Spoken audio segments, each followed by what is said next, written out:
Hey you all, welcome to Just a Shinobi. Today, we dive into an exciting what-if scenario. What if Naruto has power of revive deads? If you enjoy this, hit subscribe for more thrilling content. Explore my other videos, share with friends, enjoy them too, and drop your thoughts in the comments below. It motivates me. Let's not waste any time. Jump into today's what if. Chapter 1. The death of Uzumaki Naruto. Sasuke stared down at the still warm corpse of his once teammate Uzumaki Naruto. The gaping hole in his chest where his heart should have been was bleeding profusely, mixing with the rain and running in rivulets off the stone shore and into the water, staining it a light red. "It's funny," Sasuke began, talking to the dead body. "I hated you. You were loud, brash, thick-headed, and were about as sociable as a chimpanzee. But you were the closest thing to a friend that I had in that God's forsaken village." Sasuke stiffened, gripping his eyes as a sudden spring of pain erupted from behind them. Gah. Clasping his hands to his eyes he fell to his knees, the pulsating ache of the cursed seal on his shoulder, only seeming to exacerbate the sensation of 1,000 electric pinpricks shooting out from inside his skull. Just as suddenly as the pain came, however, it went.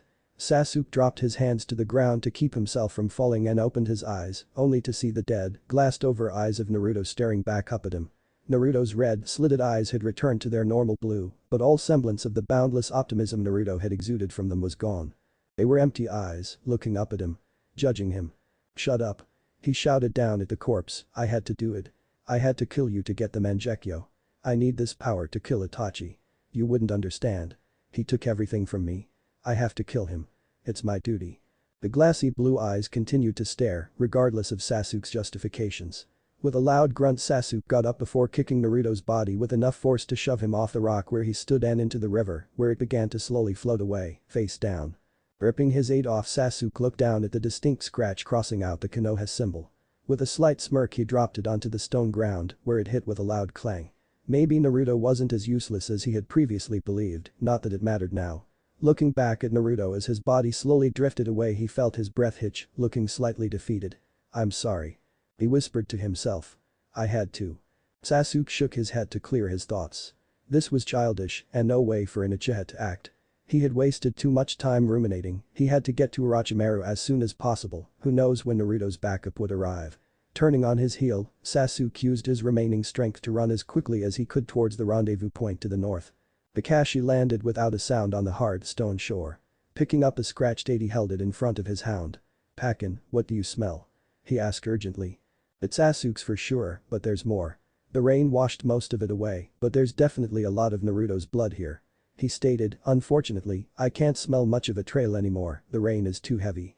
Kakashi nodded in understanding. "I'll summon some more and we'll spread out, we need to pick the trail back up as soon as." "Kakashi-san." Pakin interrupted, pointing downstream towards a distinctive orange figure with his paw. "No." Kakashi whispered as he dropped the aid, sprinting across the flowing water towards Naruto. Spanning the distance in just a few seconds he picked up his student, hoping he was merely unconscious.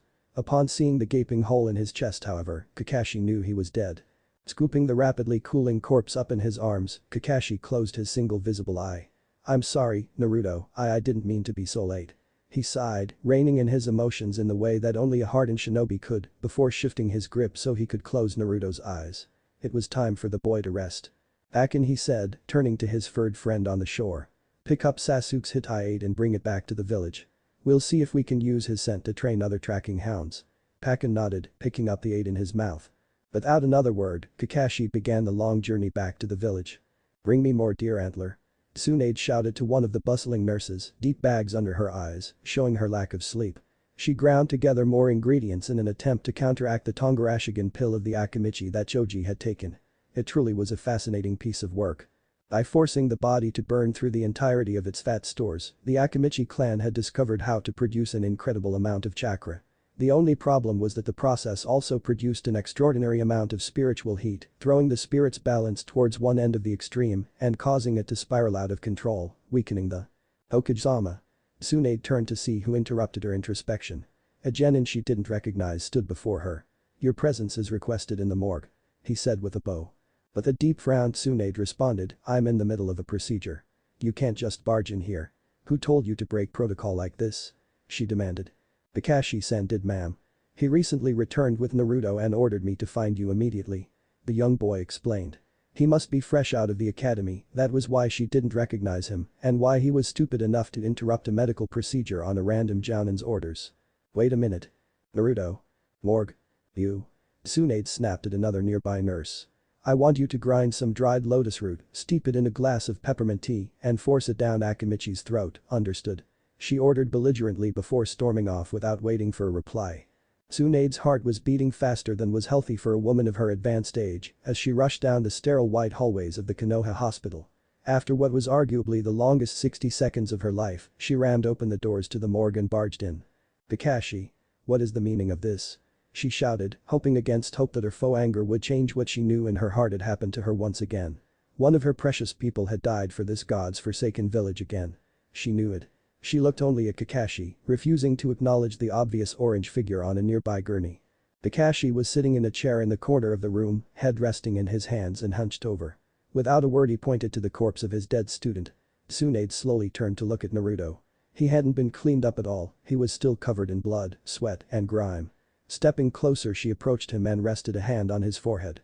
All the anger was immediately washed away and replaced with an intense aching sorrow. She had lost another one. She truly was cursed. Running her hand down his front she found the necklace, the cursed necklace that was doomed to kill anyone she gave it to. She had been a fool to believe that this small boy would be able to change her fate. Gripping the crystal she tore it away from him and shoved it into her pocket, fighting back tears as she did. Looking lower she stared at the gaping wound in his chest. Chidori? She asked simply. Kakashi merely nodded his head in response, still refusing to look up. She closed her eyes, refusing to let tears fall, refusing to let Konoha make her cry for another person it had taken away from her. She failed miserably. Falling to her knees, loud sobs racked her body. When did Naruto become so important to her? When had she let her guard down? She had sworn to herself she would never be vulnerable like that again, but like an abused lover, she had made the excuses she knew she shouldn't have. It will be different this time, she had told herself. Tsunade bit the inside of her cheek, hard enough to draw blood. She savored the taste, letting it bring her back to the now. Standing up there was a fire in her eyes. The village had hurt her all over again. So she was going to hurt it back. Kakashi, she started, suddenly back to her all-business persona. Make yourself presentable. We'll be burying him next to his parents. Kakashi's eyes shot wide when he heard that. To reveal to the village that Sasuke had killed the only heir of the fourth Hokage. The village would tear itself apart. Less than 48 hours ago, Sasuke had been the village's golden child. A living icon of the next generation rising from the ashes of the last to grow stronger than the old. The lone possessor of the genes to pass on what was arguably the world's most powerful. Naruto on the other hand, had been treated as a leper since his birth. To suddenly reveal that he was Minato's son and he had been killed by the treasonous last Uchiha. They would be lucky if riots were all they had to deal with. He personally knew several veterans that had served with Minato who would gladly kill anyone that so much as insinuated Minato wasn't perfect, but finding out the village as a whole had been mistreating his only son. An only son that was now dead and incapable of receiving any form of reparation. Hokage-sama. He cried out before the woman could leave the room. Are you sure that's wise? He asked. Tsunade didn't so much as glance back at him. She was far too tired to justify her actions, and as far as she was concerned he could burn with the rest of them. She had to return to her hospital duties for now, but then she had some arrangements to make. Sakura was gently shaken awake. She hadn't gotten much sleep. She had stayed up as long as she could, trying to wait until Naruto brought back Sasuke. It was around 4 p.m. when she finally conceded to the heavy weights that were pulling down her eyelids. Sakura dear, you need to wake up. Hokage-sama has called a village-wide meeting in the Coliseum, said a familiar voice. Mom? She asked, getting up slowly before she remembered what she had stayed up for. Mom. What time is it? She asked hurriedly, looking towards her alarm clock. It's 8 a.m. dear, you slept all day yesterday. Now you need to get up though, it would look bad for a ninja to not come when summoned by their cage, wouldn't it? Your father is already gone. Mabuki asked. You go on sweetie, I have to do some things before I can go, but I'll be right behind you. She smiled. Sakura gave her mom a quick hug and put a hair clip in to make her hair not look as messy before running off to the village center. Bye mom. Love you. She shouted as she bolted out the door with a smile. She knew what the meeting was for. Naruto had gotten Sasuke back and was probably being rewarded or something. Lucky idiot might even be promoted to for this. She was sure Sasuke would be upset. After all, he had tried to leave, he would probably be put on probation or something, but she didn't care. She was just happy he was back. They could start over, she could be more considerate of his darker feelings. They might even be put on the same team again. Kakashi was tense. The village coliseum was filled to bursting, with many ninja choosing to sit on the rooftops around the edges as the civilian population filled the seats. Looking down at the Hokage, he knew that something had snapped inside her. She wore all black as she stood in the center of the arena. Black robes, black eyeliner, black lipstick, black everything. She was making a show of this. There was something off, something about her eyes. The way they were a little too wide. The way they darted back and forth without blinking. Either she had gone crazy, or she was playing a very convincing role of a woman barely holding on to the edges of her sanity. "Ladies and gentlemen of Konohagakure," she began. "I come to you, bearing grim news. Yep, definitely crazy. The day we mourn the loss of one of our most valued shinobi," she said, projecting her hoarse voice as well as she could. In the crowd, Sakura's eyes shot wide. "No," she whispered to herself. "Sasuke, Naruto wouldn't." She clenched her fists tightly. "I'll kill him," she swore to herself. Naruto had killed Sasuke. That idiot couldn't do anything right. She was stupid to think he would bring Sasuke back. "The day we mourn the death of the son of the fourth Hokage, the Yellow Flash, Minato Namikaze." The crowd erupted into murmurs. The fourth had never had a son. What was she talking about? Sakura calmed visibly. She was obviously saddened that the unknown son of the fourth Hokage had died, but that was an irrelevant bit of news to be stored away for later. The fact of the matter was that Sasuke may still be alive. "The day we mourn the death of the Kyuubi." Again, a stampede of whispers emanated from the crowd. This time more loudly, especially among the shinobi population that knew who she was talking about and were connecting the two bits of information together. There was no Kyuubi though, Sakura thought to herself. The fourth had killed it, right? It made sense though, the fourth was a master of. If anyone could seal away the beast, it would be him. If this person was both the only son of the fourth Hokage and the of the Kyuubi, then it was no wonder he chose to hide existence. He was a prime target. Whoever this person was, he must have been a well-kept secret of the village. Possibly an Anbu agent. "The day we mourn the loss," Tsunade paused, letting the tension build like a maestro conducting an orchestra before finally releasing the pressure. "Of Uzumaki Naruto. Who died at the hands of the traitor and official missing nin, Uchiha Sasuke." With a snap of her fingers, two men brought an ornate casket out into the center of the arena. It was gilded with intricate carvings etched into the wood. When Sakura looked closely, she could barely make out a mop of messy blonde hair and a bulky orange jacket. Sakura's mouth opened of its own accord. Eyes shooting wide as she realized what the Hokage had just said. She gasped, taking a deep breath. "No." The cry filled the arena, only it did not come from Sakura. She shut her mouth and immediately turned to the source of the noise, just as many others did. Only to see the quiet Hyuga girl being restrained by her father as she desperately tried to make her way to Naruto's body. "No. Not Naruto-kun.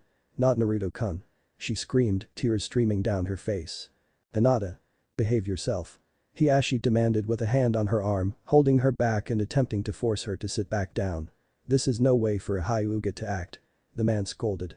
Hinata refused to listen and even attempted to use her father's hand to loosen his grip. His reflexes were too fast for her however, and he moved his hand and quickly struck a point in her neck, causing her to go limp. He caught her limp form and placed it back in her seat. Although she couldn't move, she was still conscious and still sobbing. "And Naruto. And then Naruto," she cried, a bit of snot coming out of her nose as she cried, not caring for the disgrace she was making of herself. Losing herself to the sorrow of the death of her idol and secret crush. Hiashi had of course known that his daughter harbored feelings for the young blonde boy, but hadn't known they were this intense. He would have to talk to her about this later. "Yes." Tsunade continued, acting as if the outburst had never happened. "Naruto, son of Minato, had been killed by the traitor, Uchiha Sasuke. He served us in life, as a proud shinobi, and by keeping the Kyuubi sealed within him. He served us still in death, by taking the monstrosity with him into the afterlife." She stepped around the casket, resting a hand on Naruto's cheek for a brief moment. "Those of you who wish to pay respects to the hero, Uzumaki Naruto, follow me. We will be burying him next to his parents," she announced before walking away. The same two men from before closed the casket before lifting it and following her out of the coliseum. Sakura was numb. She knew that her parents had spoken to her about something, but she couldn't remember what. She knew that Kakashi had come to her and said something as well, he had even hugged her, but she couldn't feel the warmth of the embrace. The entire burial had felt like she was watching it on TV. Like it wasn't really happening. True to her word, Tsunade had buried Naruto next to his parents in the Namikaze estate. Although perhaps estate was a strong word. The fourth did not come from a clan, but had purchased a couple acres of land outside the city wall. It was a simple home one could have expected to find in a nice suburb, except everything was incredibly overgrown and run down.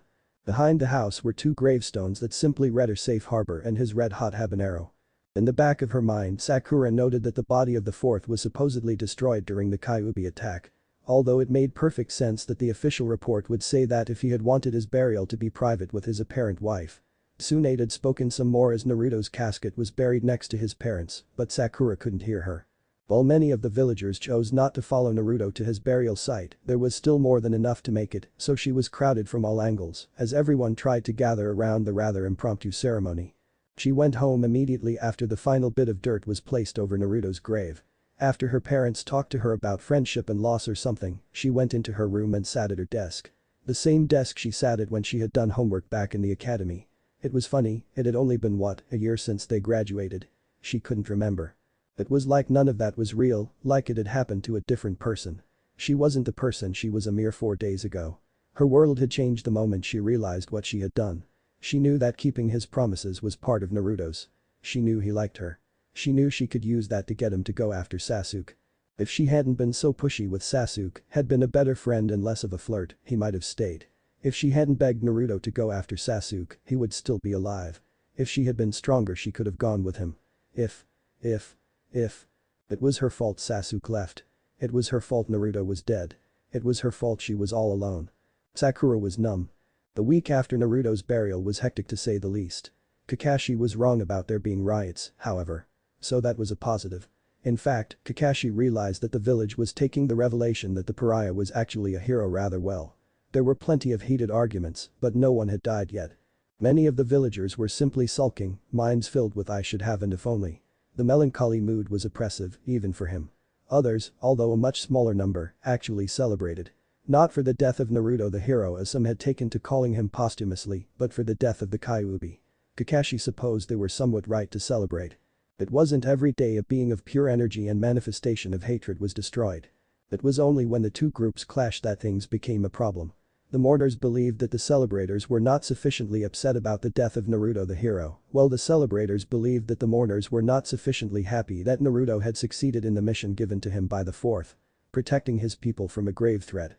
They were both partially right.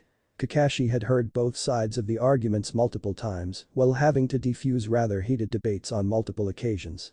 Battle lines had been drawn, but he knew no actual battles would ensue. Thankfully both sides had come to the conclusion that a civil war in the village that Naruto the hero had died serving would only disgrace his memory. Kakashi-san, a voice spoke from behind him. Turning away from the memorial stone he saw a genin looking up at him. He couldn't tell if it was the same one he had sent to fetch Tsunade that first night or if the many similar genin that had been sent to fetch him were simply blurring together in his mind. Kakashi-san, there's another altercation at the south gate, the boy said with a tense bow. With a rather forced eye smile Kakashi nodded to him. Of course, I'll be right there, he said, allowing the boy to stand back up and return to the Hokage Tower. Kakashi began to lazily jump from rooftop to rooftop on his way to the gate. He had taken on a rather bizarre role lately. He was the sensei that trained the traitor Uchiha and taught him the technique used to kill Naruto, the hero. He was also the sensei that trained Naruto and had cared for him when the village had not. He had expected people to hate him. He had hoped they would praise him. Instead, they pitied him and that only made things worse. Tsunade was using this role of his to help diffuse any situations as they arose. He hadn't slept in days. Alright then, what's happening now? Kakashi sighed as he landed between two arguing figures just inside the south gate. What the hell happened here? Tsunade didn't so much as flinch at the accusatory tone that came from the window of her office. I'd take an extra week to check on some contacts in my spy network and now Naruto's dead and the village is poised to tear itself apart. Sasuke betrayed the village of Orochimaru and Naruto was killed trying to get him back. I told everyone about his parents and that he was of the Kyuubi. Tsunade replied to her white-haired teammate nonchalantly, taking another shot of sake. How did this happen? Jiraiya asked, stepping into the office. How did Orochimaru get a hold of Sasuke? Sasuke went willingly and was escorted out by some of Orochimaru's most trusted lieutenants. I sent Naruto and a ragtag team of genin and one after them at Naruto's request. Each of them barely survived, with Naruto being killed by Sasuke at the Valley of the End. The cursed seal couldn't have driven him to do something like that. Anko hasn't shown any signs of wanting to betray the village. Jiraiya scratched his chin as he processed this new information. Did any of these lieutenants survive for questioning? No. Jiraiya turned to look at Tsunade before immediately forgetting what he was going to say. She was a mess. Black eyeliner smearing down her cheeks in a clear tear-stained pattern. Her hair was a disheveled nest of tangled strands. What made it worse was that her face was completely calm and her eyes were dry. No sign of the obvious grief that had put her in this state. Meaning it had happened a while ago and she hadn't bothered to clean herself up. Couple that with the frankly irrational way she had announced the situation to the village. From his report, she was taking this worse than when Dan died. "Are you okay?" he asked lamely, not sure how to proceed. He was a legendary super pervert, not a grief counselor. "No," she answered back in a flat tone before leaning back into her chair. "But I'm better than I was. I finally collapsed a couple days after Naruto's burial and Shizune has done wonders in calming me down. I was already running on fumes trying to help the Akimichi boy and the others when the news of Naruto's death came in. If I could go back and redo my actions with a more level head, I would have revealed Naruto's parentage much more." She paused, searching for a word. Diplomatically. She had definitely gone over the top. Calling a village-wide meeting of both shinobi and civilians alike had been out of line. Not to mention her rather theatrical delivery of the information.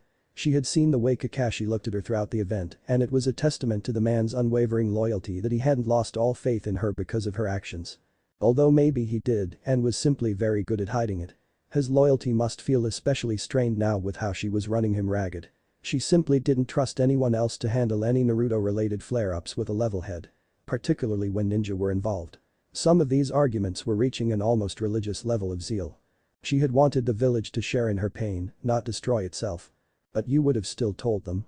Jiraiya asked, interrupting her brief introspection. "Yes, I would have done it after Naruto was buried though. To put him on display like I did, Naruto." She paused again, taking another shot of lukewarm sake. "He didn't deserve that." She finished before gripping the necklace that once again rested around her neck. Wordlessly sending Naruto an apology in the afterlife. "I think it's already time for Jiraiya to retire." Jiraiya, she said, abruptly changing the topic. This place was barely tolerable with Naruto here and now that he's gone it's unbearable. Every time the clang of her sake dish breaking on the floor after being dropped by shaking hands filled the room. Taking a deep breath to calm herself like Shizune kept reminding her, Tsunade fought back tears. "Every time I go to sleep I feel Dan laying next to me, I see Naoki whenever I give a mission to a genin, and now I hear Naruto laughing and calling me old with every gust of wind. I can't stay here in Jiraiya. I just can't." The Toad Sage walked around the desk and placed a hand on his cage's shoulder. "Have Shikaku handle the logistics of the village, get Iruka to hand out missions to the genin, and take some time off with Shizune. Once you feel ready, you two can look through Jounin and Anbu profiles and decide who you think is the best fit for Hokage." He said simply with a smile that somehow managed to not look forced. "Everything will be okay, Tsunade Haim." He whispered before standing up and walking towards the window again. "What will you do?" she asked with a sniff. "I'm gonna go snake hunting." He replied coolly before jumping out and onto the street. Chapter 2. Flowers of Fate. Naruto had continued to knock for what felt like an hour or so before shouting out. He had gotten a major headache about 15 minutes ago and he was losing his patience. "Okay. I know you think you're funny, but you can either open the box now or I'll break it open." There had been no response again, so he began to formulate his plan. There was no way he could find his way out, there was barely enough room for him in this box, so there definitely wasn't enough for him to create a clone to help him mold the chakra. Why did his signature move have to be based almost solely on molding chakra? He hated molding chakra. Luckily whoever had replaced his torn jacket had left his kunai-filled leg pouch untouched. He got a nasty cramp in his side with how he had to bend in order to reach them, but managed to pull one out before beginning the tedious job of carving his way out. It wouldn't take too long, the wood couldn't be more than an inch or so thick, he would be out in a few minutes. Or at least, he would have if he hadn't immediately received a face full of dirt once he broke through the wood. Shaking his face to get as much off as he could, he blinked several times. Okay, so he wasn't just in a box, he was in a box and underground. That wasn't exactly the news he had been hoping for. Not to mention that his headache was just getting worse. But the determined frown Naruto began to dig through the dirt with his kunai. The throbbing in his head only drove him to push faster. He wanted to get out of here as soon as possible and yell at whoever had thought it would be funny to bury him alive. He had known there were people that didn't like him because of the Kyuubi, but it had never escalated this far before. It was mostly just rude stares and being ignored. Of course, if Mizuki had been willing to steal the scroll of forbidden techniques and kill him to make a quick getaway, then he assumed there were probably others with similar ideas. Still, to kidnap him from the hospital and bury him alive. That was just weird. They should have at least killed him before burying him, that's what a ninja would have done, and he doubted anyone but a ninja could have kidnapped him from the hospital. He highly doubted Sasuke would have buried him alive after he passed out. That just wasn't his style. Where would he have gotten the casket from anyway? So that meant that someone must have found him and brought him to Konoha Hospital. Only for someone else to kidnap him while unconscious and bury him alive in a perfectly good casket. Now that was a story to tell the grandkids. If he ever had grandkids. If Sakura didn't kill him for not bringing Sasuke back. Oh man, just the thought of talking to her after getting knocked out by Sasuke was giving him anxiety. He had promised to bring back Sasuke and failed catastrophically. He had considered justifying it as, I promised to bring him back, but never specified when. I can just keep trying to bring him back until the promise is fulfilled. But knew it wouldn't convince her. Heck, it didn't even convince him. Sasuke would be considered a full-blown missing nin now. Sakura would never talk to him again and he had officially broken his. So that sucked. On the bright side though, he thought he was almost through all the dirt. With every patch of dirt that landed on his face he would shake it off before shaking and kicking it down to the bottom of the coffin. After about 15 minutes his head felt like it was about to explode and he had filled up the entirety of the coffin with dirt. Luckily, the dirt was clay-y and kinda wet so it didn't collapse on top of him. Clay-y. Was that a word? Whatever, dig now, worry about that stuff later. Oh man, he was gonna kill whoever buried him. Not literally, but he was gonna yell at them a lot and maybe paint their house neon orange or something. Tsunade might kill them though, for like, treason and stuff. That would have to be after taking something for this headache. Holy cow, whatever painkiller they had given him at the hospital was definitely wearing off, all his muscles felt like they were on fire and he was getting lightheaded from the pain as he dug. Finally, after another 15 minutes he broke through and crawled out to lay on the sweet dew-covered grass nearby. He had heard the phrase 6 feet under before, but hadn't figured they would have literally buried him 6 feet under. Maybe it was supposed to be ironic or something. He didn't care right now, he was too busy sucking in as much air into his lungs as he could and his pain started to fade. Oh, the painkiller wasn't wearing off, he had been suffocating to death. Cool. Finally opening his eyes after taking his time to recoup any lost oxygen, he noticed that the sky was particularly beautiful. You couldn't see the stars like this in the village because of all the light pollution. Usually, he only saw it on long missions outside of the village when they had to camp out. Lifting the kunai up to look at it in the light, he frowned and threw it aside. It was completely dulled and some of the edges were starting to chip. It's true they were meant to be mostly disposable, but that was still like 500 ryo down the drain. The bird started chirping and he decided it was time to get up. Nature was calling to him. Not the birds, he had to pee. Smirking to himself at his internal joke he stood up and walked over to the edge of the property. Once relieved, he turned around to look at his would-be grave with a little more detail. It was quite a sight. There were flowers laid out all around his grave and a small but ornate gravestone. The house nearby looked like it was halfway through some major renovations. The whole thing looked like it had been power washed and there was that smell in the air that said this paint may not look fresh, but if you touch it, you'll get it all over your hands. So someone had kidnapped him and buried him alive behind their house. That was dumb. Not to mention they had buried him next to their parents or something. He looked at the 2 older gravestones next to where he had been buried. Something about harbors and peppers. He didn't know what that was about. Looking to what was supposed to be his gravestone he read what was written. Here lies Uzumaki Naruto. Son of Namikaze Minato and Uzumaki Kushina. Jinchuriki of the Kyuubi. And hero of Konohagakure. Okay, what the fuck? Hiashi was pleased.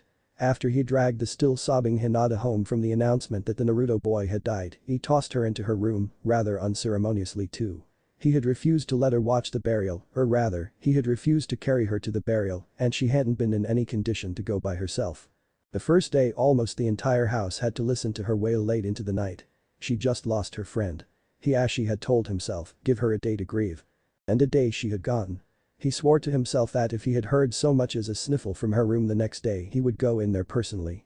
Only no sounds came. That it actually made him rather nervous. Just as he was about to go and check on her though, she came out, grabbed a large glass of water from the kitchen and then she returned to her room. She had her own indoor plumbing, as was only fitting for an heiress, and a bookshelf. So, all she needed to leave her room for was food, water, and training. Kurenai had given their whole team a week off to mourn, so she had nowhere else to be. While he hadn't seen her get any food, his parental concern had been assuaged and he returned to his study. The 3rd day is when she had surprised him. She came out of her room, fully kitted out, as if she was preparing for a mission and walked into the rear courtyard. Using his Byakugan to keep an eye on her in his study was a simple task. She had walked right up to a nearby branch family and looked up at him. Fight me.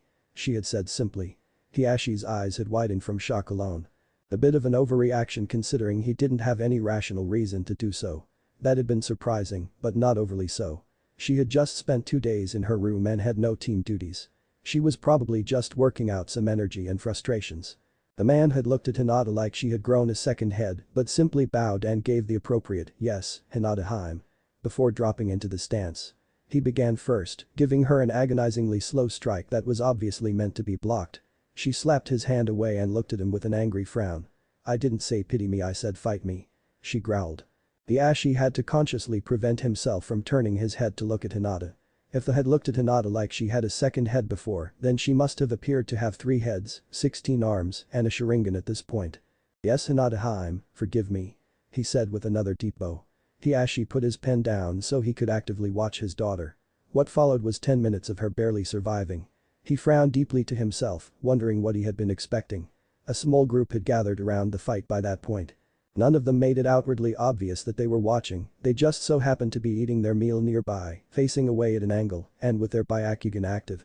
After Hinata had collapsed and vomited slightly, he dropped his guard completely. He bowed again and made to walk away before Hinata stood back up. "Again," she said simply, looking at the man as he tried to turn away. He stopped and turned to her, again bowing. "Hinata Heim, I don't think that's a good idea. You should rest, and if you want, you can come to me again. We can always train together late hhhhh." He let out a blood-curdling scream, collapsing forward. While he had been trying to help her save face, Hinata had shaped her hand in a familiar sign, letting out a quiet "hiya." As she did. Hiashi couldn't restrain himself this time, his head snapping to face his daughter like he had been an everyday civilian. She had never used the cage bird seal before. Hinata spat out a mass of bloody phlegm before speaking. "I said. Again," she shouted before charging at the man. In his shock they had managed to let Hinata get a few strikes in while he recovered before leaping back and rededicating himself to the fight. "Why yes, Hinata Heim." The watching crowd made themselves scarce after that. The Ashi's frown had turned into a loving smile. If he had known his death would have had this kind of effect on his daughter, he would have killed the Uzumaki child himself years ago. Fourth Hokage be damned. Naruto had been pacing for at least 10 minutes. "Okay so," he began, talking to one of his clones. "Either this prankster has one of the worst senses of humor in the world and was willing to let loose an S-class secret for the sake of his joke, or when I had been retrieved I was in such a bad state that everyone had assumed I was dead, buried me, and revealed I am the apparent child of the 4th Hokage to the world." Naruto collapsed backwards onto one of the piles of flowers. "So now what?" he asked the clone. "I dunno man, you remember." The clone responded. The real Naruto looked at him with squinty eyes. "You're no help, why did I even make you?" The clone sighed. "You said it was to bounce ideas off of me, but we both knew that wouldn't work. You're just scared that you're actually a ghost and the Shinigami is gonna sneak up behind you, so you want me to watch your back."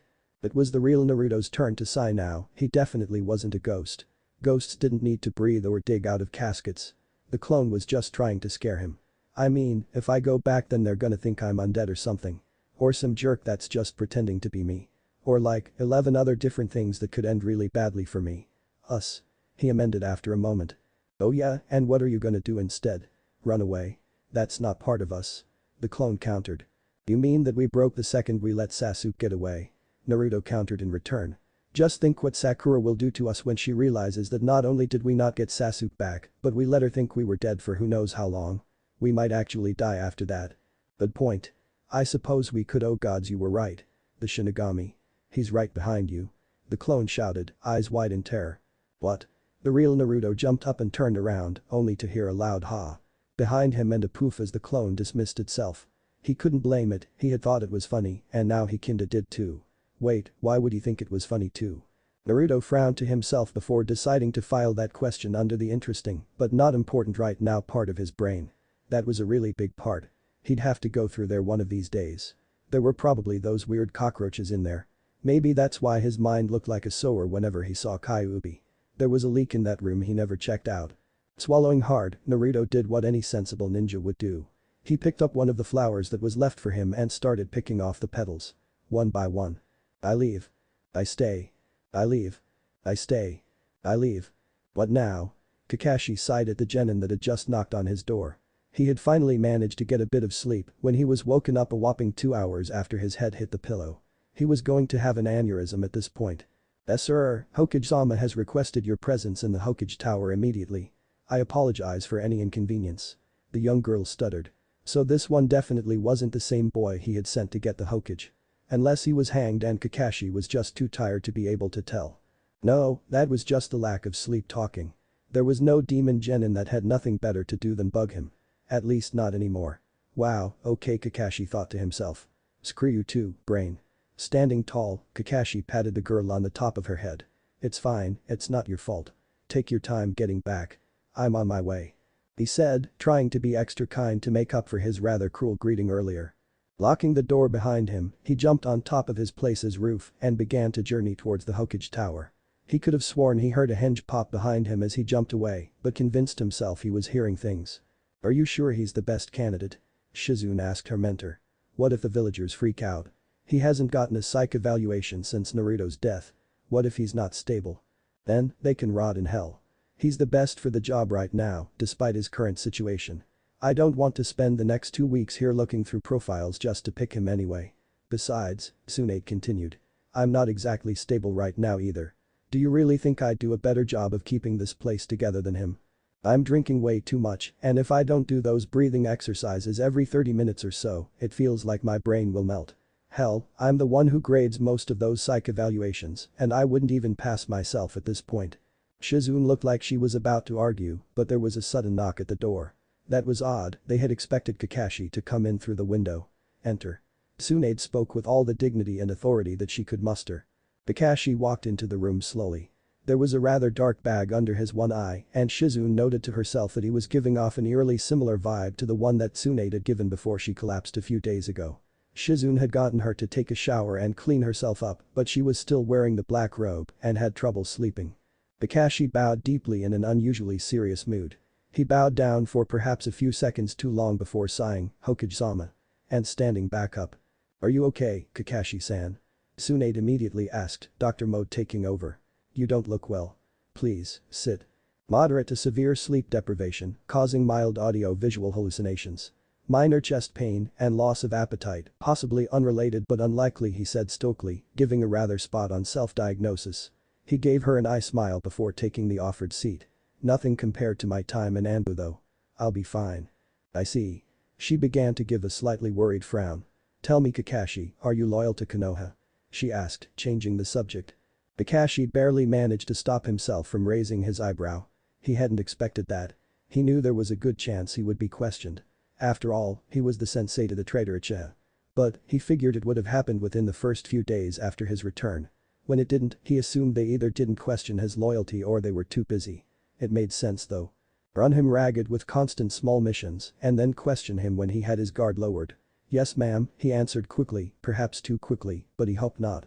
It was true, the thought of defection hadn't occurred to him once. This was his home. It was all he had. I see, you have been run down lately, and I'm partially to blame for that. I apologize. Tsunade began. I have put you through a lot, and so soon after the death of one of your students. I must ask though, how much more would you go through for Konoha? I would die for her ma'am. He replied instantly. It was also true. He loved this place. From the hot summer days to the cool winter nights. From the Hokage monument to the memorial stone. He loved all of it, even the parts that made him sad. Good. Tsunade said, nodding slowly. She looked at him in his one eye and stared at him in the way that only a cage could. Then I have a mission for you, a mission of such grave importance that I dare not give it to anyone else. I know you are tired, but don't worry, you'll have some time to rest and prepare for this mission, should you choose to accept it. Kakashi paused, but nodded. So it was a suicide mission, not a questioning of his loyalty. It wasn't a big deal, he had gone through many supposed suicide missions during the war with Iwa. Not to mention his time in Black Ops. Of course ma'am. Anything for Konoha, he said, although there was something in the back of his head that told him he was forgetting something. Tsunade smiled and nodded as well. Very good, Kakashi, I was hoping you'd say that, but perhaps you should hear what the mission is before accepting it. She stood and took her hat off her desk. Walking over to him, she held it out for him to take. Your mission is to take up the position of Hokage and protect Konoha and her people from all enemies, foreign and domestic. His eyes widened. He looked at the hat. He had always thought he would look cool in it, ever since Minato-sensei had taken up the position of 4th Hokage. He had never actually wanted to wear it though, at least not seriously. He reached a shaky hand up to take the hat from Tsunade. He couldn't tell if he was shaking because he was nervous, excited, or if it was from sleep deprivation. He held it in his lap and looked at it. Hokage-sama, if you are sure of your decision I would be honored to. He paused. Oh yeah, that's what he had forgotten. I can't. Tsunade and Shizune both raised their eyebrows in shock. I'm sorry, what? Why not? Tsunade asked, trying to not look upset. I'm still a sensei. I have a duty to Haruno Sakura. I can't leave her. I can't abandon her after everything she's already been through. He explained. Holding the hat back out to his cage. Tsunade frowned deeply. She wasn't proud to admit it, but she had forgotten the Haruno girl had existed altogether. She was a rather subpar shinobi, all things considered. Are you sure about this? If you turn this down, I can't guarantee that I won't find someone else. This could be a one-time offer, she explained. Kakashi nodded. I'm sure. I can't just. He paused. After Obito and Rin died, Minato-sensei was all I had. If he had left me behind, I would have. He paused again, fighting back emotions he had buried long ago. He had always considered his father a coward for taking his own life. After Rin's death, however, he had been feeling rather cowardly himself. If Minato-sensei hadn't been there for him. He may have been at the time, but Minato was still very much his sensei, and he didn't know if he was capable of doing both like Minato had. I can't leave her, he said simply. As though he had just commented that the sky was blue. Tsunade nodded slowly, she saw something in Kakashi that she had seen in herself. At this point, Sakura was to Kakashi, as Naruto was to her. For some reason he had pinned his hopes to a small, stupid, fragile child just like she had. She wouldn't take her away from him. Not to mention that he probably subconsciously saw a bit of Rin in Sakura. She hadn't gone too in-depth on the reports, but knew that Rin hadn't taken the death of Obito well. The report she read said it was suicide, and she had used Kakashi to do the deed. Taking the hat back from his grasp, she nodded. Very well, I understand. However, I would ask you not to tell anyone about this. The last thing I need is a bunch of power-hungry vying for it. Tsunade paused. Looking down at Kakashi. His eye was closed and there was a very subtle snoring sound coming from him. He truly was a good man. It's a shame he wouldn't take the hat. Naruto rubbed his chest as he frowned. It was odd, it didn't really hurt that bad anymore, but it just felt weird. Like, his ribs were all squishy and bendy, not hard like they should be. Okay, so I guess I'm leaving. Naruto said to himself. Tossing the last rose onto the ground. That was the 7th rose out of the last 7 roses that had ended with I leave. As he plucked the final petal. Naruto looked out into the distance. He could just barely make out Konoha in the distance. With a nod of his head, he decided to go in the opposite direction. East. Just as he took his first step away from everything he had ever known, he paused and turned back. Not to face the village, but the graves of his supposed parents. It just felt wrong to not do something. Walking back so he was facing the gravestones, he bowed. I know we never met and I know you sealed a demon inside me, but thank you for bringing me into this world. I wish things had been different. Mom. Dad. He whispered before standing up straight. Without another word he took his aide off and dropped it on his grave. Naruto picked up the kunai that he had dropped. He had the feeling he was going to need every bit of equipment he could get. Especially if he couldn't go to his apartment and grab his mission bag. It was funny, this whole fiasco had begun with him trying to prevent Sasuke from leaving the village. Now he was doing the same, albeit for different reasons. Stretching out and giving one last look at his home, Naruto nodded to himself. This was oddly freeing, like taking your shoes off after a long day. Cracking his neck, Naruto turned away from Konoha and began running east. He didn't know where he was going, just that he needed to go somewhere that wasn't here. Chapter 3. Responsible Adult. Kakashi felt like a new man. It was amazing what 14 hours of sleep could do for the chronically conscious. He had been rather embarrassed when Shizune woke him up after his impromptu nap, the Hokage having gone to tell Shikaku that his services would be required longer than she had expected. After an apology and a short bow, he had made his way back home where he resumed his previously interrupted rest. The sun was still out when he fell back to sleep, but he figured he deserved to be able to relax with everything that had been happening lately. After taking his morning shower the next day, Kakashi had decided to give himself a bit of a break. Setting out to get himself a proper breakfast rather than the ration bars he usually ate. Taking time to de-stress was one of the often overlooked parts of maintaining your ability to perform in the field. Taking his time to walk to a nearby restaurant. He looked at the specials that were plastered on the windows near the entrance. Oh, the miso soup was on sale, that would be nice. They even had salt-broiled sori. His favorite. Stepping into the restaurant, Kakashi was seated by a kind waitress and quickly placed his order. Leaning back in his comfortable chair, he looked out the window and watched as shinobi and civilians alike walked the streets. Occasionally sipping on some of the complimentary tea as he did. All without anyone seeing his face, of course. Yes, Kakashi had needed a break and this was most definitely good for him. Taking time off to take care of your own needs was a very responsible thing to do. That's all he was doing, taking some time to collect himself. He most certainly wasn't trying to postpone the inevitable discussion he would have to have with Sakura later. Nope. Not at all. Sasuke was growing impatient. He had been promised power, training, techniques, and knowledge. He had assumed he would be taking up a place as Orochimaru's apprentice, or at least one of his top pupils. Instead he was treated even more delicately than he had been while in Konoha. It was like all of these Odo ninjas had been told that he was Orochimaru's prize chihuahua that also just so happened to be made out of equal parts glass and pressure-sensitive gunpowder. He hadn't even seen Orochimaru yet, having been told he had been previously engaged before Sasuke could show up. Whatever the hell that meant. The Odo base he was located in was rather large, especially considering it wasn't even part of Itagakure proper. In fact, it was a bit north of Itagakure. Meaning, he had been ushered past where Orochimaru was currently located so that he could wait in a base while the snake finished whatever business was keeping him. The layout of the base was a simple cross shape that was nestled against a mountain, with the northern tip of the cross going into the mountain. He had been given free rein over the entirety of the eastern and southern wings of the complex. There was plenty to do. A sizable cafeteria for him to eat at. Several libraries are filled with everything from historical manuscripts to the fundamentals of chakra theory. There was even a training ground for him to practice in. If he had wanted public libraries and empty training grounds, he could have stayed in Konoha. He didn't betray his home and brutally murder the closest thing he could call a friend just for a change of scenery. He was tempted to test the Mangekyo, but didn't dare use it without good cause. After unlocking the Mangekyo Sharingan, a sort of instinctual knowledge on what he could do with it had entered his mind. Along with the risks associated. Suddenly, he knew that with Kagetsuchi in his right eye, he could manipulate and even extinguish the flames of the Amaterasu that came from his left eye. With the Mangekyo active in both eyes, he could create the chakra manifestation Susanoo. It would be weak at first, but would grow stronger the longer he had these eyes. He also knew that with every use of a Mangekyo technique, his eyesight would deteriorate until he eventually went blind. The idea that the use of the Mangekyo would inevitably leave him permanently blinded was worrying. He had to ration his use of it as much as possible, using it only as an absolute last resort. He needed to postpone the loss of his eyesight. At least until he could kill Itachi. The sensation of wind blowing past his bare forehead felt strange. Naruto had worn his aid almost constantly after Iruka had given it to him. Running outside without it, he almost felt more naked than if he had been wearing nothing at all. He would have to find something to put on his forehead. Oh, what if he got one with horns like Jiraiya had? That'd be so sweet. Except instead of the word oil on the front he would put something super cool.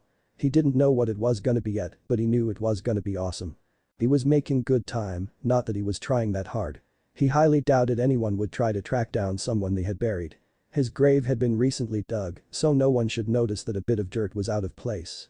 Of course, he had left his old ape there like an idiot. It had seemed like the right idea at the time. He wasn't planning on staying in the land of fire, and he didn't want anyone to start asking questions about the lone Konoha ninja wandering around. Looking back though, he should have done something other than leave the thing on the ground. Maybe he should have buried it. That sounded like a symbolic type thing to do. He would have just had to think of what it symbolized later. Naruto's introspection was cut short however when a branch broke under his weight. Shit. He cursed before righting himself instinctively. Landing on the mucky soil beneath the canopy. The trees had begun to thin out a few miles back and he had to make riskier and riskier jumps in order to stay off the forest floor. He would have to travel on the ground for now. It was a little slower, but not a big deal. A slight growl emanated from Naruto's stomach as he resumed his run. He hadn't eaten anything since before he left to get Sasuke and no one had thought to pack a bento for his trip to the grave. Slowing to a stop, Naruto rummaged around his pockets. His jacket was empty, whoever swapped his old one out had neglected to replace any gear. His pants were in a similar situation. Although he hoped no one had changed those while he was unconscious. He still had 4 kunai in his pouch, about a dozen shuriken, and a few yards of ninja wire. He may be hungry, alone, and penniless, but he was a ninja, dang it. He would use what little gear he had to trap a mighty beast that would feed him for days. Future generations would tell the tale of Uzumaki Naruto, the great hunter. Naruto's stomach growled again, this time much louder. I could really go for some ramen right about now. He mumbled to himself as he began setting his snares. Sakura rolled around on her bed. Her parents were both out on missions for a while, so she had no reason to try to act normal today. Ino had come by earlier in the week and talked to her for a while. Saying things about how stupid they were for letting Sasuke get between them, how they were still best friends and Sakura could go to her for anything. Generic "I'm sorry your world fell apart" nonsense. She had heard many such speeches since Naruto died. Various friends and family that told her to stay strong, that she could make it through this, etc. etc. How had no one seen what she had done? She had killed him, she had killed Naruto the hero. She was just as much to blame for his death as Sasuke, if not more so. She had been so stupid, so childish. All she had cared about was getting her crush back, regardless of the threat to her teammate. Her teammate that had secretly been protecting her from a threat so large that even the fourth Hokage couldn't destroy it. The revelation that Naruto had been carrying the Kyuubi inside him since birth shed a new light on every interaction they shared. He had held that hidden pain with joy as he declared that he wanted to become Hokage. Saving thousands of lives every day with his mere existence wasn't enough for him, he wanted to save even more. He held a power that could destroy entire nations and found pleasure in the simple joy of eating cheap ramen and pulling harmless pranks. If he had revealed his pedigree and duty, he would have had full-grown women fawning over him. Instead, he had sent love letters to a neurotic flat-chested idiot with a large forehead because she had been nice to him once. How had she gotten everything so backwards? Sakura sat up in bed when she heard a knock at the door. This couldn't be right. Her parents weren't supposed to be back for days, and she had made plenty of excuses to keep other guests away. Part of her didn't want to answer the door, to pretend that she hadn't heard anything and go back to her moping. Another knock on the door told her that hiding wasn't an option. With great effort she managed to pull herself out of bed and put some clothes on that looked halfway decent. Taking her time to walk down the stairs, she ran her fingers through her hair. It was tangled and slightly greasy, she hadn't showered in a day or two. Brushing her hair with her fingers to look at least halfway presentable as she opened the door. Cocking her head to the side, she saw the tall lanky figure of her old sensei. "Kakashi-san?" she asked, dropping the sensei for a san, assuming Team 7 had been dissolved after the other two-thirds were dead or gone. What was Kakashi doing here? Unless he was here to give her paperwork on when she would be reassigned. Although that didn't seem right. Why get to deliver paperwork? Sakura frowned. There was no way she could handle being placed on another team. It felt like a betrayal to Naruto and oddly enough to that bastard Sasuke as well. She would have to resign. She could guilt Tripino into giving her a job at her family's flower shop and live out the rest of her life as a civilian. The only reason she had tried so hard to become a kunoichi to begin with was to get closer to Sasuke, and now the idea of being close to him wasn't very appealing. Kakashi looked Sakura up and down. She was a bit of a mess, but he had actually been expecting worse. He would still have his work cut out for him though. Squatting down to her level, he placed a hand on her shoulder and gave her the most sincere eye smile he could. Reaching into his pocket with his spare hand, Kakashi pulled out a single bell and held it out for Sakura to take. Reaching her hand out, she took it. "Meet me at training ground 3 tomorrow at 8 a.m. I won't be late. We can talk more then," he whispered before standing and walking away. Naruto sat back and picked the last bit of meat off the bone of his freshly cooked squirrel. He had been hoping for a rabbit or two, but this would suffice. After setting a few snares, he only managed to catch a single squirrel, and the thing had thrashed around, tangling his ninja wire beyond hope. He still had about 2 yards worth of the stuff, but he would have to get to civilization soon. Although, the question remained of how he would make money once he got there. He highly doubted that the land of hot springs would accept a lone, villageless genin to contract their missions out to. Unless he got extremely lucky, there was no hope in him finding a stable living situation in hot springs. Even the smaller nations weren't exactly keen on taking in and training mysterious children that refused to answer questions on why they were there. What would he say? "I ran away from my village because they all think I'm dead. I'm too scared to go back and let everyone know that I failed what was probably my most important mission of my life. Oh yeah, and it turns out my dad was the 4th Hokage, and now everyone knows I have a demon inside me. A demon that would like nothing more than to be let out and eat every one of us. Oh yeah, that'd turn out just swell." Throwing the last of the bones into the fire, Naruto wiped the grease off his lips. Squirrel tasted fine, but he wished there was more of it. A single squirrel wasn't exactly capable of filling him up. He was a growing boy and needed his protein. Unless ramen was an option, in which case screw protein gives him those sweet noodly carbs. Taking his jacket off, Naruto bunched it up into a makeshift pillow and leaned back on it as the fire began to dwindle. Tomorrow was a new day, and he really hoped it would be better than the last. True to his word, Kakashi had arrived on time to the meeting spot. 8 a.m. sharp. Strangely, at least to him, it was Sakura that was late, around 15 minutes. Kakashi decided not to bring it up. Although, Sakura did look a little shocked when she saw that Kakashi was waiting on her. "Good morning," Kakashi greeted, forcing a smile behind his mask. Sakura had made herself much more presentable compared to yesterday. "I have plenty of ideas for your training, but first I want to test your abilities and how you've improved since the exam," he explained, jumping off of the post he had been waiting on. "Do you still have the bell I gave you yesterday?" Sakura nodded and dug the little bell out of her pocket, holding it in her hand. Kakashi-san, Sakura paused, not sure how he would respond to her next words. I appreciate you deciding to continue training me, but I don't believe that will be necessary.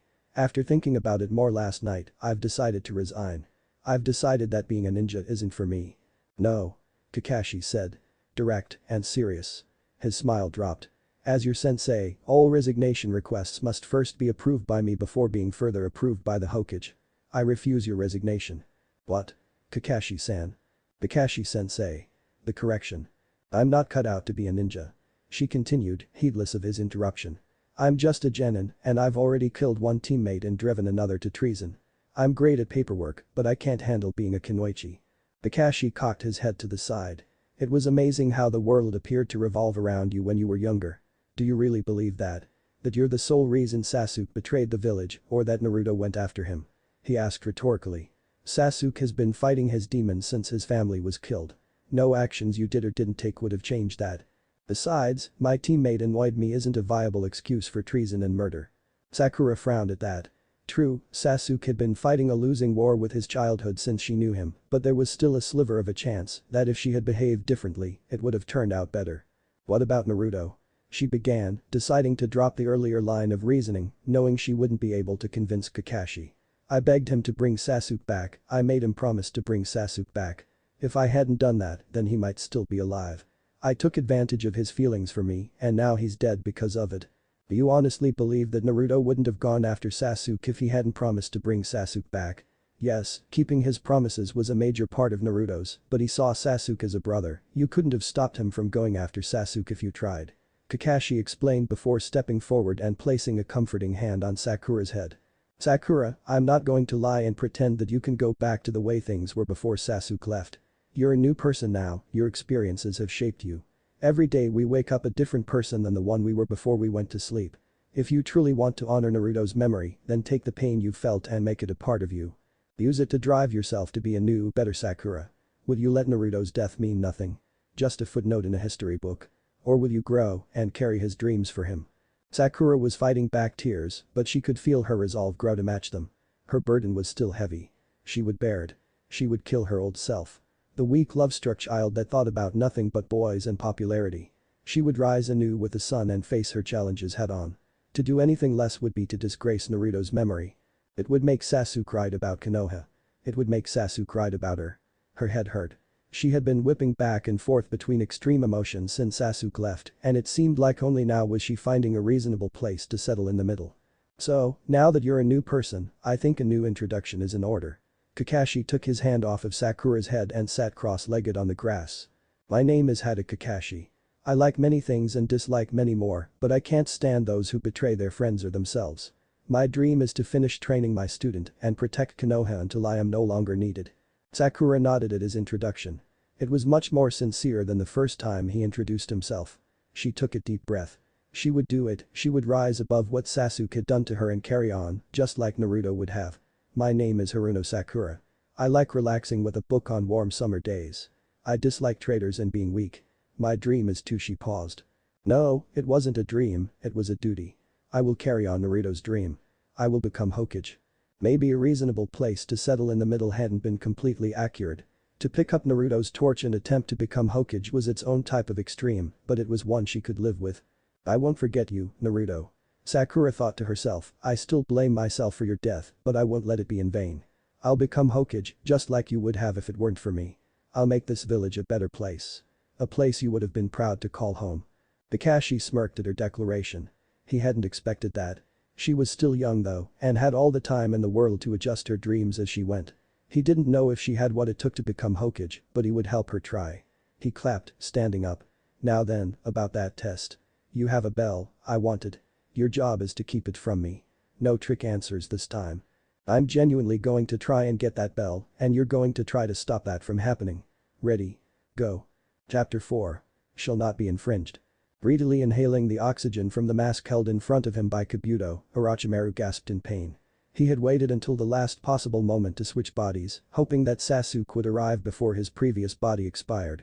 Alas, the boy had come too late. This transfer was the worst one he'd gone through yet. Whether that was because of his arms or because he had waited too long to perform the transplant was unknown. His predicament after Hiruzen sealed the soul of his arms into the Shinigami was fascinating. His arms had begun to rot after the sealing, as though they had a mind of their own and simply lost the will to live. His heart beat, but the blood in his arms simply refused to function. No matter how much he had increased his circulation through the use of various drugs, his arms continued to decay. Even with the aid of his ever-faithful Kabuto, the progression had refused to waver. The stench and disability had been manageable. However, the constant infections had worried him.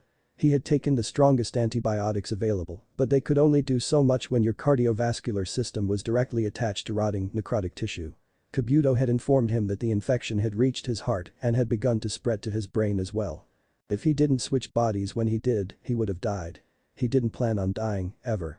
Orochimaru leaned back from the mask that was held to his face and looked down at the pale skin of his arms.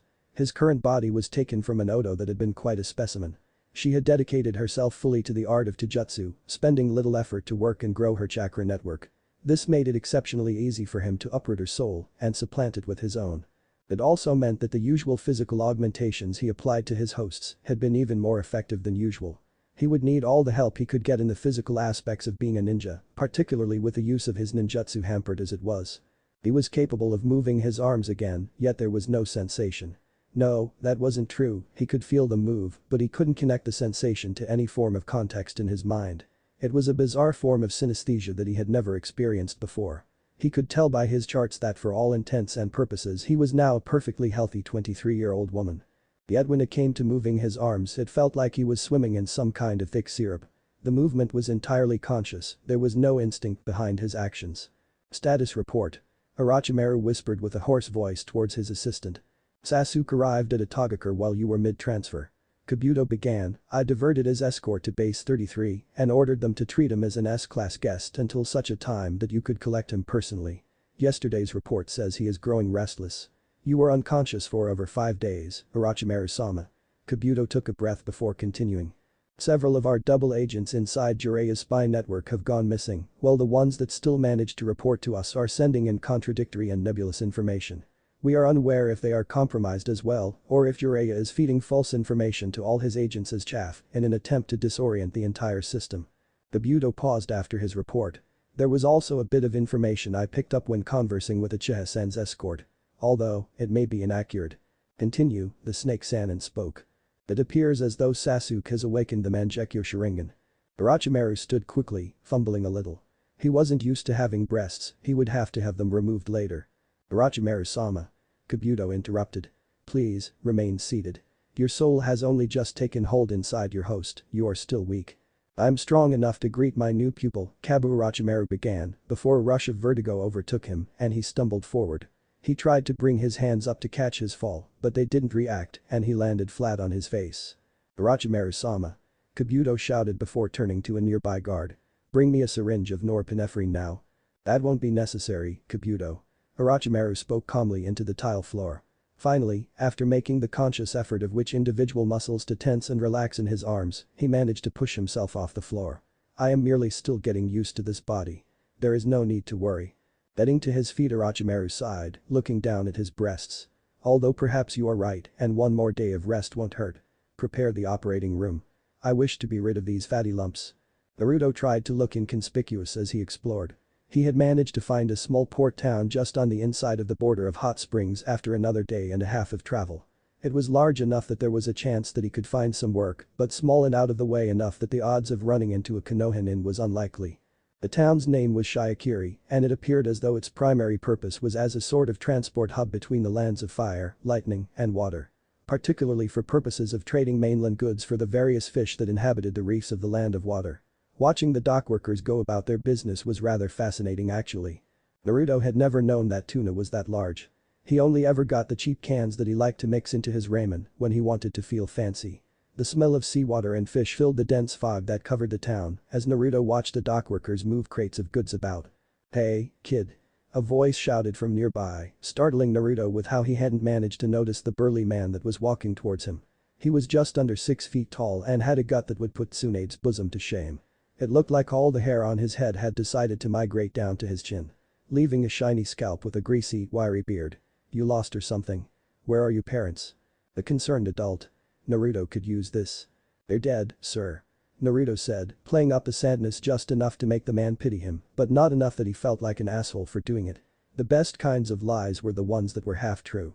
He still wasn't sure how he felt about suddenly knowing his father was the fourth Hokage, but it wasn't exactly like the revelation made him any less of an orphan. I came into town looking for work. My last job fell through and I figured there might be something available here. I know some basic ninja skills and I can work longer hours than you'd think. Do you know of anything available? Please sir, I need the money. Your last job fell through and you know ninja skills. The man stood taller, sucking his gut in slightly and looking at Naruto incredulously. You're not a missing nin, are you? I won't turn you in, but I don't want any trouble with the law either. Naruto shook his head. No, I was assumed dead and buried alive, discharged for medical reasons. Or at least he thought he was assumed dead. That or someone tried to kill him for not bringing Sasuke back. He didn't think the second option was very likely, however waking up in a casket had this funny side effect of making him slightly more paranoid. Oh? The man spoke, softening his voice slightly. What hidden village were you a part of then, boy? Naruto tried not to frown. He hadn't expected to be grilled like this. He should have spent some time preparing a new persona or something. As it was, he was just bluffing and hoping for the best. I was an Odo nin, sir. He said. He couldn't say he was from Konoha. That would be idiotic, and he didn't know enough about the hidden village and hot springs to be able to act as though he had been a ninja there. Atogakure was a newer village and therefore shrouded in mystery. He didn't know much about how it functioned and was hoping that this man didn't either. The man scrunched his face as though he had just smelled something nasty. Atogakure? Aren't those the fuckers that attacked Konoha? I get a lot of business from fire and I don't want no fire merchant jipping me on prices because he found out I hired someone from Odo. Shit, hot springs and fire were allied, he should have known that calling himself an Odo nin would have looked bad. I wasn't a part of their nin corporation during that, sir. I had nothing to do with it. Besides, I told you I'm not an active Odo nin and no one will recognize me as one so long as you don't tell them. I won't cause any trouble with anyone from the land of fire. I just need a job. Naruto flashed a smile and held his hands up in a mock surrender pose. Trying to appear as non-threatening as possible. A twinkle of sadness entered the man's eyes as he looked at what he assumed was another forgotten drudge of a war-torn world. In a way, he was right. What's your name, boy? He asked. You didn't think of a name, Naruto internally screamed. How the fuck did you not think of a name? Uzumaki Haku, sir. Naruto said, silently praying that Haku wouldn't haunt him for stealing his name. Haku? Ain't that a girl's name? It's complicated. The man scratched his beard and nodded. Name's Tamamono Hige. Guess I'm your boss now. Get to work moving those crates from Dock 13 into Warehouse 11 and I'll watch you. None of that ninja magic though. I don't need you drawing attention. I'll pay you whatever I think you're worth at the end of the day, understood? Naruto breathed out a sigh of relief. He hoped it looked like he was happy for a job and not that he was happy he didn't just blow his identity to the first person he'd talked to since leaving Konoha. With a big smile and a thumbs up, Naruto looked at his new boss. Yes sir, Hige-san. I'm on it. Kurenai had chosen to ease back into training with her team after Naruto's death. Kiba had been suitably shaken to learn that Naruto was the Jinchuriki of the Kyuubi, claiming he would have helped carry the burden had he known Naruto had such a badass duty. He somehow managed to straddle the line between celebrating the death of the Kyuubi and mourning Naruto's death without overly offending either side. Shino was as stoic as ever. Not mentioning Naruto unless he had already been brought up in a conversation. Although, he now exclusively referred to him as Naruto the hero like many others had begun to do as well. He didn't show it outwardly, but Kurenai knew the similarities between Naruto being a Jinchuriki and the Aburame clan's use of their had struck a chord with him. They were both shaken, of course, but they would manage. Kids were resilient like that, especially when they're also trained killers. Hinata though. After seeing her breakdown at the sight of Naruto's body, Kurenai had expected the already fragile Hyuga to become a puddle of anxiety and tears. Hinata never spoke much with the rest of her team, but when she did speak it was almost always about Naruto. The girl's infatuation with the boy had been obvious. In fact, it was a testament to Naruto's stunted social skills that he had never figured it out for himself. Instead of showing up to their meeting a sobbing mess, however, Hinata had walked in tall, head held high with a broad smile and covered in bruises. She knew it wasn't her place to interfere with clan politics, but the sight of the dark purple welts that littered Hinata's ivory skin was enough to make Kurenai see red. She kept up a charade as long as she could, telling them all that she was planning on slowly increasing their training due to recent events. She came up with an exercise for Kiba and Shino to practice. It was essentially a glorified game of tag that would have them running about in the woods far from her and Hinata. Once they were out of sight, Kurenai whirled on Hinata and got to her knees. Hinata-chan, she began, quickly pulling the girl into a brief hug before holding her back to look her in the eyes. Gently taking one of her arms, Kurenai pulled back on Hinata's sleeve, revealing more bruising. Your father, did he do this to you? He's gone too far, Hinata, we can petition the Hokage, we can. He didn't hurt me, Kurenai-sensei. Hinata answered quickly, her usual stutter was gone. I've been sparring with several and of the branch house. She explained, as though she had just won the lottery. Jounin? Kurenai asked, Hinata, you're still a genin. You should be training with your peers or learning from your sensei. I gave you and the rest of your team specific instructions to rest during your break, not pick fights you can't win. I need to get stronger. Hinata justified, pointedly avoiding eye contact with her sensei. Everyone does. Kurenai shook her head. That doesn't justify getting yourself hurt like this. There are safer ways to train. I don't have time to waste, I need to hurry. Hinata tried to deflect. Hinata-chan, you're barely 13. Kurenai explained. You have plenty of time to get stronger. The long pause filled the air. Hinata's excuses had been thin and flimsy, and they both knew it.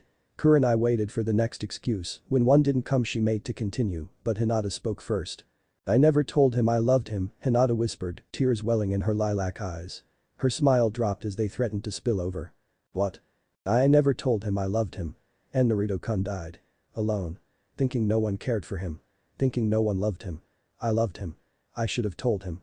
I should have been there for him, but I was scared. I don't even know what I was scared of, but I was scared. So, I let him suffer. I let him wallow in loneliness because I was too much of a coward to tell him I loved him. Even if he didn't love me back, I could have been his friend. I could have been something. Hinata's whole body shook. Tears fell down her cheeks, no matter how hard she tried to stop them from coming. Her words slurred together as she spoke. Naruto suffered every day to protect me and the rest of the village from Kyuubi. He died, cold and alone, never knowing what it feels like to be loved, and it's my fault. Hinata collapsed into her sensei's arms, finally surrendering to the emotions she had been suppressing. She had tried. She had tried to put on a brave face, just like Naruto would have. She had tried so very hard, but she wasn't Naruto. She would never be Naruto. Kurenai held the sobbing girl in her arms, looking out into the tree line she saw Kiba and Shino watching. Kurenai shook her head subtly, and they nodded back, returning home for the rest of the day. I never even got to see his grave. Hinata whispered. The renovations on the Namikaze estate finished today, Kurenai whispered soothingly as she rubbed Hinata's back. We could go visit Naruto tomorrow if you want, and you can tell him that you loved him. I think I'd like that, sensei. Chapter 5. The Calm. Sasuke awoke to a metallic knocking sound. Sasuke-san, Orochimaru-sama has arrived and is requesting your presence in the training room Delta, he heard the stranger through his steel door. Looking over to the alarm clock, he saw that it was almost noon. He had been sleeping in later and later since he wasn't really able to train. I'll be right there. He shouted to the door, unsure if the man that had delivered the message to him was waiting for a response or not. Quickly getting dressed, Sasuke left the room. It was about time the snake showed up. The days had started to blur together in his head, but he was pretty sure it had been over a week since he defected from Konoha. He had already questioned his decision before, and with every day that he was effectively held prisoner here, his doubts only grew. Making his way down the concrete hallways of the eastern wing, Sasuke approached the training room he had claimed as his own. The urge to move had taken him over a few days ago, and he had begun training solo. With nothing else to do, he worked until he could work no more, falling to exhaustion every night. Sasuke entered through the open door to the training room Delta, inside he spotted 3 figures. He recognized Orochimaru and Kabuto who stood beside him, but the snake looked different than Sasuke remembered him. He was slightly shorter, and his hips were slightly wider as well. To the side though, stood a girl he didn't recognize. She appeared to be about his age, with long pinkish red hair, a pair of black glasses, and eyes that matched her hair color almost perfectly. Sasuke-kun. Orochimaru smiled, noticing the young Uchiha and greeting him in an uncannily warm manner. It's so good to see you. I apologize for my tardiness. I was preoccupied with some village matters in Atagakure when you arrived, and I wanted to make sure you were kept somewhere safe. Konoha has not taken your defection lightly, and although they are moving to infiltrate Odo with their spies, Base 33 is new and does not exist on paper. You will be safe here for the foreseeable future. Sasuke remained expressionless, pondering the new information. Of course, Orochimaru-sama. You had other duties to attend to, I understand. I eagerly await our future training now that you are available, he said, a small chill running up his spine as he added the sama suffix to Orochimaru's name. This man wanted to steal his body, but he had to maintain the facade of politeness, no matter how upset he was about Orochimaru's end goals or his tardiness. Ushi. Sasuke asked directly and bluntly, gesturing to the red-headed girl with his head. There was something about her that felt familiar somehow. "This is Uzumaki Karen," Orochimaru began, placing a hand on the girl's shoulder. "I will be teaching you directly whenever available. However, if I am called away on more village business, Karen will serve as your training partner. You are technically her superior, but she knows much and can be a useful aid if you require assistance with anything while I'm unavailable." "I see."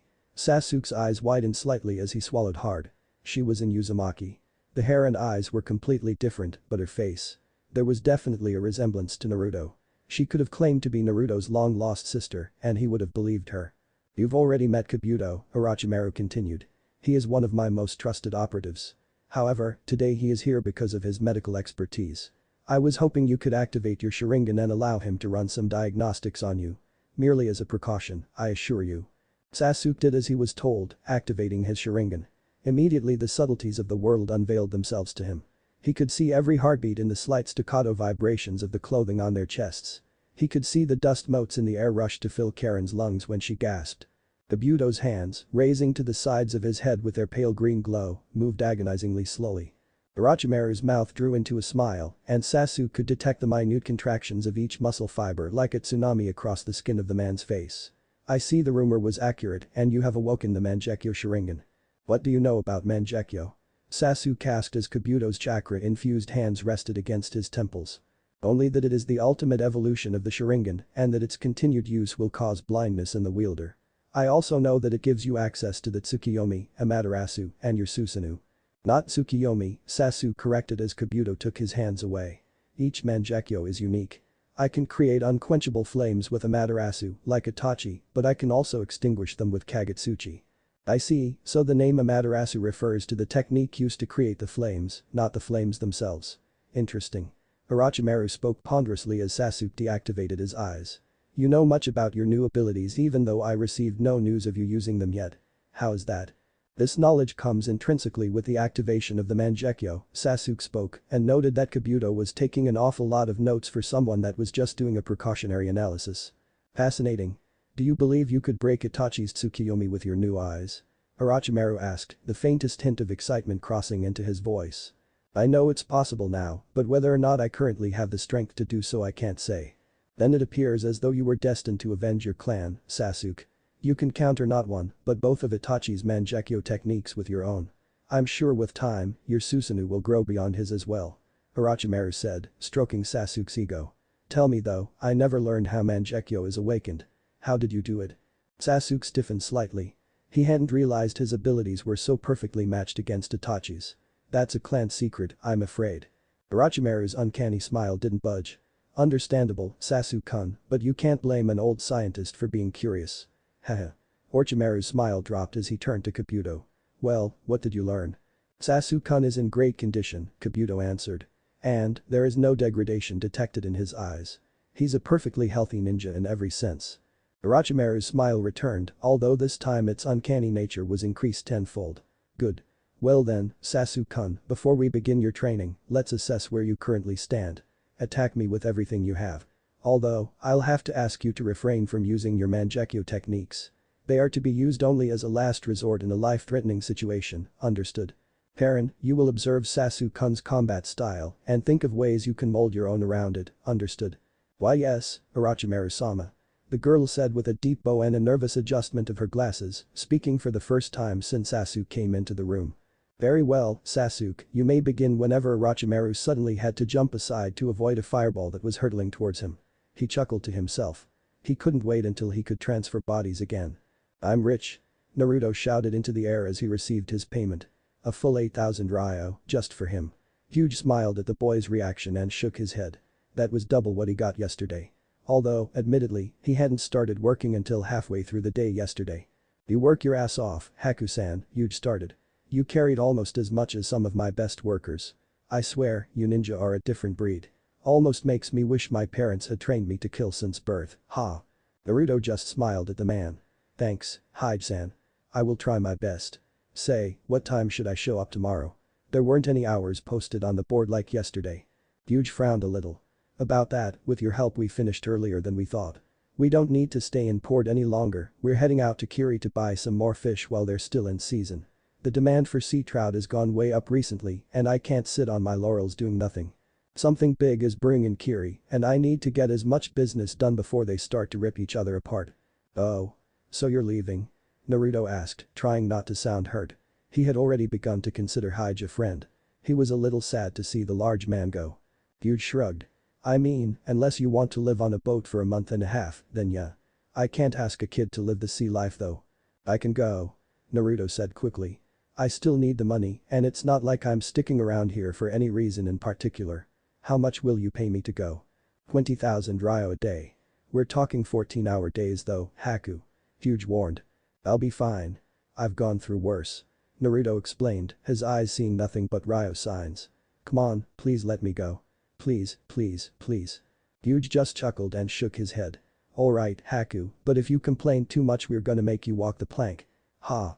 He laughed loudly, slapping Naruto on the back. We'll meet here at 8:45 am. Food will be provided, but everything else is on you, okay? Naruto nodded, still getting used to his new name. Yep, I'll be there. He shouted as he ran off to buy some supplies with his newest paycheck. He was so excited he almost forgot that everyone in Konoha thought he was dead. Almost. Suddenly, Naruto wasn't feeling as happy as he was a minute ago. He didn't feel particularly bad, but something told him he shouldn't be so happy.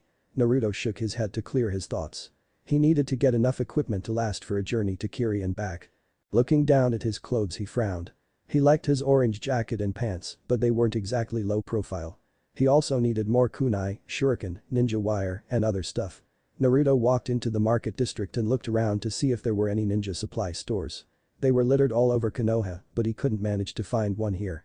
Although, he supposed that made sense. Konoha was a village specifically for ninja, while Shiakiri was a port town. He spotted a man wearing a hit I-8 bearing the symbol of Yugakure and decided to ask him for directions. Hey, ninja-san, can I ask you a question? Naruto asked, waving the man down. I'm pretty sure you just did. Haha. Naruto frowned, and the man simply laughed harder at his reaction before calming down. Yes, of course, go ahead. Sorry, just a little joke. I was wondering if there were any ninja supply stores nearby, even surplus would work. Naruto asked, trying to appear cute. It totally worked. Ninja supply store? What do you need one of those for? You're too old to start training for the academy and no offense, but you're exactly not ninja material. The man asked. I'm gonna go help my friend do some work in Kiri. Naruto explained, trying not to get upset that the man didn't think he was ninja material. He was Uzumaki Naruto. He was the definition of ninja material. Even if the odds are against me, I'd rather have a small chance than no chance at all. The man shook his head and sighed. I wish you civilians would just stick to safe zones, it's hard to protect you when you insist on running away. He turned and pointed down the street. See that alley? Walk down there until you see Mizuhana-san's shop. It's got anything military related, not just ninja supplies, but samurai supplies and other stuff as well. Naruto smiled and shouted, thank you ninja-san. With a smile as he ran down the alley the man had pointed to. Sure enough, at the very end was a run-down shop with the words Ms. Mizuhana's Menagerie of Miscellaneous Material. Sloppily painted above the door. Sakura retched as she leaned against a tree. Another spewing stream of her previous meal shot from her mouth and onto the roots. Why was it always carrots? She didn't remember eating carrots. She didn't even like carrots. Her hair stuck to her face, drenched in sweat. After failing to defend the bell from Kakashi he had told her he was going to whip her into shape. He hadn't been kidding. Apparently she had been lacking in all major aspects of being a ninja. Her taijutsu was pathetic, her ninjutsu was non-existent, and while she had potential she didn't actually know any yet. The absolute thrashing she had received from Kakashi had served as a wake-up call almost as loud as the death of Naruto. Sasuke had mastered an air rank assassination ninjutsu and several fire techniques. Naruto could create so many shadow clones he could have been considered a literal army of one. Sakura.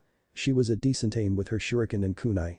With Naruto and Sasuke gone, it was just her and Kakashi during their training sessions, meaning she got his full and undivided attention.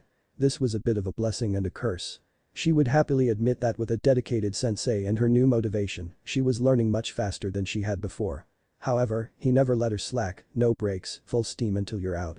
This wasn't the first time he had worked with her until she puked. Opening her eyes she saw a water bottle being held out to her. Rinse your mouth out and take a sip.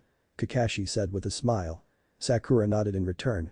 Why yes, sensei. She panted after taking her drink. What's the plan now? Now? You go home and rest.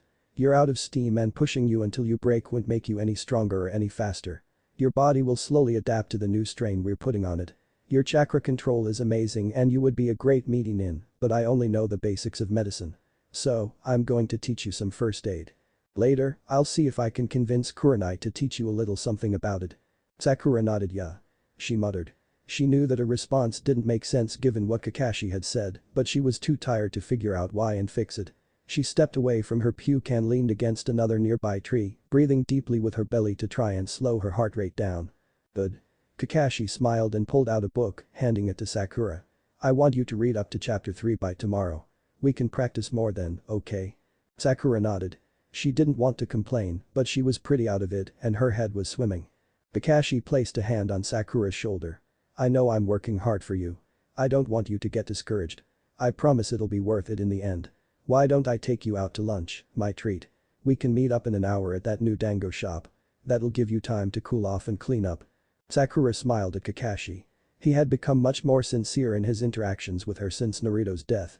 She winced subconsciously. Naruto being gone still hurts. Sometimes, she expected him to just waltz into the training ground, apologizing for being late and bugging Kakashi for new ninjutsu. "Kakashi-sensei." Sakura brushed her hair out of her face. "Can we get ramen instead, please?" Once inside the store, Naruto immediately began to question his life choices. The place smelled like old people and vapor rub. It had a song playing on loop over the tinny loudspeakers that he could only describe as bad elevator music. The bright fluorescent lights shone so bright they hurt his eyes, and the grayish-white tiles were covered in a dusty grime that indicated the place hadn't been mopped for a while. Turning to his left, he saw a little old woman reading what looked like an old magazine that had aged almost as poorly as she had. On the cover it read "Top 20 Tips to Great Sex with Your Man." "You won't believe number 12. Excuse me?" Naruto asked, trying to get her attention while wondering what kind of bizarre hellscape he had entered. Without a word the woman, whom he assumed was Ms. Mizuhana, pointed a dark wrinkly finger to a sign on her counter that said "Please ring bell for service." Naruto squinted at the woman but did as she suggested and rang the bell. "Wyatt?" she asked loudly, drawing out her words as she put her decrepit magazine down to look at Naruto. I was looking for the kunai," Naruto asked. "Wyatt?" she asked again. "I was looking for the kunai," Naruto said loudly for the woman, assuming she was hard of hearing before she hit him on the head with her magazine. "No need to yell," she shouted before going back to reading her magazine. "Ninja gear is aisle 1, samurai gear is aisle 2, and everything else is aisles 3 through 5. "Oh, thanks," Naruto replied, rubbing the top of his head. The woman didn't say anything, simply pointing to the sign again. Never mind." Naruto grabbed a basket and went immediately to aisle 1. He needed kunai and ninja wire. He wanted to check out the other aisles, but only if he had enough money left over. Walking down the aisle he kept an eye open for what he needed while trying to ignore anything he didn't need. He knew he didn't need a chrome-plated shuriken, but he really wanted one. Finally he found a bin of kunai. They were slightly longer and thinner than what he was used to, and they would need to be sharpened, but they would work. They were 800 ryo apiece, a little pricey, but doable. He grabbed 4 of them and placed them in his bag before searching for the ninja wire. Thankfully the price on that was much more reasonable, 100 feet of medium-grade wire for 1000 ryo. That would be more than enough for now. So, 4000 ryo for the kunai, 1000 for the wire, and the 1200 he had already spent on food. So he had just under 6000 ryo for whatever he wanted. That wasn't much, but it was better than nothing. Naruto left the ninja gear aisle and went to look for some clothes in the other aisles. The last thing he wanted to look like right now was a ninja. Holy shit. Was that a sword with 9 blades? No focus. Naruto berated himself. He should be used to shopping with thrift. It wasn't like he was rich back in Konoha. It just felt harder than normal for some reason. Clothes first, awesome swords later. He continued to look for clothes before finally finding them on aisle 5. They were all pretty generic looking. Though, he supposed that's exactly what he should be looking for. He grabbed 2 dark brown button-up shirts that were made out of a canvas-like material and a pair of cargo pants that were dark green. Together they came to 4800 ryo. Damn, he only had 1000 ryo left. That would probably only be enough for dinner tonight and breakfast tomorrow. The food here wasn't as expensive as it was in Konoha, but it still wasn't cheap. Naruto returned to the counter and placed his items on top. The woman pointed to the sign again. Sighing loudly he rang the bell. "What? Can we skip this and you can just check me out?" Naruto said, cutting the interaction short. Ms. Mizuhana frowned. Kids these days, all business, not letting their elders have any fun. she grumbled as she checked him out. After paying, Naruto got out of the shop and out of town as quickly as possible. Once he arrived at his base camp outside of town, he quickly took his jacket off and tossed it aside. He rubbed his chest subconsciously. It didn't hurt and the weird bendy rib sensation had gone away, but he still found himself rubbing it occasionally just to check and make sure it was still there. His camp consisted of a fire pit, a small pile of squirrel bones, and some wrappers from the food he got the other day. It wasn't much, but he would rather sleep under the trees than on the streets. Changing quickly into his new clothes, Naruto lamented to realize he forgot to buy underwear. He would have to manage somehow until he got back from his trip to Kiri. However, he couldn't afford breakfast and clean underpants. Hinata shook as she walked around the Namika's house. The home had been converted into a sort of miniature museum. The main floor was dedicated to Yondaime and his wife, while the top floor was filled with information on Naruto. Hinata held great respect for the fourth Hokage, but she went straight to the top floor. There were several plaques with small snippets of information hanging on the walls. Below them were pictures of Naruto or pieces of something he owned. Hinata began at the first plaque. Uzumaki Naruto, son of Namikaze Minato and Uzumaki Kushina, was born October 10, 67 kg. On the night of his birth, Konoha was attacked by the Kyuubi. The Yondaime, with his advance, sealed the beast inside his son to prevent it from harming the village. Naruto the hero was born carrying the burden of a demon. Marked as with a seal on his stomach, Naruto the hero had become a human sacrifice for the village. Yondaime and his wife died shortly afterwards, choosing to be buried together secretly. Naruto the hero was placed into Konoha's war orphan system with his mother's last name to conceal his parentage. Below the words was a painting of an artist's rendition of the Kyuubi being sealed into a newborn by the Yondaime. The Kyuubi took up a major portion of the painting. In the lower left-hand corner Naruto and the fourth were depicted. The fourth Hokage held his hand out towards the beast and placed another hand on the child's belly. The sickly red chakra flowing into his outstretched hand through him and into Naruto. Both Naruto and his father's faces showed pure agony as the sealing took place. The Kyuubi appeared to be letting out a wail of pain as he was sealed.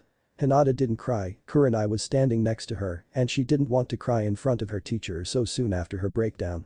She wanted to be strong. She walked to the second plaque. The third Hokage passed a decree that none were to speak of Naruto the hero's status in hopes that he would live a normal life.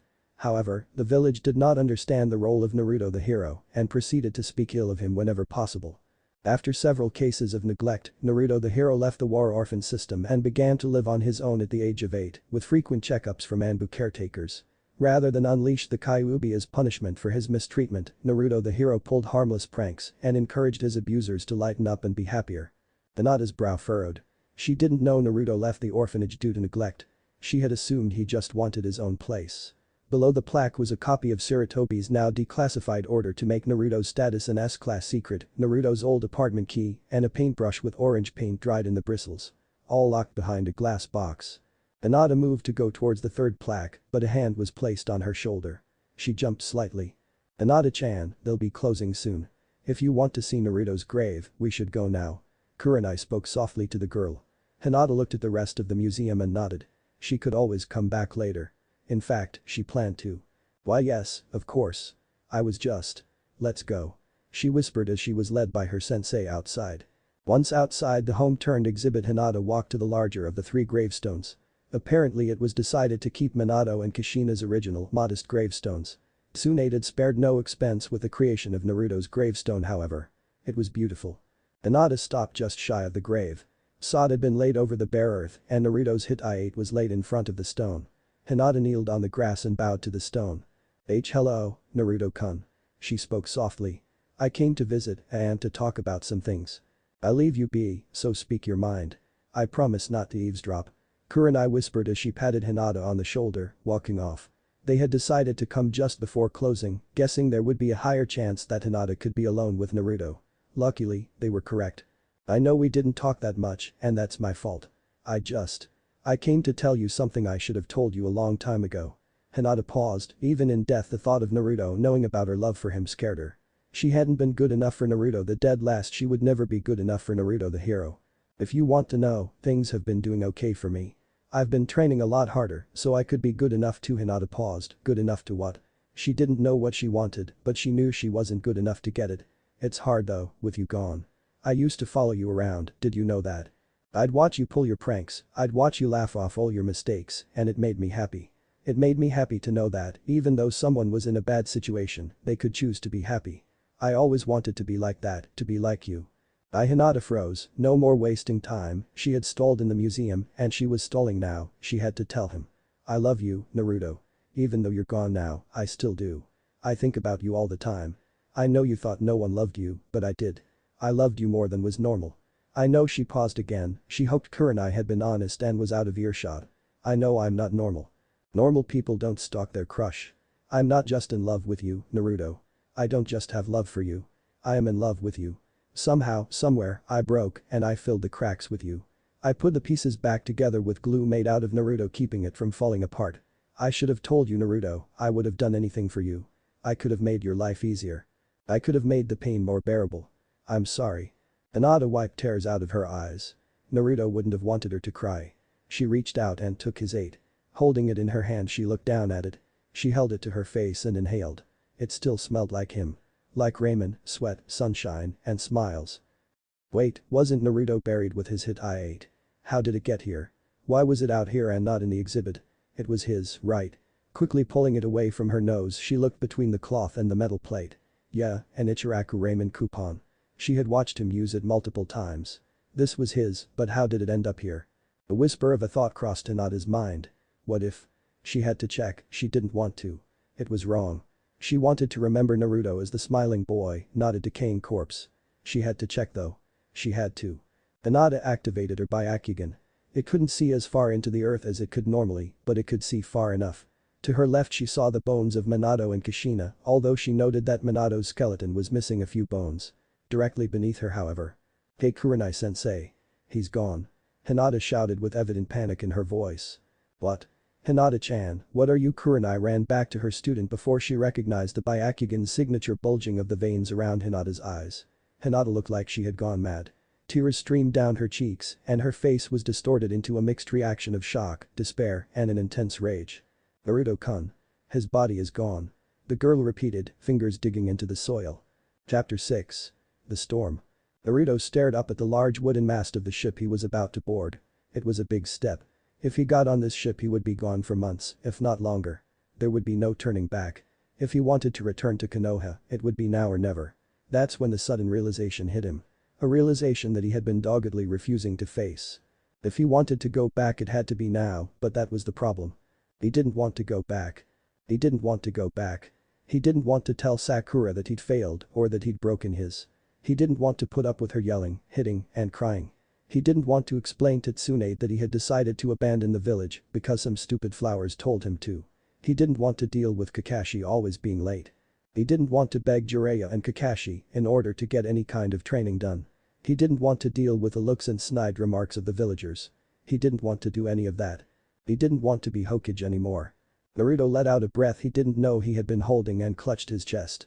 It felt like something had sunk deep into his gut and turned sour, yet it also felt like some colossal weight had been lifted from his shoulders.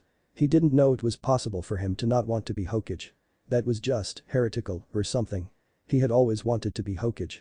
He couldn't remember a time where being Hokage hadn't been his end goal, yet here he was. Getting on a ship to a faraway land he had never been before because he didn't want to go home, if he could even call it home anymore. He almost felt sick, but at the same time, he was completely fine. Hey, Hyde-san. Someone shouted at Naruto. Who's the kid with the funny whisker marks? That's Haku-kun, huge response from far away. He's got a strong back and an even stronger work ethic. He's coming along too. Don't worry, if he gets in the way just point him in the right direction, he'll learn. Naruto was immediately drawn out of his introspection. I'm an idiot. Naruto yelled at himself internally. Who cares about orange clothes when you have fucking whisker marks? How am I supposed to keep a low profile with whisker marks on my face? Quick, think of some bullshit. Actually, Naruto explained. They're tattoos my parents gave me as a child. It's a family tradition thing, don't worry about it. Please buy it, please buy it, please buy it. Oh, yeah, I guess that makes sense. The man said with a shrug. I've seen people do weird things. Did you know there's a clan in Konoha that's obsessed with getting as fat as possible? Bunch of weird fetishists if you ask me. Yeah, sounds weird. Naruto chuckled before walking up onto the ship, breathing a sigh of relief. Thank the gods. Still, I'll need to find a way to hide my face in the future. He was carrying everything he owned in his jacket-turned bag at his side. He had tied the bottom shut, zipped it up, and shoved everything he had down the neck of the jacket and carried it by the sleeves. It probably looked weird, but it was functional for now. His stomach grumbled a little, he had forgotten to get dinner last night and the small rice bowl he had for breakfast wasn't enough to keep him full for long. Hopefully, Yuji wasn't kidding when he said food would be provided. Speaking of Hyge. Haku-kun. Yuji shouted a bit too loudly as he slapped Naruto on the shoulder. Good to see you made it, I was afraid you chicken out. You are just a kid after all, and working on a trade ship is hard work. Yeah, don't worry about it. I said I would come, so I did. Naruto chuckled nervously. That and I really do need the money. Yuji nodded, I understand, you don't need to explain yourself to me. The large man let go of Naruto's shoulder and stepped away. Here, let me show you your quarters. You're the new guy so you get the barf bunk. Barf bunk? Naruto asked, his head suddenly filled with images of a vomit-covered bed. I didn't bring any cleaning supplies. Ha. Don't worry, it's clean. For now. Yuji said as he led Naruto down a set of stairs on the ship as several men hustled about. Once under the deck, Naruto was led to the forward of the ship on the second floor. Opening a door, Naruto was shown his room. The thing was barely large enough to hold a bed, which was a small, simple mattress on a wooden frame. Although he supposed he should be grateful he had 4 walls and a door. He had been expecting to sleep in hammock surrounded by 30 men. So why is it called the barf bunk? Naruto asked, not entirely wanting an answer. Because it's right near the bow, meaning you're gonna feel every wave and bump as we sail, and if you don't have a stomach of steel, Yuji shrugged. Well. Barf bunk. Naruto frowned but nodded, tossing his stuff onto the bed. Nice. He said sarcastically. His stomach wasn't weak, but it didn't know how he would handle sleeping on a roller coaster. Yuji laughed and clapped Naruto on the shoulder again. Don't worry, Haku. You'll be fine. Are you ready to get to work? We're about to head out. Sure, Naruto nodded. But, how are we gonna set out when there's no wind? It's not like you want me to row as Naruto looked at the man who simply smiled in return. Right, guess I'm on it, just point the way. Just head right down those stairs. You'll see a guy in a funny hat. Tell him you're new and ask him where he wants you. Just follow his orders and you'll be fine. Naruto just nodded. 20,000 ryo a day Naruto, he thought to himself. Just remember, you're getting 20,000 a day. Tsunade stared down at the report on her desk with unseeing eyes. Her mind was preoccupied with what she had just learned. Naruto's body was gone. Who could have done this? She thought to herself. Iwa. No, they hated the fourth, but that's no reason to take Naruto. Besides, they wouldn't have left Minato's grave untouched. Akatsuki. That doesn't make sense. Kyuubi died with Naruto. There's no way they would be stupid enough to try and still extract it. Odo. Orochimaru is a right bastard, but he already has Sasuke, there's no reason for him to want Naruto as well. Unless he's after the Uzumaki's famed longevity. Surely Naruto couldn't have been the last of the clan, right? It would be far easier for him to simply find another Uzumaki. Not to mention Naruto wasn't even a pureblood Uzumaki, only on his mother's side. Knock knock. A voice came from the window nearby. Why is it that the only times I see you anymore is when something terrible has happened? Tsunade asked her former teammate. Because we both know that you're never actually going to fall for me and I can only waste so much time trying before I get depressed. Jiraiya answered as though he was asking himself a question. He was being surprisingly honest. Although given the events that had taken place over the last month or so, Tsunade supposed it was only fair that the man's usually jubilant persona had faltered. With my work keeping me out of the village, the only reason I have to return is with bad news or to make sure you're okay after you inform me of bad news. So, you're here to check up on me? That's surprisingly sweet for a legendary super pervert. Tsunade responded by raising an eyebrow and smirking. Thank you. I still get up with enough gusto to try and win your heart occasionally. Jiraiya laughed. How's the search for the new age going? He asked, chuckling at his terrible pun. Tsunade's slightly improved mood at being distracted by Jiraiya left the second the conversation returned to business. Terribly. Kakashi turned the position down as I'm sure you know, and I simply can't find any other jounin that could handle the job. Guy is certainly skilled enough, but he's too, shall we say, unique to handle sitting in an office making political decisions all day. He turned me down to continue training his team as well. I've looked into several Anbu members, but you know them. They can't go 2 weeks without the adrenaline rush of a near-death experience, let alone going months, or even years, without combat. What about Shukaku? He's handling most of the logistics right now anyway, right? Surely he would be capable of handling the title. Jiraiya offered. He's more than capable, but he would never accept the position. Tsunade rebutted. The only person I can think of that could have both the ability and the desire to be Hokage would be Hyuga Hiashi. Hiashi? Are you sure that's a good idea? Jiraiya asked. No, Tsunade responded immediately. That's why I haven't asked him. Hiashi is too focused on his clan, he would only use the position to further the goals of the Hyuga, not Konoha as a whole. The room filled with silence for a few moments. The awkward pause was only broken by Tsunade's sigh. "How long are we going to talk about things that aren't Naruto? We both know it's why you're here," she asked. "I haven't thought of a single plausible theory, and Kakashi's tracker hounds haven't managed to pick up even a hint of a trail of the grave robbers. It's like they were never even there. All I know is what was in the message you sent me. Who found out he was gone? Give me a timeline." The Hyuga by the name of Hinata discovered he was missing last evening. She found Naruto's aid at his grave and realized that it shouldn't be there since he was buried with it. Using the Byakugan she discovered the absence of his body. Another Hyuga was brought in to confirm that the body was gone, and he did so. Naruto's Hit-8 has been confiscated and now you know just as much as I do. Why leave the Hit-8 behind? To send a message? Jiraiya speculated. Well, if it was then it was a pretty shitty message considering we don't know who sent it or what it was supposed to mean. Tsunade replied by taking a bottle of sake out of the drawer in her desk. "And you said there was no scent of the grave robbers, but what about Naruto? Any scent of him?" he asked. "None, there was a lingering smell on his 8, but no trail." Meaning? "But they took his body a while ago." Jiraiya hummed to himself, scratching his chin. "How has everyone reacted to this?" "They haven't, I've made this whole situation an S-class secret. The only people that know are you, me, Shizune, Kakashi, Kurenai, the Hyuga girl, Shukaku, and the Hyuga that was called in to confirm Naruto was gone," Tsunade responded. "The citizenry has continued to deify Naruto and would demand war if they so much as suspected Iwa or Oto took his body. If it was just people that mourned Naruto's death against people who didn't care, things would be more reasonable. Unfortunately, the arguments are between two groups that both claim to care for Naruto, so it's not how much should we care, it's which of us can care the most." Jiraiya frowned. "That's worrying." There was even a vote to have his face carved into Hokage Mountain. "Did it pass?" Jiraiya asked, eyes wide as he suddenly realized just how insane the situation had become. "Of course it didn't pass, and I would have vetoed it if it did." Tsunade berated him as though he were an idiot. "But the fact that it was brought up is worrying enough. I can understand ignorant civilians getting carried away, but we're talking about that are doing this too. We need to find a way to de-escalate the situation and fast. I want to leave Konoha, but I prefer to stand for more than 15 minutes after I've left." Another awkward quietness filled the room. Seconds turned to minutes as the two of them sat in silence. "Well, it sounds like you've got things basically under control," Jiraiya said happily, abruptly changing the mood of the room. What are you?" "I'll still be in town for a few days if you need me, I'm gonna go do some totally not peeping. See ya." Jiraiya laughed as he fell backwards out of his perch on the windowsill. Tsunade knew that he would already be gone if she went to chase after him.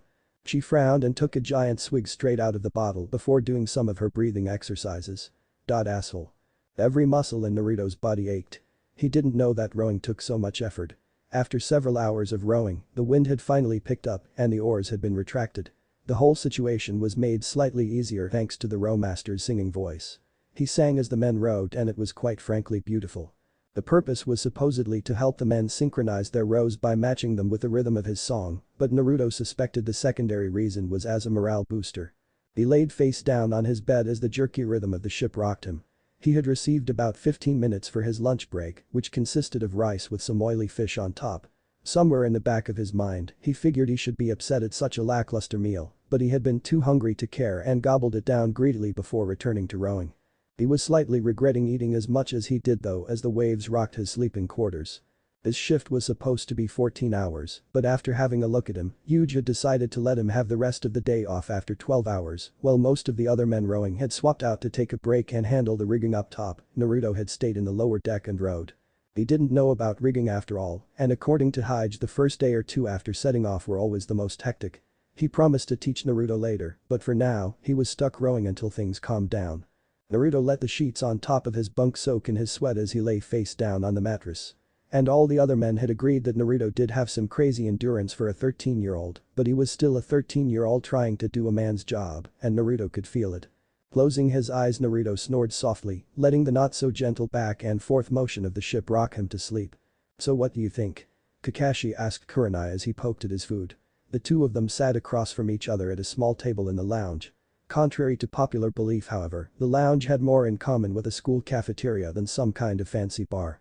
"I think that you're asking a rather large favor and offering nothing in return. I have more than enough to deal with Hinata." After Kurenai looked around and saw that the lounge was rather populated at the moment. After you know what happened. She was just about to start healing when she saw you know what. If she was unstable before, she's insane now. She's thrown herself headfirst into training. When she showed up for today, she was covered in so many bruises I couldn't tell where her skin ended and the wounds began. She's kept her Byakugan active at all times in what I can only assume is an attempt to either increase chakra efficiency with it or to increase her reserves. She got so tired she passed out mid-spar with Kiba. And now you want me to help you train your students as well? Yes. Kakashi held up a hand to stop Kurenai's retort. However, I never said I would offer nothing in return. I only have Sakura now as you know, so if you're training her that means I can help train your team. I can use my dog summons to help train Kiba, my Sharingan will help Shino learn how to deal with opponents that can keep track of his bugs, and Hinata. Kakashi paused. I'll think of something to do with Hinata. I've dealt with loss in the past and I can help her deal with it now. Even if it's only to focus her energy into a more productive route. Kurenai shook her head. You're still asking a lot, Kakashi. Yeah, you can help with Kiba and Shino, but they're mostly capable of taking care of themselves right now. Hinata is what I'm worried about. I don't know her well enough to be able to guarantee that I can help her. Honestly, I don't know if anyone can.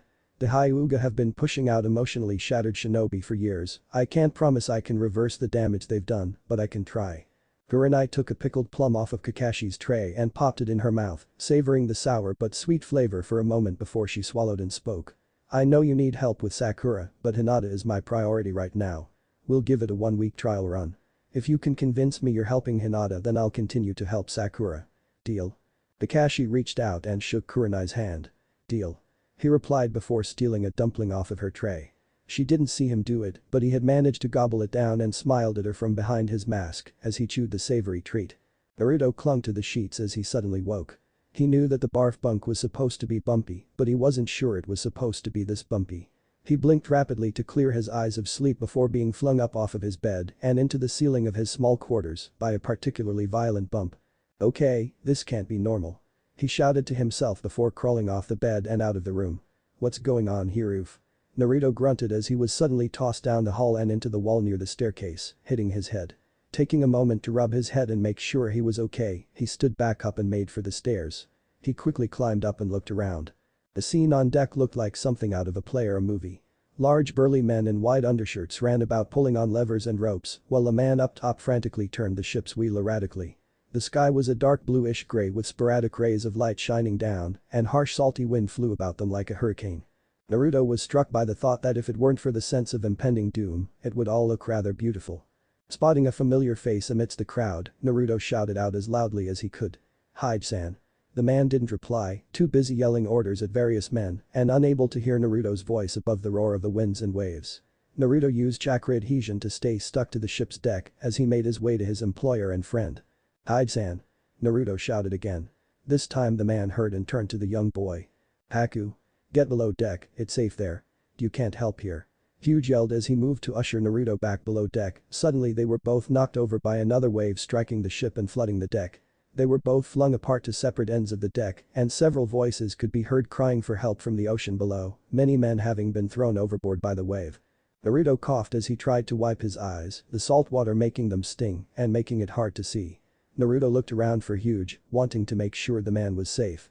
Finally spotting him near the center of the ship. Just as the large man tried to stand, a sickening cracking sound emanated from the mast. The base of the mast suddenly snapped dancing off of its post and grinding across the deck, directly towards Hyde. Hyde-san. Move. Naruto shouted, but it was too late. Just as he wiped the oceanic brine off of his face he was pinned by the mast as it slid across the deck, dragging him with it. Naruto's eyes widened in horror as he watched the closest thing he could call a friend slowly crushed into a chunky red paste across the ship's deck. Cries of agony and pain pierced the harsh winds. Tears came to Naruto's eyes and he was going to scream but was suddenly struck across the back of the head by a piece of unseen debris. Another wave hit, the briny water forced its way into his mouth and up his nose. The last thing he thought before falling unconscious was that Sakura being upset with him suddenly didn't seem like that big a deal. Chapter 7. A little brain damage never hurts anybody. Naruto's eyes opened slowly. He didn't know what he had been expecting to see, but it certainly wasn't this. Staring up at the concrete ceiling he watched as it moved and twirled, rainbow patterns forming and breaking as he stared. Everything hurts. He didn't know how long he laid down in the waters of the sewer inside his mind, staring up at the chameleon ceiling before standing up. A part of him wanted to go to sleep, to pretend this was all a dream, and that maybe he'd wake up in Konoha's hospital with Sakura thanking him for bringing back Sasuke. He knew better. His childhood had been filled with many such wishes. Wishes that he'd wake up and his mom would be cooking him breakfast. Wishes that he would go to school and everyone would want to be his friend. Wishes that he would be anyone other than Naruto. His wishes never came true. Cracking his neck as he rose off of the water-covered floor, he felt a small tugging coming from behind his navel. He knew where he needed to go. Walking down the twisting and winding halls of the sewer in his mind, he let himself get lost, following his instincts. He wasn't sure how long he had been walking. Hours. Days. Seconds. He felt his mind folding in on itself with a throbbing aching pulsation. Finally, the tugging led him to a large room, more of an auditorium really. In the middle of the room was a row of thick iron bars. The bars ran infinitely to his left and right and extended infinitely up. Behind them, a large pair of glowing yellow eyes looked down at him. "Well? Are you going to thank me?" A large booming voice resounded from behind the bars. "I don't require much of a reward, just rip this nasty little poster down, it's such an eyesore," the voice said, a colossal claw reaching out from the darkness to tap on a small piece of paper that was keeping two iron bars stuck together. "What?" Naruto asked. He honestly had no idea what was going on. He knew he should be scared. He just wasn't for some reason. "Looks like your most recent bout of brain damage was more serious than I thought," the voice boomed. "I'll tell you what, why don't I help you? I can be very helpful, all you have to do is take off this tiny piece of paper and then I'll be your friend. Okay?" Naruto looked at the glowing eyes before nodding and making his way to the seal. "Why yeah wait, no. This is wrong, something's wrong." Naruto fell to his knees, clutching his head, the aching pulsation was growing stronger than before. It hurt. His sight was blurry, everything was just colors and shapes. It was like he was looking at the world through rainbow-colored TV static. Naruto looked down at his hand and was puzzled as to why his fingers were stretching and contracting like they were breathing. He was pretty sure bones weren't supposed to move like that. "What's wrong?" Naruto asked the glowing eyes. "What's happening to me?" "Part of your visual cortex was damaged, your mind is currently regrowing neurons to fix it. You're gonna be like this for a while." The voice answered, suddenly sounding rather downtrodden. The glowing eyes lowered and Naruto could only assume that the beast had lied down. "Visual cortex?" The not-so-booming voice sighed. "The part of your brain that deals with what you see. Don't worry about it, just shut up and wait a few minutes." Naruto swallowed hard and sighed, it wasn't like he had anything better to do. He sat down and closed his eyes, trying not to get too nauseous. "Ack." Sakura grunted as she landed with a thunk against the ground. Her eyes widened as she saw Kakashi darting down towards her from above, his leg extended in a kick. Quickly rolling to the side, she jumped up and back, trying to get distance between her and her sensei. "You're too slow, move faster," he shouted as he dashed towards her. "High left kick, deflect and counter-attack," he ordered as his foot made its way towards the side of her head. Sakura ducked and punched up at Kakashi's leg, throwing him off balance just as he asked. Using the brief half-second opening she made to punch him in the back before he dodged to the side, gripping her arm and tossing her over his shoulder and back onto the ground. "Never commit to an attack without thinking of an exit strategy," he ordered. "Get back up, you can still fight." Sakura coughed. "I don't think I can. I think I'm done," she gasped as she let the refreshing dew-covered grass cool her off. "Once more, then we can work on your meaty jutsu," he said, kicking her side gently. "Get up." "Why yes sir." Sakura sighed as she got up on wobbly knees. She hated taijutsu training. She much preferred regular endurance and strength training. Sure, she was more tired after running laps and doing push-ups, but at least she wasn't covered in bruises afterwards. "Good. Now, you're not strong enough to block my attacks, and odds are you never will be. So you need to focus on the deflection and redirection of my momentum. Understood?" he asked. "You're smart Sakura, think of it like a physics problem if you need to." He pointed to his left fist with his right hand. "Object X is moving towards object Y with an inertia of Z. What is the most efficient method of avoiding a collision between objects X and Y?" Without another word, Kakashi moved to punch Sakura in the face. Reflexively she lifted her arms to block. While she managed to retain her form, she was sent flying back again and landed in the nearby river. Kakashi looked at her as she surfaced and gasped for air, shaking his head. "Sakura-chan, object Y is you. Redirect or dodge, never allow object collision." Kakashi sighed as he walked to her and held out his hand to help her out of the river. "You okay?" Sakura rubbed her left forearm but nodded. "Why yeah, I'm fine, just a little beat up," she answered before taking his hand and climbing out of the river. Kakashi smiled at her apologetically. "Hey, yeah, sorry about that. I thought you were going to dodge." He explained, brushing some of the grime off of her as she tried to dry her hair. Are you ready for medical training? Sakura sighed and looked down. Yeah. She answered. She wanted to say she couldn't, that she was too tired, but she knew that he knew better. She couldn't bring herself to lie to him either. He was trying so hard to make her a better kunoichi. He knew just how far to push her, and a part of her appreciated it. She had already made great progress since Naruto and Sasuke. Well, since she started training solo. Now then, what chapter are we on again? He asked. We did lacerations last time, right? Yeah, we're on chapter 12 now, arterial bleeding. Sakura frowned, she wasn't looking forward to practicing this. The book suggested testing on a dog. She loved dogs. She hoped Kakashi didn't use one of his summons to test her skills on, she could never live with herself if she killed Pakin or something. So, should we go to the pound or something? Get our. She paused, not enjoying the word she was using. Test subject. Kakashi cocked his head and looked at her. What are you talking about? You need to learn about healing arterial bleeding, not getting a pet. He said as he took a kunai out of his pouch. Kakashi-sensei, what are you? Sakura began to ask before she saw him roll up the sleeve on his left arm and turn his hand so his palm was facing up. Wait, you're not gonna. Kakashi jabbed the kunai into his forearm and dragged it up towards his elbow. Blood began to spurt wildly. Now then. He smiled up at her, placing the kunai back into his pouch. I'm bleeding out and you're going to stop that. Okay? He asked casually. Kakashi-sensei, what the fuck? Sakura shouted before Kakashi bopped her on the top of her head with his non-bleeding hand. No swearing. He chastised now, focus on the don't let your sensei die part please. Taking deep breaths, Naruto slowly stood back up and looked around. Everything was still shifting ever so slightly, but at least his head didn't feel like it was simultaneously going to explode and implode. Okay, Naruto said, looking at the glowing eyes again. Everything is still wiggly, but at least I can think straight now. That was weird. I can imagine. Kyuubi said. Now, I would greatly appreciate it if you would wake up and avoid dying again. Again? Did I die in the shipwreck? Is this hell? I'm not gonna be reincarnated like a mouse or something, am I? No, you dolt, you didn't die in the shipwreck, you died at the hands of the Uchiha boy. If it weren't for me you would have stayed dead too. What? I didn't die, I was buried alive because, Naruto paused. Sasuke wouldn't have actually killed him, right? They were friends, weren't they? Yeah, but what kind of friend betrays you and stabs you in the chest with lightning? Naruto thought to himself. So wait, why did you resurrect me then? Is it because if I die, you die? Naruto asked, still trying to make heads or nine tails of the situation. The glowing eyes narrowed slightly. That has got to be the most idiotic thing I've ever heard. Kyuubi growled. I am the hate and anger of humanity given form. As long as humanity exists, so too shall I resurrected you because the seal forced me to. I cannot be killed, at least not permanently. Upon your death my soul, if you could call it that, will be sent to purgatory for 9 years while my body reforms. Or, at least it would. Naruto waited for the beast to continue for a moment before prompting him. But your bastard father sealed half my soul inside the Shinigami. Kyuubi roared. I can only form a new body if I die, and I can't fully die if half my soul is stuck, technically alive, inside an eternal being's gut. So even if I die I won't die, I'd be stuck in limbo. So if I died, you wouldn't die, but you'd be, like, mostly dead? Naruto asked. The Kyuubi let out a long-suffering sigh. Sure, I'd be mostly dead. Wait a minute, you knew the fourth Hokage was my dad.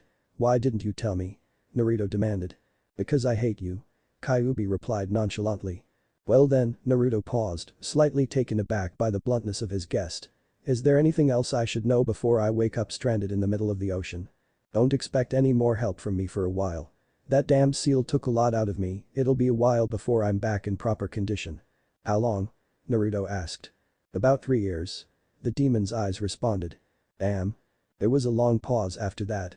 Naruto stared down at the water-covered floor, thinking.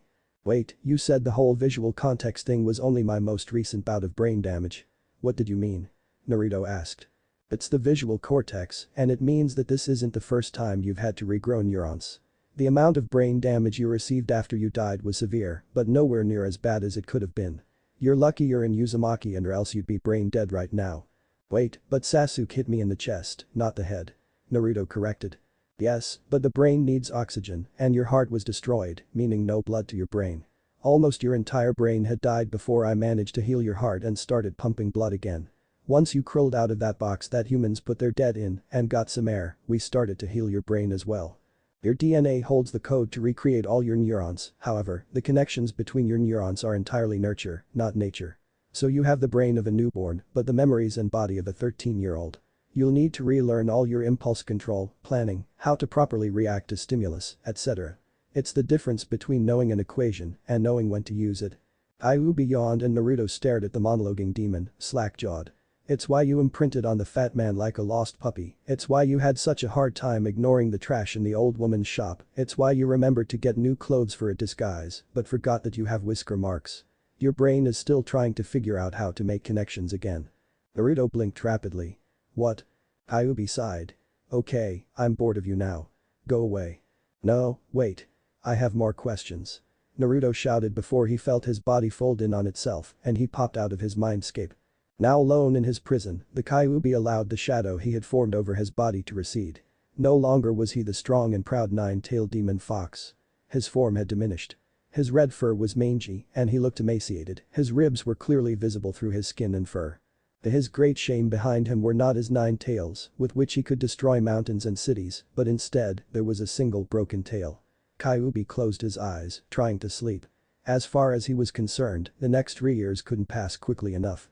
Sakura held an ice pack to her forehead as she walked towards the training ground. She was about 15 minutes late, but she would still be 30 minutes earlier than Kakashi. Her mother had given her some willow bark and chamomile tea last night, and it had really helped soothe her injuries and put her to sleep. Straightening her back to let it pop slightly, she stopped when she saw that someone was waiting for her in the middle of the training field. Hello? She asked the woman, she was pretty sure she knew her from somewhere, but she couldn't quite place where. Can I help you? You're late, the red-eyed woman spoke. It looks like Kakashi's bad habits are rubbing off on you. The woman's voice was just enough to jog Sakura's memory of who she was the sensei of that quiet Hinata girl and the annoying dog boy. Why yeah, sorry about that. It's just that since Kakashi-sensei is always late, it'd kin to be pointless for me to be on time since I'd just wait around all day, you know. Sakura said, subconsciously adding Naruto's old verbal tick to her speech. Not to be rude, but why are you here? Did Kakashi forget to tell you? Kurenai sighed, shaking her head. He wanted me to teach you about, and in return, he would help my students as well. Ergo, I'm here, and he's not. Oh yeah, he did mention something about that. He didn't say we were starting today though. Sakura explained. Sorry, I'm a little out of it with how hard Kakashi-sensei's been training me. So, where do you want to start, Kurenai-sensei? We'll start with the most important aspect of, Kurenai said. Breaking out of one. Sakura nodded and tossed her ice pack aside. Okay, so how should we? Sakura's eyes went wide and her heart began to beat faster. Kurenai was staring at her eyes piercing into Sakura's very soul. She had to run, she had to run. Sakura was overcome with an intense feeling of dread and she knew that Kurenai was going to hurt her, to kill her. She had to run. Something was wrong, something was very wrong. Sakura turned tail to flee back to the village, but when she did Kurenai was already there in front of her, staring down at her with her demonic red eyes. Jumping back, Sakura felt as though her heart was beating out of her chest. Drawing a kunai from her pouch, Sakura prepared for combat. If she was going to die, then she was going to die fighting.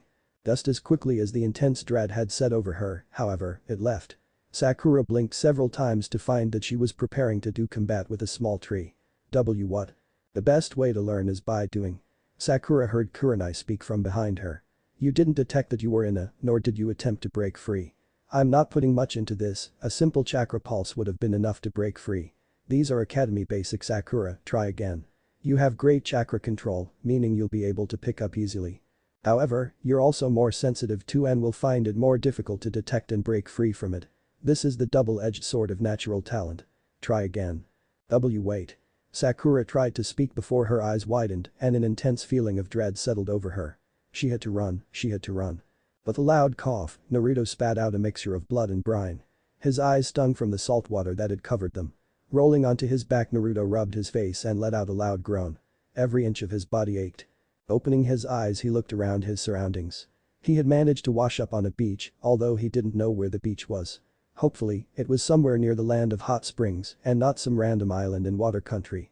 This wasn't one of those soft white sand beaches that were in all those vacation brochures though, this beach was mostly gravel and dirt, with a few chunks of wood and debris washed up as well.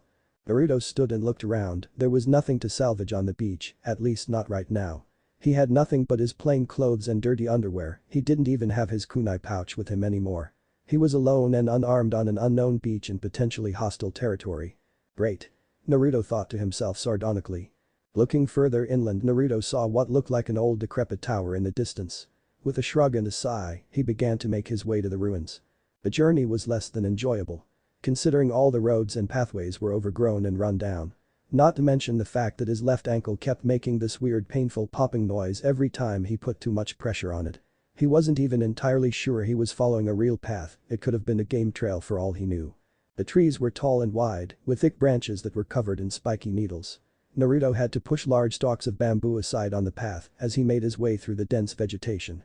The thick clusters of bamboo were outmatched only by the populated blanket of kudzu that had overtaken every non-otherwise occupied piece of soil like a lush green blanket. Finally, after several minutes of making his way through tangled roots and branches, Naruto broke through the foliage and into the ruins proper. There was no way there were any actual inhabitants here. The place was too run down for that. Only the impenetrable stone streets had prevented the plant life from taking over. It was definitely a ninja village of some kind, or at least it used to be. The layout actually reminded Naruto a lot of Konoha actually. Large roads twisted and turned among the worn-down buildings, designed in such a way that if you knew the layout you could get from one end of the village to the other quickly, but if you didn't you would get lost easily. Naruto ignored the large buildings and made his way to what he assumed used to be the cage's tower of whichever land this was. It certainly wasn't fire or hot spring. He knew that there was apparently some sort of rebellion going on in water, but these ruins were far too old to be from a recent uprising. Naruto had a sneaking suspicion that he knew where he was, but he didn't want to give it more thought until he had some sort of evidence. After walking down the lonely roads, Naruto found the proof he needed when he made it to the tower.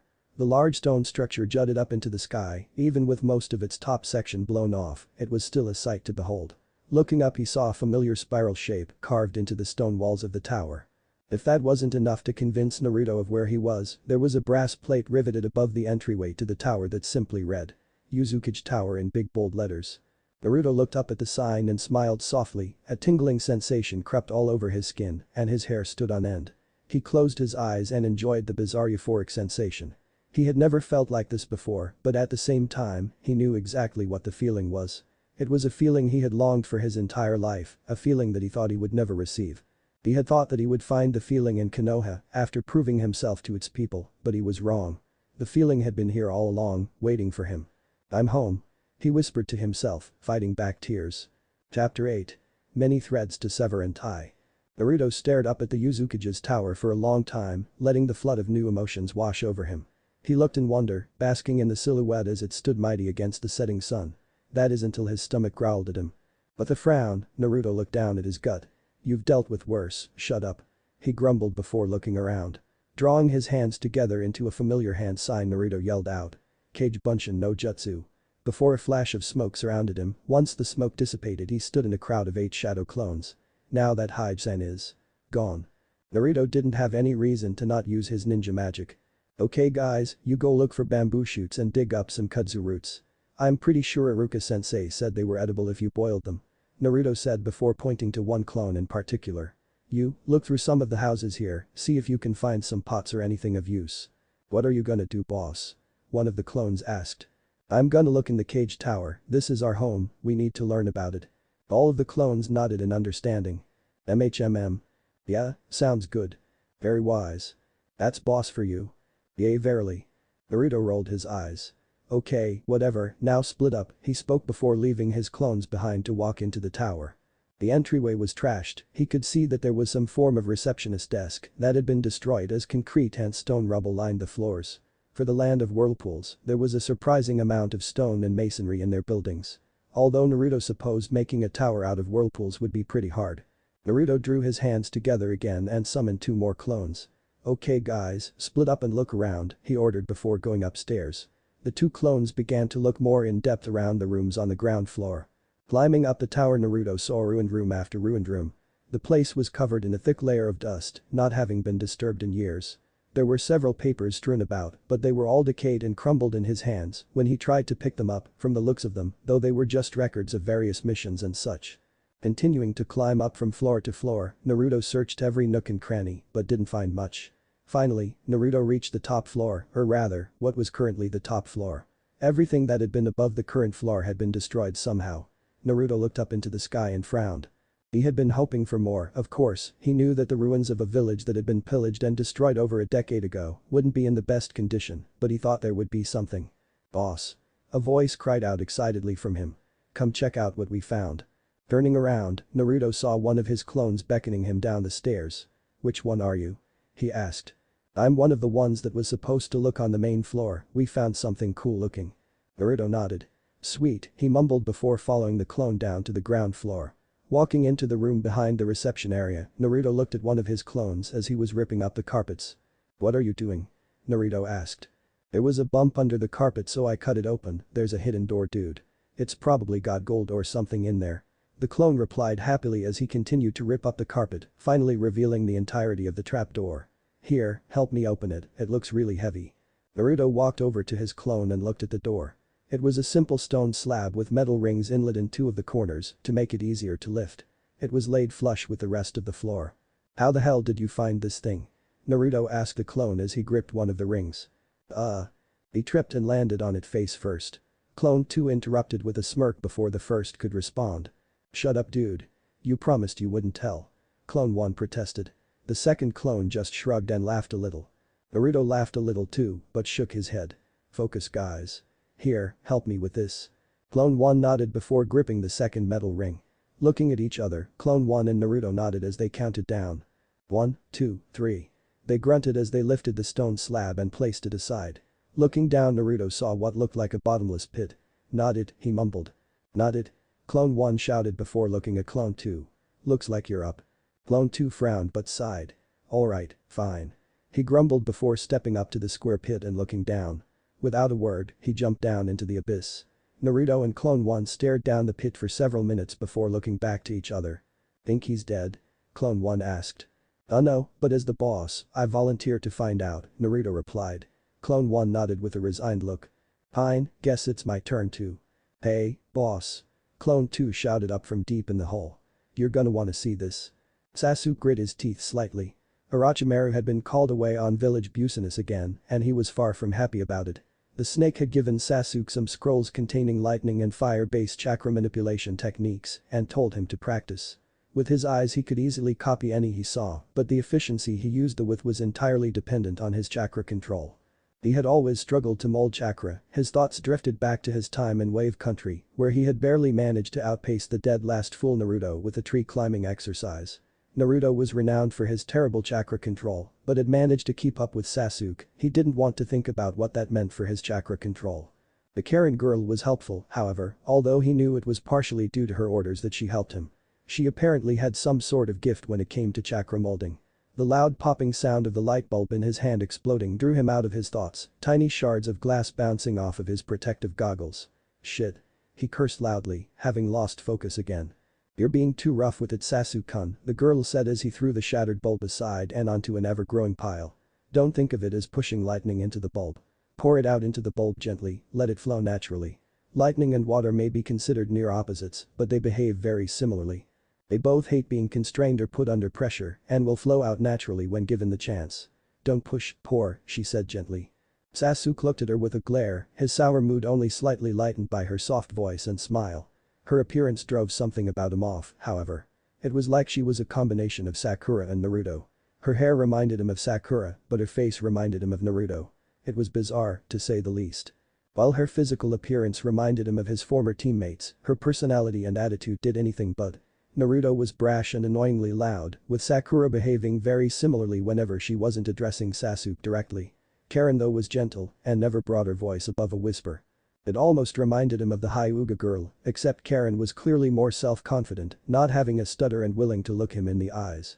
"I'm aware of that," he growled, picking up another bulb, "but I'm not exactly pushing, I'm opening and trying to let it flow, but it all just rushes out and oh come on." He shouted as another bulb popped. He threw it so hard it hit the wall on the other side of the training room that had been designated as his personal playground.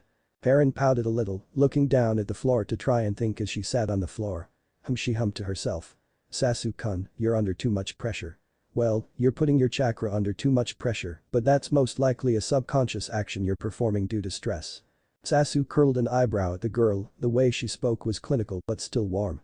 It was like Kabuto had decided to grow a personality. "Meaning?" he asked. "How much sleep have you been getting?" When was the last time you ate? How does your mark feel? She asked one question after the other. I'm sleeping and eating fine, and my mark hurts a little like it always does. He lied. The truth was his sleep schedule was shot to shit. Ever since he'd met Karen he'd started having nightmares about killing Naruto. What little work he had done to suppress his emotions on the subject had been destroyed when he saw her face. Yeah, he hated Naruto, he had really hated Naruto, but the brat had still been the closest thing he could call a friend. The fact that his death had unlocked his Mangekyo Sharingan was a testimony to that. Well, he wouldn't say he regretted Naruto's death, he certainly wasn't happy about it. He had told himself that he would gladly bear the sin of fratricide so long as it meant he could kill Itachi, but he had underestimated the guilt that would eat at him. He suspected that if it hadn't been for Karen, he would have been able to suppress his consciousness completely, but the redeeted Uzumaki girl was a constant reminder to what he had done to the only person in Konoha that had understood him. Are you sure about that? Karen asked, placing a hand on his forehead. You don't look so good. You wait here and I'll grab us both something small from the cafeteria. She said before handing him another light bulb and walking off. Remember Sasuke-kun, pour don't push. She reminded him before leaving the room. Sasuke frowned after her before returning his attention to his training. He scowled at the glass bulb in his hand as he tried to pour his lightning chakra into it. The light flickered brightly for a second. Holy shit, he began before the bulb exploded, sending glass shards flying into his face. Gods damn it. Naruto wasn't entirely sure if the low whistle had come from him or one of his clones, but it was well deserved. He hadn't expected the electricity to still work after all these years, but the first clone down had flipped a nearby switch and the small rectangular room lit up with the pale lights of fluorescent bulbs humming back to life. Granted, the majority of them didn't turn on. But enough did that he and his two clones could see what was in front of them. The room itself was entirely bare and appeared to have been carved out of a single massive block of stone. Upon closer examination, however, it appeared that it was just concrete that had been polished to have a stone-like appearance. Of course, the quality of the building material wasn't what had impressed the three Narutos. On the far side of the room, opposite to where they had jumped down, was the most complicated seal matrix that Naruto had ever seen. There was barely more than half an inch of non-carved surface anywhere across the wall, and in the center was the colossal symbol of his people, protruding out from the carved-in seal matrix like a beacon. I dare you to touch it, one of the clones from behind him whispered before pushing him forward slightly, causing him to stumble towards the stone mural. While normally Naruto would have been rather pissed at whichever clone had pushed him, for some reason he was inexplicably drawn towards the wall like a moth to a flame. He salivated as something in his chest tightened. Step after step, Naruto made his way to the carved concrete, his eyes drawn to the flowing characters that danced off from the central spiral like rays off of a sun. He didn't know how many spokes emitted from the central point that was the Uzumaki swirl, but he estimated that it numbered in the hundreds, if not thousands. Hey boss, I'm pretty sure he was kidding, you should probably let one of us do it first to make sure it's safe, you know. A voice spoke from behind him as a hand was placed on his shoulder. Naruto shrugged his hand away and mumbled under his breath. Looking under the central swirl, Naruto noticed a small shallow bowl carved into the stone at about his head height. It was about the perfect size to fit an adult hand. Or a child's hand if needed. Naruto looked down at his hand when he started reaching out for the wall. He didn't have time to answer his question. As his hand made contact with the cool smooth stone, the carvings on the wall suddenly shone with brilliant red, yellow, and blue lights. His screams echoed throughout the room as he felt the burning sensation of a strangely familiar chakra make its way up his arm before spreading through the rest of his body. His soul was on fire. Hinata marched down the streets of Konoha and towards the great hall of her family's home, biting the inside of her cheek hard enough to draw blood. She knew it was not proper to think ill of her superiors, but Kakashi had been infuriating. After summoning several of his hounds to help Shino and Kiba with their tracking and evasion training, she had hoped that she would get to practice her Gyuukin on someone with a Sharingan. Instead, he had sat her down and talked to her about two of his friends, Obito and Rin. He talked about their deaths and about overcoming depression, steps of grief, and moving on. She had focused on watching Shino and Kiba with her Byakugan. Sure, the deaths of his teammates had been tragic, but in relation to what had happened to Naruto, it was only tangentially similar at best. Obito had died in the war to save a comrade, and Rin had effectively taken her own life. Naruto had been betrayed. By the village, but his team, but most definitely by her. Oh, she nodded and hummed at all the right times, but that was only to get Kakashi to leave her be. If he wouldn't train her, then she would be better off sparring with branch members. She didn't have time to philosophize about acceptance of loss, she had to get stronger. She had a dream, well, not so much of a dream as it was a goal. To become strong enough to kill a certain person. Sasuke Uchiha. She had worked it back, mulled it over within her head at least 1,000 times before she had discovered Naruto's empty grave, and 1,000 more in the days since. Sasuke was the keystone of the entire tragedy that was Naruto's death and desecration. If Kakashi had let her practice against a Sharingan-armed opponent, she would have been that much closer to being capable of fulfilling her goal. Instead, he had waxed long with platitudes and tried to get her to open up. To let her know that she could talk to him about anything. What use were words when the cause of her pain was half a continent away and several times stronger than her? She had to avenge the loss of her love before she could take the time to grieve, her honor demanded it. Naruto's honor demanded it. Hinata stopped in front of the large double doors that lead to the Hyuga's Great Hall. She had been told to report to her father as soon as her day's training was up, so she did. Opening the door, her heart stopped at what she saw. Her father sat in his ceremonial seat and standing in front of him was Hanabi. Father," Hinata began, stuttering for the first time in days. "Why have you called me? You have made leaps and bounds in recent weeks, Hinata-chan, having made progress that I quite frankly thought impossible of you.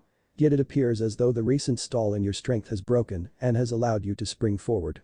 For this reason, I and several of the elders believe you are finally ready to take up the role as matriarch of the clan. Some of the elders, however, are wary that your recent growth is an illusion, a series of flukes. For this reason we have come to the conclusion that one final fight between you and your sister shall take place. The loser will be branded with the cursed seal and placed into the branch house." Hinata's form stiffened at her father's monologue. This couldn't be happening. "But father," she began. "This is not open for debate, Hinata," Hiashi interrupted, "the elders are tired of waiting, and put bluntly I am as well.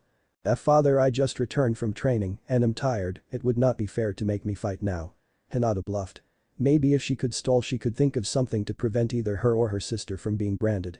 "At least give me some time too. I had someone follow you today, Hinata. All you did in training was talk to Kakashi-san. You will fight and you will fight today." Her father interrupted sourly. "This decision has been delayed long enough." "Father, is this formality required?" Hanabi inquired in a haughty tone, smirking and looking at Hinata out of the corner of her eye. "We both know that Hinata-chan is not capable of defeating me. If she's scared we should let her forfeit." Hiashi gave a subtle frown and turned to look at Hinata again. "Very well, Hinata, do you choose to forfeit your birthright?" he asked. Hinata's mind was running at 1,000 miles an hour. She swore to her mother that she would protect her little sister, but if she was branded in Hanabi's place, she would never have the freedom to seek revenge on Naruto's behalf. Her life was stuck at a crossroads and she had to pick which path to take. This was all happening so fast, she was supposed to have more time, she needed to find a way so that neither she nor Hanabi would be branded. She needed to. "Hinata, answer me. Do you forfeit your birthright?" Hiashi asked with a grunt, not caring for the panic that was going on in Hinata's eyes. Hinata breathed deeply. She needed to avenge Naruto, to get his body back and put it to rest properly. She needed to find Sasuke and bring him to justice. She needed to protect her little sister. "I will fight," Hinata whispered, so softly it was barely audible. "I will take my rightful place as heir," she said, this time more forcefully. Hanabi scoffed and stood across from Hinata, taking the traditional Jaikin stance. "Very well, father, tell us when you are ready," the younger sister said stoically. Hiashi looked at Hinata before nodding slowly as she sunk into her stance as well. "Very well," he stated simply as he leaned back in his seat. "Begin." Hanabi charged forward towards her older sister with a small shout as she prepared to end the spar quickly, just as she always did. To Hinata it was as if she was moving in slow motion, tiny cold pin pricks covering her body, as though her entire body had fallen asleep. Quickly stepping to the side, Hinata took a deep breath as she saw Hanabi's strike move past her. She had decided what she must do, but she wouldn't revel in it. Gripping Hanabi's hand by the wrist, Hinata pushed her off balance before placing a single delicate Jaiuken strike at the base of Hanabi's skull. Hanabi let out a soft gasp before she fell face first onto the floor, unable to move anything below her neck. "How long?" Hinata's head snapped from her sister up to her father's gaze as he spoke. "How long did you plan on letting the charade play?" he asked simply, eyes downcast as he stared at the stunned Hanabi. The skill with which Hinata had taken care of Hanabi was obvious. True, she may be far from a master, but she was not as incompetent as she had led her father and her elders to believe all these years. "As long as possible," Hinata said sadly before bowing to her father. "I will be in my room if you need me, father," she whispered before standing up and walking towards the exit. It is a tradition that heirs watch their siblings be sealed so that. The sliding door shut with a loud thud, interrupting Hiashi, and Hinata ran with tears in her eyes. She was crying again, she had accepted that she would still cry sometimes, but at the very least she could hide it. "I see. I couldn't watch either." Hiashi said softly to himself as he kneeled to place a hand on the back of Hanabi's neck, unblocking her chakra passage to allow her to move again. She shook gently on the floor. Father. There must be some mistake, this was a fluke, I can't be sealed, it is my fate to become the matriarch of our clan. It appears as though the ties of fate are more easily severed and rebound than we thought. Take your time to collect yourself, I will have our seal masters collect you in a few hours. Hanabi's prone form shot up and grabbed her father's hand. No. She interjected. Please. You can't seal me. I can't be one of them. She said the distaste for the Branch family was clear in her voice. Such is our way, Hanabi, such is our culture. This is how it has been and how it always will be in our clan. He whispered as he gently pried her fingers off his wrist. As I said, take some time to collect yourself, all I can give you is a few hours. Hanabi curled into a ball on the floor as the last shards of her perception of the world shattered into dust. Naruto sat on top of the head of the fourth Hokage, eating an ice cream cone with Sakura by his side. He couldn't remember how he got here, but that wasn't a big deal. Was it? Whatcha thinking about, cutie? Sakura asked with a giggle before she kissed his cheek. Your mom and dad said you didn't have to go back home until tonight, it's not like you to worry over nothing. Especially when you've finally saved up enough money to take me out on a date, she giggled again, punching his arm playfully and taking a bite of her ice cream. Naruto's mouth opened and words came of their own volition. I'm just wondering what Sasuke's doing. He answered, the words echoing in his head as they came. Sakura's face turned into a scowl and she made a sound. That jerk. Listen, Naruto-kun, just because his score was just under yours after we graduated from the academy doesn't mean you need to worry about him. He clearly wants to be your best friend or something, but he's too angsty to admit it. He looks up to you, he's not a threat or anything. Naruto shook his head, an action that felt like he was moving through syrup. No, I hope he's okay. He's all alone, you know. A lot of girls like him, but he doesn't really have anyone to talk to. Ever since we got put on a team with him I've been worried about him. Worried about him? Sakura asked, resting her head on Naruto's shoulder. He'll be fine, Naruto-kun, Kakashi-sensei helps him with a ton of stuff and we have time to practice together while they do. It's perfect really. I know. Naruto began, resting his head on top of Sakura's. Mom and dad say I worry too much, that everything's fine, but there are no missions for us with how calm everything's been and I get a little pent up sometimes. I'm sorry if I made you worry, I just need to do some training to clear my head. Isn't too much peace a good thing? Sakura asked, letting out a yawn as her finished ice cream fell out of her hands. Yeah, I guess it is, Naruto replied. What the fuck is going on? Clone 1 asked quickly as Naruto began to scream. He tried to reach out to grab Naruto, but was instantly blasted back by some kind of chakra pulse. It was a minor miracle that he hadn't popped right then and there. How should I know? You're the one that told him to touch it. Clone 2 responded angrily before running to the back of the room. I'm getting more clones for help, try to do something. He shouted before jumping back up the access hatch. Naruto sobbed as he held Sasuke's dead body in his arms. I'm sorry. I didn't mean for it to end like this. I just wanted to bring you home. He shouted into his corpse as the rain poured over the both of them. Suddenly he felt a hand on his shoulder, looking up he saw the single sad eye of his sensei. Hey Kakashi-sensei. You can heal him right, it's not too late, right? See, can we still save him, Naruto asked, almost begging as he turned to grip at Kakashi's wet vest. I'm sorry Naruto, I thought I could course correct Sasuke, but it looks like I was wrong. I'm sorry I'm late again, but you did the right thing, we couldn't allow Sasuke to get into Orochimaru's hands. Kakashi said as he moved past Naruto and scooped Sasuke off of the ground. Come with me, you need to get looked at, that's a nasty wound on your shoulder. He was aiming for my chest. I just deflected and Naruto started standing up before immediately falling back down onto the wet stone-covered ground.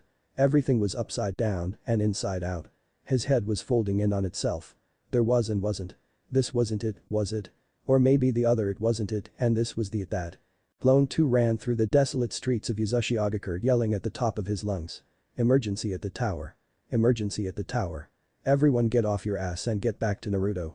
Several of the clones that had been tasked with gathering roots panicked for a moment before quickly dropping what they had collected and making their way towards the Uzukage tower. Hey, I'm Naruto and when I grow up, I'm gonna be Hokage. What's your name? Naruto asked with a broad grin as he scratched the back of his head nervously. Hinata. The shy girl in front of him asked. She was really pretty, almost as pretty as Sakura-chan. Hi Hinata. I'm sorry those kids were bullying you, my dad said that bullies are bad guys and it's okay if I beat them up. He said my mom used to beat up bullies when she was alive. I wanna be just like my mom and beat up bullies and help cute people like you. Naruto announced. Why you think I'm cute? Hinata asked demurely. Really? Uh-oh. I'm sorry. I didn't mean to come off as a pervert or something. Dad always says to treat ladies nicely and not be a pervert like his sensei is. I did mean it though, you're real pretty, but I promise I only mean it in a nice way. Naruto spoke, even more nervously than before. And no. I'm not mad. Hinata gasped, standing up and looking at the small rabble of bullies that Naruto had beat up to protect her. Thank you. You look nice too, and you're very brave. What did you say your name was again? Naruto. Naruto Namikaze. Hinata's eyes widened and she berated herself for being so dense. It was the Hokage's son. She quickly bowed and mumbled an apology. I'm sorry I didn't recognize you, young master. I promise I meant no offense Namikaze-sama. Naruto frowned. And no, it's fine. He said, placating her. Why was she upset? This didn't seem right. People weren't nice to him. And his family name was Uzumaki, not Namikaze. Why was she calling him a young master? His head hurt. Clone 1 was blasted against the wall again before Clone 2 and several others jumped down the access hatch. Any updates? Clone 2 asked in a panic. Clone 1 just shook his head. Every time I try to reach him I get blasted back. Clone 1 shouted. Suddenly all the clones stiffened and gripped their heads as they each lived multiple lifetimes. They were ninjas, chefs, merchants, and thieves. They were orphans, they were only children, they had many younger siblings. They were alone, they were loved, they loved. They loved Sakura, they loved Hinata, they loved Ino. Each one lived different lives, each wave of lives hurting more than the last. Soon the clones began to pop from the pain until there was only the original Naruto left. Hands still placed against the seal-covered wall, his voice ran hoarse as he screamed. Suddenly he too was blasted away from the wall and landed like a broken doll onto the floor. He wasn't entirely sure if it was real when he heard words spoken from the wall. There are many fates for you, Uzumaki-sama. Choose wisely. The seal-covered wall let out the loud groan of stone grinding on stone as it slowly opened up, receding into the sides of the wall to reveal a massive library full of tomes and books in mint condition. Naruto merely looked at the opening and blinked slowly. Great, he slurred. How am I supposed to deal with all this shit? Chapter 9. A path to follow. Naruto wasn't entirely sure how long he laid on the cold concrete floor of what was a vault or library of some kind. His head ached as visions of different lives continued to flood his memories. Memories that weren't his, yet definitely were. He had never had a family, but he remembered the pride that burned in his heart when his son had become an official genin. He was a virgin, but he remembered the joy he felt on he and Sakura's wedding night when they consummated their love. He also knew the shame of falling prey to some less than consensual interactions. Some good, some bad, different lives and different memories swam through Naruto's head for so long that it hurt. There didn't appear to be any connecting theme among them. Other than that he had to do something. He didn't know what, but something. He had to save Sasuke, or kill Sasuke, or marry Hinata, or a million different things. The waves of pain behind his eyes started to ebb as the memories began to fade. They were simply memories of memories now. With a concerted effort, Naruto sat up off of the stone floor and popped his back. With no windows or clocks in the stone vault, it was impossible for him to tell how long he had spent getting mind-fucked by the seals on the wall. Drawing his fingers together in a cross he summoned 2 more clones. Oh, dude. One of the clones grunted, holding its head and squeezing its eyes shut. Can't we just take a nap? Everything hurts. No, Naruto answered back with a short grunt. We still need food, and you just volunteered to go up and gather all those roots and shoot. The other clones dropped. The clone let out a long groan before he turned away and made his way back to the surface. Great, and what do you want me for? The other asked, although he already knew the answer. You are going to touch everything before I do, Naruto replied. He wasn't in the mood to humor his clones right now. I don't want a repeat of what happened this morning. Yesterday morning. The clone sighed. Do you want to talk about? He paused. Some of those memories had been traumatic. No, Naruto answered directly and simply. He wasn't physically or emotionally ready to talk about what just happened. Maybe later, but certainly not now. He would rather explore to try and take his mind off of things. The clone nodded before walking into the vast library that had been unlocked. Well, I guess we can start with this. The clone mumbled as he approached what appeared to be a pedestal in the center of the large square entryway. On top of the pedestal was a large sheet of what looked like leather parchment. The clone picked the parchment up and looked at the front and back. It appeared to have been written by being burned into rather than inked. Well, I haven't exploded yet, so I'm assuming it's okay for you to read this. I'm gonna go start poking things. Naruto nodded before grunting and grabbing his head, immediately regretting moving it so quickly. Naruto took the parchment and sat down on the floor, using the pedestal as a backrest to lean against as he started reading. Whatever this was, it was large, pretty, and in the middle of the room, so that meant that it must be important. I don't know what the hell you did, Kakashi, but Hinata defeating her little sister in ritualistic combat and being pronounced the rightful head of the Hyuga clan isn't exactly the de-escalation of emotions I had been hoping for when you said you would talk to her while I trained Sakura. Kurenai yelled at her technically senior officer behind the lounge. They had to scare away some that usually smoked back there to get some privacy, but Kurenai couldn't wait. When she had heard that Hinata had been declared matriarch and would officially take the mantle within days, she had gone on a warpath. I didn't have anything to do with that and you know it. Kakashi said calmly but seriously in response. If we had never swapped teams, this exact scenario would have played out all the same. Hiashi's motivations are as cryptic to me as they are to you. Hinata had years before she would be required to take up the role as matriarch, but Hiashi is pushing the process early for some reason. There's no way I could have predicted that. Kakashi's voice rose slightly as he continued, offended that Kurenai thought he had something to do with Hinata's less than ideal situation. Kurenai took a deep breath and pointed a finger at Kakashi before letting out a grunt and sliding her back down the wall and falling into a squatting position. What do I do, Kakashi? She asked sincerely, all the rage in her voice having vanished in an instant. This is my first genin team and I already have enough on my plate with trying to get them properly trained without worrying about politics and a very emotionally scarred clan matriarch. She covered her face with her hands and let out another long sigh. That sounds like a cakewalk, Kakashi said with a dry smile under his mask as he stepped in front of Kurenai and looked down at her. My first genin went rogue, killed the second, and now I'm scrambling to find a way to keep the third from spiraling into despair or getting herself killed without backup. It's enough stress to drive anyone mad. I recommend a hobby. Have you tried porn? Kurenai couldn't help but laugh at the sorry state they were both in. Taking her head out of her hands, she looked up at Kakashi with a grateful smile. Even with the shit hitting the fan on an almost daily basis, he still managed to make a joke. At least she thought he was joking. Whoa. A passerby half screamed from down the alley. I didn't see anything. I swear. He shouted before bolting away. Kurenai's face grew bright red, realizing what assumption the man had made. She and her co-worker, who had been seen eating together on several occasions, were now in a dirty back alley with her squatting down as Kakashi stood in front of her and she smiled up at him from groin level. I give it half an hour before the whole village thinks we're fucking. Kakashi said sourly before walking away. Good luck with THAT. Shinigami, take me now. Kurenai groaned. Naruto stared at the parchment slack-jawed. If even half of what was written on here was true, then the entirety of his world had been effectively shot to shit and back. Naruto took a deep breath as he began to reread it just to try and get everything straight in his head. Naruto, if you are reading this, that means that the worst has come to pass despite our greatest efforts. My name is Uzumaki Ashina, I am the current Uzukage, and, I hope, your great-grandfather. In recent years the Uzumaki clan skills have accelerated beyond what I once thought was possible. In our advances we have made a horrible and beautiful discovery. I know that a man of your status doesn't have the time or the need for a lecture on quantum chakra energy conversion theory, so I will be brief. Through the use of microseals and exponential seal resonance we have discovered a method of prophecy. This method is far from perfect, and even the faintest of choices can send ripples through the tides of time, but we know one thing for sure. Uzumaki will perish. The methods and causes change, but through all of the calculations and variations, we have managed this truth remains constant. We know the death of our nation is inevitable, but its rebirth hinges upon you. I cannot go into detail, even the few things that I've written here, vague as they may be, have already changed the future in untold ways. Know this though, the people of Uzumaki know of you and their hopes and dreams ride with you alone. All that we have is now yours. We pray for you, Uzukage-sama. On a more personal note, although we have never met, know that I love you and I'm proud of you. Goodbye my great-grandson, long live Uzumaki.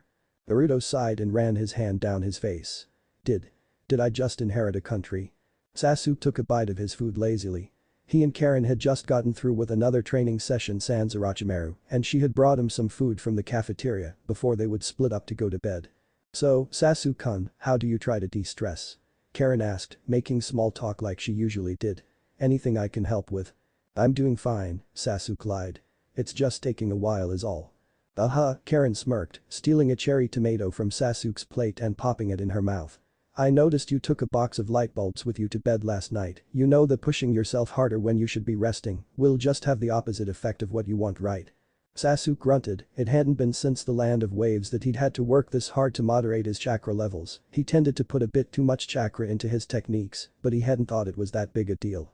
Coincidentally enough, both of the times he's had this problem and Uzumaki had been right beside him, although Karen was much more bearable than Naruto had been. She was a bit too friendly, but knew when to back off. "I'll be fine," Sasuke replied to her, finishing his meal. Are you sure about that? You've got bags under your eyes and you've been slowing down during training." "I have not," Sasuke shouted, snapping at her angrily. "I can still kick your ass, even without the cursed seal."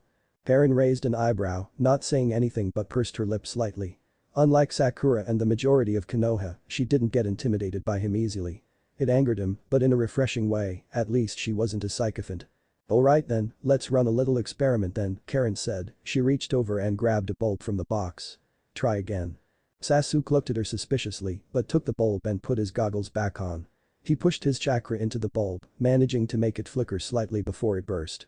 He tossed the remaining nub aside. "Was there a point to this?" he asked Karen. "Yes," she replied with a smile. She stood up and offered a hand to help him up. He took it, standing up and looking down at her with a sour pout.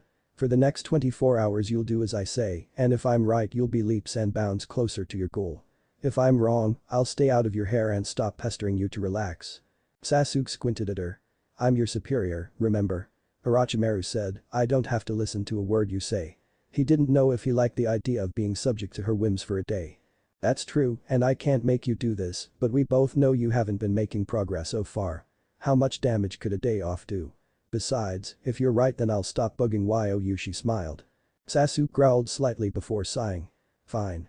But I'll make sure that you keep your word when this doesn't work." "Understood." Karen smiled at that. "Perfect, then starting tomorrow morning we'll begin Operation Shut Up and Relax already. CUTHEN." She giggled in an almost evil tone as she walked away. Sasuke sighed. 24 hours. 24 hours and she'd keep her mouth shut from then on. He could manage that, right? Naruto would have loved to start dissecting every last book on all of the shelves the second that he finally understood the implications of inheriting a nation. How the hell was he supposed to rule a nation alone? How the hell was he supposed to rule a nation at all?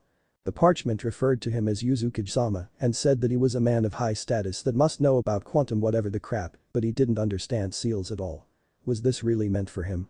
It had his name, but maybe Naruto was a common name before their country got blown up or whatever.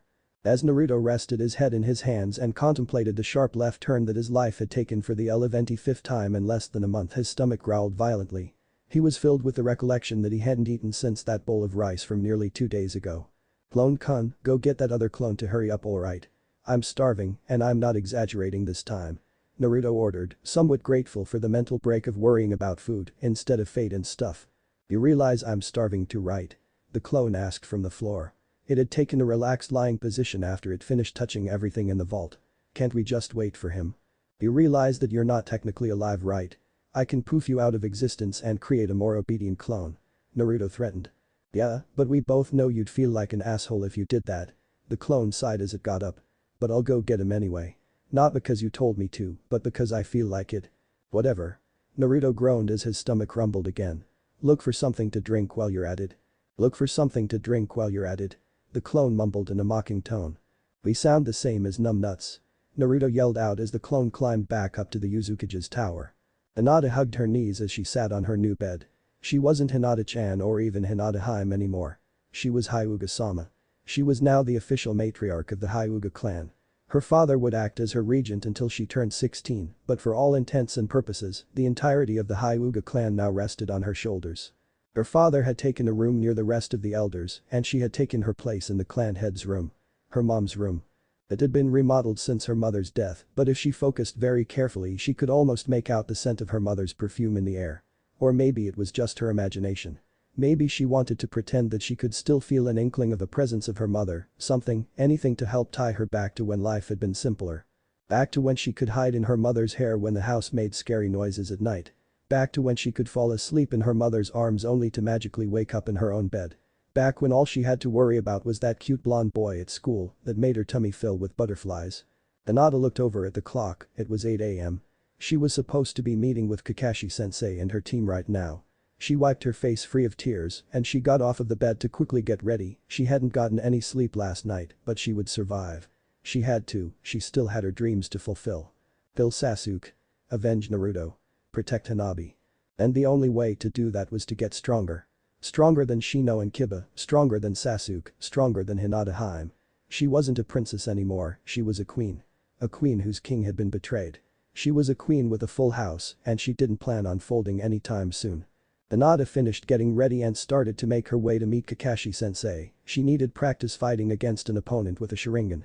Sakura sent pulsating waves of chakra through her system to try and break Kurenai-sensei's most recent. The writhing blade shimmered and faded slightly in the grass but still remained. Sakura jumped to the side as one shot up from the ground, striking like a snake. It managed to graze her shoulder, and she fell back. The wound started to immediately fester, and her heart raced in panic. It's not real. It's not real. She told herself again and again as the rot from the wound started to spread and fester up her arm and to her neck. It's not real. It's not real. She shouted as she desperately sent more and more erratic waves of chakra through her body. Sakura fell back onto her butt as she was tripped by one of the writhing blades. Two more wrapped around her waist, pinning her to the ground as a third reeled up ready to strike. It's not real. It's not real. She cried as she desperately tried to pry herself away from the blades, her now rotting body covered in cuts as she tried to grapple the cold steel. The third blade flickered only slightly before shooting forward and plunging itself into her gut. Tears flooded Sakura's eyes as she let out one last gasp before accepting her death. Sakura sobbed as Kurenai gently rubbed her back. "Shhhhhhh," Kurenai whispered, "You're okay, you're okay. Shhhhh." Sakura continued to cry, holding her hand to her gut to prevent blood loss from a wound that wasn't there. There has to be a better way," Sakura whispered, almost begging. "I can't keep doing this. I'm sorry Sakura-chan, this is the most efficient way to strengthen your mind and chakra network against." Kurenai sat down and pulled Sakura into her lap, hugging her. "Trust me Sakura, I went through this when I started working on as well." Sakura wiped her nose and face as she slowly started to calm down, the pain having already faded away. I did everything right. I did everything right and I still failed." "You didn't fail Sakura, you only fail if you don't get back up again. Why don't we take a break from training, alright?" Kurenai smiled softly.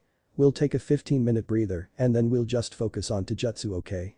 No," Sakura whispered, pulling away from Kurenai. I can train my Taijutsu with Kakashi-sensei. I have to take as much advantage of our time together as possible." Sakura wiped her face some more and took a few deep breaths. "I'm already," she stuttered. Kurenai shook her head. "No, 15-minute break, this isn't negotiable Sakura. We can continue training if you want, but you need to rest." Sakura slouched and nodded, scooting over to sit next to a tree and closing her eyes. Alright, I'll rest sensei. Tell me when it's been 15 minutes, okay?" Kurenai didn't even attempt to answer, Sakura was already asleep. Naruto greedily ate the pot of boiled roots and shoots that his clones had foraged for him. Normally he wasn't the biggest fan of vegetables, but hunger really was the best sauce. Once he was done he grabbed the large bowl of fresh water and chugged it quickly. Placing the bowl inside the pot he stood up and let out a proud burp as he smiled to himself. "Alright. Stomach full, spirits charged, and brain ready, let's do this thing," he announced to the empty room. He crossed his fingers and summoned more clones. The room puffed full of smoke before being filled with excited clones. "I'm alive. Naruto. Naruto, is that you? It's me, Naruto. My leg." One shouted before poofing away. Naruto sighed and clapped his hands to get his clones' attention. "Alright everyone, this is our new home and we're in charge of it. So your orders are to go topside and try to clean things up as best you can. Explore, poke things, learn stuff. Do whatever you want, just don't break anything. Hail, wise leader." "Yea verily. My life for Naruto." All the clones quickly made their way up the exit and out of the vault to explore their new playground. Naruto turned to look at the vault and sighed, he had the feeling he had a lot of catching up to do. The last Uzukage expected him to know a lot about seals, right? Maybe he should start by reading up on those. Hervey Sage had shown him a little bit of stuff about seals, but he had been more interested in summons at the time. Wait a second, summons. Naruto quickly bit the tip of his thumb to make it bleed, swiping the blood across the floor, he slammed his hand down to summon Gamakichi or Gamatatsu and get advice. He'd have to bully them into not telling Jiraiya he was still alive, the old pervert would probably get really mad if he'd chosen to run away. Why wasn't anyone showing up? He was pushing chakra into the summons, but nothing was happening. Why? Naruto let out a sigh and wiped his bloody thumb off on his messy brown shirt. He sucked on the wound for a second before walking towards the books. He was disappointed that the summons didn't work, but refused to mope about it. Naruto began to browse shelf after shelf of scrolls, books, and tomes, trying to get his head around what was available. Jiraiya's eyes went wide as he pulled the toad summoning scroll from off of his back and opened it. He looked down to see his name, written in blood still as red as the day he signed it. Followed by it were the dark brown scabbed names of Minato and Naruto. Except that Naruto's scabby blood was crumbling and hot, almost smoking as flakes fell from the paper and onto the floor. The hell? He mumbled to himself. The only way this could happen was if Naruto's body wasn't just taken, it must have been resurrected. After hearing about how Minato was almost summoned during the Chunin exams, he'd placed extra seals on the summoning scroll to prevent the dead from summoning. There was only one bastard that Jiraiya could think of evil enough to resurrect a child to experiment with. Orochimaru. Jiraiya turned to the man he had been interrogating a mere moment before, a double agent for Orochimaru that had infiltrated his network. He growled and took a step towards the bound man, grabbing him by the throat and smashing him against the wall. No more games. Where is Orochimaru? He shouted. Where is he hiding? The man whined and whimpered, I don't know. I swear to the gods I'm telling the truth. Bullshit. He trusted you enough to let you off your leash and infiltrate my network, you know where he is. I'm just an agent. I don't know, I swear. The man gurgled, the blood flow to his brain slowly being cut off as he was choked by Jiraiya. Then who does? Who do you report to? DT Tanakatsuma. Sulphur Springs. Retired, the man struggled to say before slumping into a limp mass in Jiraiya's hands, falling unconscious. Jiraiya sighed and tossed the man to the floor, pulling out a shuriken and flicking it into his temple, killing him instantly. Jiraiya began to get his things together. Looks like I'm going on vacation. Land of hot springs, here I come, he mumbled to himself. Kakashi let out a sigh as he walked to Hinata. The poor girl had collapsed again mid-training. He got to his knees and checked her vitals. She would be fine, but she was beyond exhausted. Even with him doing his best to be soft in their sparring, she pushed until he often had no choice but to harm her. Hinata let out a soft snore as the veins around her eyes relaxed. Kakashi-sensei, is Hyuga-sama well? Shino asked, landing next to the two suddenly. She's fine, just overly tired. Aren't you two supposed to be practicing stealth tracking? Two of us? It is only Kakashi-sensei. Shino said in his monotone voice. Kakashi looked at him slightly deadpan before grabbing a rock and tossing it into the upper tree line. Fuck. Kiba swore as he fell out of the tree, clutching his head. Akamaru in his hood started barking as he jumped away to safety. Kiba hit the ground with a loud thump before standing up and rubbed the goose egg that was forming on his head and walking towards Kakashi. How'd you know I was there? Kiba asked. You forget that you're not the only one with a keen sense of smell. Kakashi tapped his nose behind his mask. A little natural deodorant can go a long way. I recommend baking soda and doing laundry with borax. Kiba blushed at the implication that he stank, but shrugged it off as he picked up Akamaru and placed the puppy in his hoodie pocket. Now why the attempted subterfuge? Kakashi asked as he picked up Hinata, throwing her over his shoulder. We have grown tired of being told to repeat the same exercises, Shino explained simply. Yeah, it's fucking boring. We want to do some missions. We want action. Kiba shouted, causing Hinata to shift in Kakashi's grasp. Kakashi narrowed his eyes and held a hand to his lips, signaling them to be quiet. He couldn't exactly blame them, from what Kurenai had told him they'd been doing nothing but stealth tracking for almost a month now. Alright, I'll talk to Kurenai, I'm sure she could go on a mission. We would like to go on a mission with you, Kakashi-sensei. Shino interrupted. Kakashi raised his one visible eyebrow at that. Really, why's that? Kurenai-sensei is focused on babying Hinata-chan. She's taking things too slow, you are too, but you're not as bad and at least you can teach us new stuff. Kiba explained. Kakashi hummed to himself. I would have to talk to Kurenai about this and you two would have to talk to Hinata. As she is a liability to the team, she'll need to calm down significantly before we go on a mission. This is acceptable. Shino nodded. Kiba-san, and I have been wanting to talk to her about the death of Naruto the hero for some time. Oh really? And what are you going to say to her? Kakashi asked, fully aware that Hinata had woken up by now. Naruto was a badass, he wouldn't want her to be sad all the time. Kiba announced he'd want her to be a badass too, but not at the expense of her health and happiness. She needs to slow down. And you, Shino? I would inform Hyuga-sama that even Naruto the hero was known as a failure for most of his life. Just because she is not where she wants to be now doesn't mean that she will never get there. Naruto the hero was capable of many great feats by the time of his death due to his constant training, but it still takes time. So to summarize, you think that Hinata is taking things too fast and Kurenai is taking things too slow. Hinata, what do you think? Kakashi gently placed Hinata down onto her feet, keeping her steady with his hand on her shoulder. Kiba blushed a neon red and Shino made a point to look away. Hinata sighed and stumbled as she tried to stay up, turning her Byakugan back on as a force of habit. I understand your concern for me, but this is all I can do to show Naruto how much I loved him. I need to make things right and I need to do it as soon as I can. Hyuga-sama, Naruto the hero is buried with his parents, there is no need to rush. You told him you loved him, he is at rest. Shino spoke softly. Hinata flinched at that, Shino and Kiba still weren't aware that Naruto's body had been stolen. Kakashi squeezed Hinata's shoulder softly to remind her that it was an S-class secret, she needed to pretend that she didn't know either. You're right. I'll slow down. Hinata sighed, she was still dead set on getting stronger, but she would have to slow down enough that her teammates were no longer worried for her. Good, I'll talk to Kurenai about this at the lounge tonight and get her opinion. She's still your team leader, so she gets to veto this if she wants. Yes, Kakashi-sensei. The three said in unison, almost creepily. What was? Did Kurenai teach you that? Kakashi asked. Yes, Kakashi-sensei. They said in unison again. Okay, if we do go on a mission together, no more doing that. Yes, Kakashi-sensei, Shino said. Sounds good boss, Kiba said.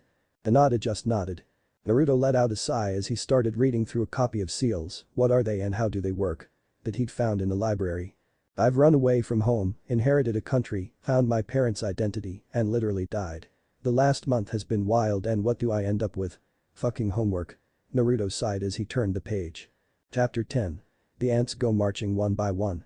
Whoa. Seals are cool. Naruto mumbled to himself as he read through the book. For some reason, it wasn't as boring as reading back at the academy. He was still having a hard time wrapping his mind around morphemes and logography, but compared to the homework he'd done back in Konoha, this was downright fun. It was still homework so he had a grudge against it, but it was definitely less evil than the stuff he had been given by Iruka. Naruto's attention was torn away from his book by a clone jumping down into the library. Vault. Thing. He'd have to think of a name for this place. Hey boss. The clone said as he waved to Naruto. What is it? Naruto asked, standing up. We found a lot of stuff from the wreck. The clone said. Some of the others thought you'd want to look at it. What do you mean? Naruto asked, walking towards the exit of the vault.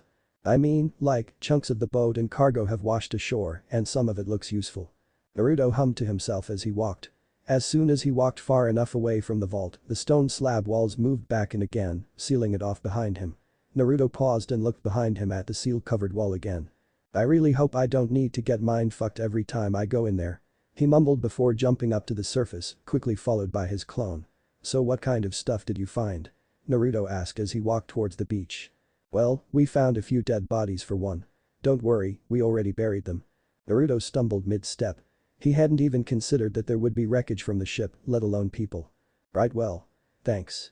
He mumbled, rather glad that he was spared from having to look at the bodies of his former crewmates. Even if it had been for only a day or two. No worries boss, we also found a lot of wood and stuff, some of the other clones have been sorting through everything while I came to get you. Alright, and what about the city itself? Anything interesting? The clone shrugged his shoulders as he helped Naruto move over a particularly large chunk of debris in their way. Not sure, I came to get you as soon as we finished burying the bodies. Naruto started to pick up speed once they got out of Yuzu streets, jumping up into the canopy of bamboo. He wasn't used to jumping on things other than trees, but considering this was his new home, he figured it was best to try and start getting used to it. Jumping from bamboo shaft to bamboo shaft like a monkey, he made his way towards the shoreline. Okay. I guess I'll just stay here. Or something. The clone yelled after him as he was left behind. Okage-sama. A voice called out. Tsunade lifted her head from her desk, she had been drinking all day. Yesh. She said in her best attempt at non-slurred speech. What is it? Hyuga-sama Hyuga Hiashi has requested an audience. Should I tell him you're busy? Her secretary asked softly. Hiashi? What the hell does he want? No, send him in. Tsunade straightened her back and took some deep breaths to try and sober herself. A few moments later the previous head of the Hyuga clan walked in, taking a seat. It was clear from the look on his face that he could smell the booze in the air. Hyuga-san, this is a surprise. Is there something I can help you with? As I'm sure you know, almost all village business is being run through Shikaku. Tsunade said, only slightly slurring now. Where was Shizune with her acupressure when you needed her? Lady Hokage, it is a pleasure to see you. I did indeed have something to speak with you about, although I believe you would prefer it if it was a bit more private. Hiashi said with the soft smile and tone of a career politician.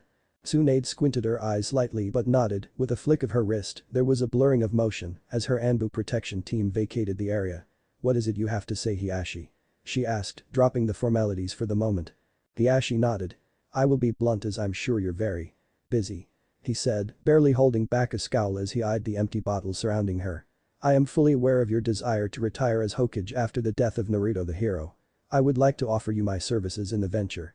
Tsunade felt a chill run down her spine. How do you know that? She asked, narrowing her eyes even more. In a hidden village, secrets do not stay secret for long, my lady, particularly ones of this importance, Hiashi replied with a non-answer. Now this may be an assumption on my part, but I believe the reason you have not already asked me to become Hokage is because of my prior commitment as head of the Hyuga household. As I'm sure you're aware, this issue has been recently remedied. Tsunade took a deep breath and rested her chin on her hands. She was definitely sober now. She couldn't risk offending Hiashi. The relationship between Konoha and the Hyuga clan had been tenuous for years, and although he was no longer clan head, he was still regent, holding effectively all the power until Hinata turned 16. While she knew he wouldn't risk the safety of Konoha as a whole, she also knew that he could make life for Konoha ninjas a lot harder.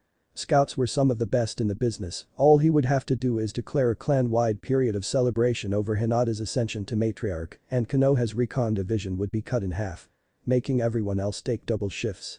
Not to mention the countless other options for political maneuvering he had. Hiashi maintained the small smile from before. Had he been crafting the situation since Naruto's death, or was he merely taking advantage of all the cards in his hand? Regardless, she wasn't comfortable with giving Hiashi the position of Hokage. His cold calculating efficiency was invaluable as an advisor on the council, but not something that would be good for the village if he were put into a leadership position. She needed to find a way to refuse him the position without hurting his ego. Tsunade had an idea.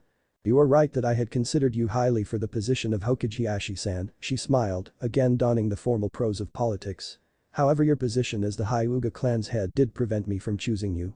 Unfortunately, I have already made a choice as to who will be the next Hokage. Hiashi raised an eyebrow at that. Nothing in his network had told him about this.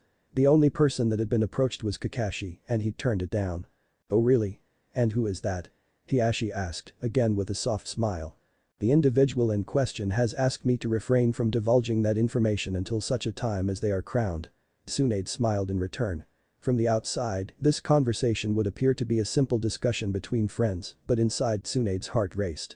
This type of political bullshit was exactly why she wanted out of Konoha. And when will that be? Surely you don't expect me to believe that you plan on maintaining the position of Hokage indefinitely after having already picked a successor. Unfortunately, my choice has some prior obligations that will not be resolved until. Tsunade paused to think.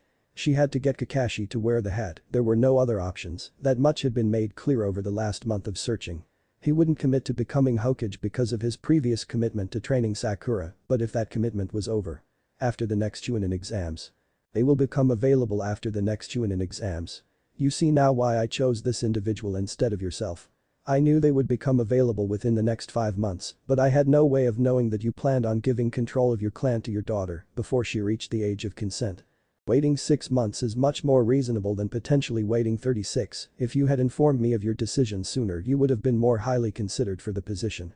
Unfortunately, I had already approached this individual before I was made aware of Hinata's ascension to matriarch. Tsunade's smile was much more genuine now. With her one convenient little half-lie, she had successfully navigated the ball into Hiashi's court.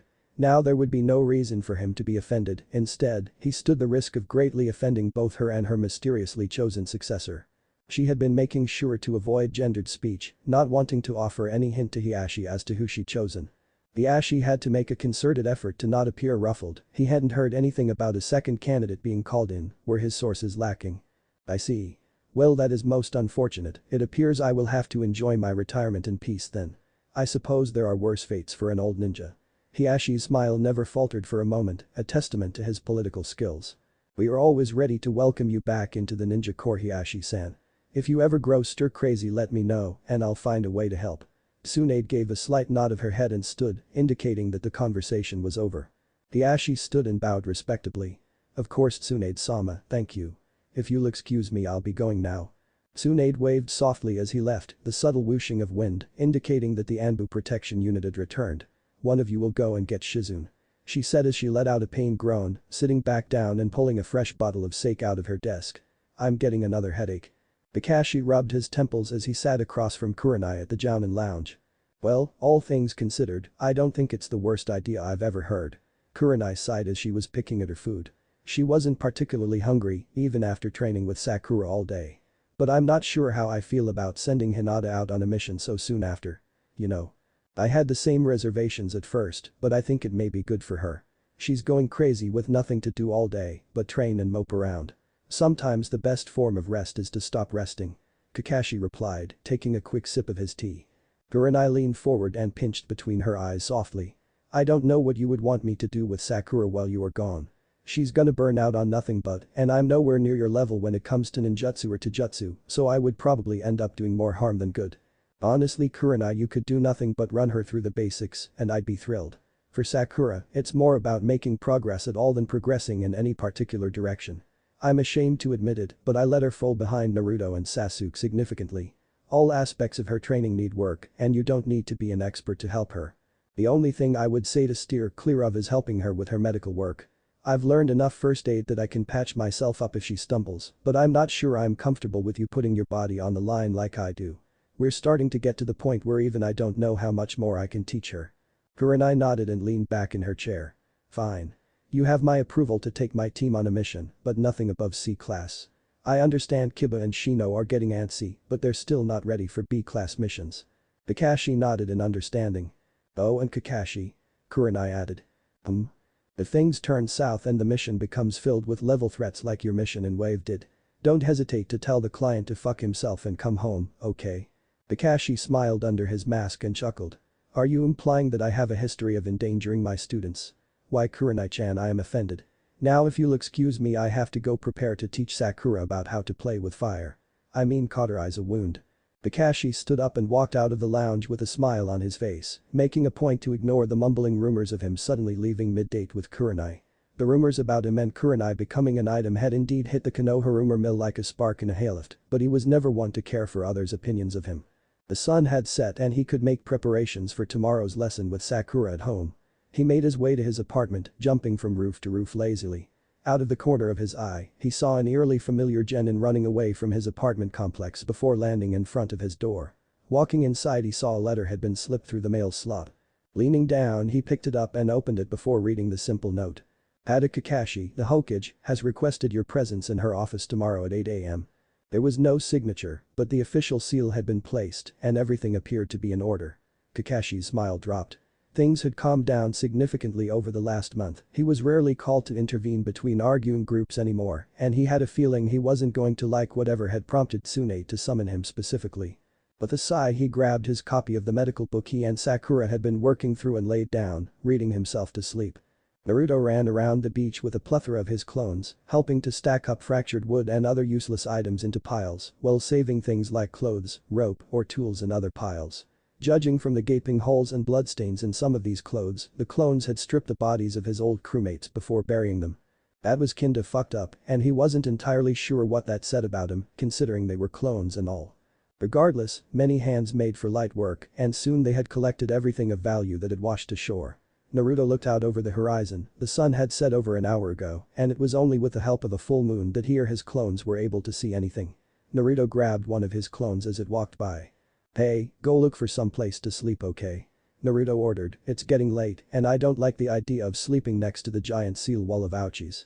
The clone just sighed sadly and started making its way into Yuzu to try and find some place to squat. Naruto took the time to search through the piles for anything that appeared to be of particular value. A flash of orange in the corner of his eye caught his attention. Looking over, he saw the bundled-up jacket-turned-backpack that he'd lost in the wreck. With a smile, he jogged over to it and picked it up. Sure, it was soggy and battered, but it was still his jacket. Naruto untied everything and searched through it, finding only a single kunai inside. Well. At least I'm not completely without weapons now. Naruto took the kunai and placed it in his waistband before putting the jacket on. He wasn't planning on wearing it everywhere he went anymore, but he still wanted to hold on to it for sentimental value. Sentimental. Naruto watched over his clones piling debris up until he was tapped on the shoulder. I found a place that still has a roof and a bed that isn't covered in mouse poop. The clone said with a salute. Congratulations, soldier, if you ever choose to retire from the Naruto Corporation you can always go into real estate. The clone blinked and cocked his head. Thank you. He mumbled as Naruto turned away. Alright boys, I think we should call it for the night, it's starting to get cold.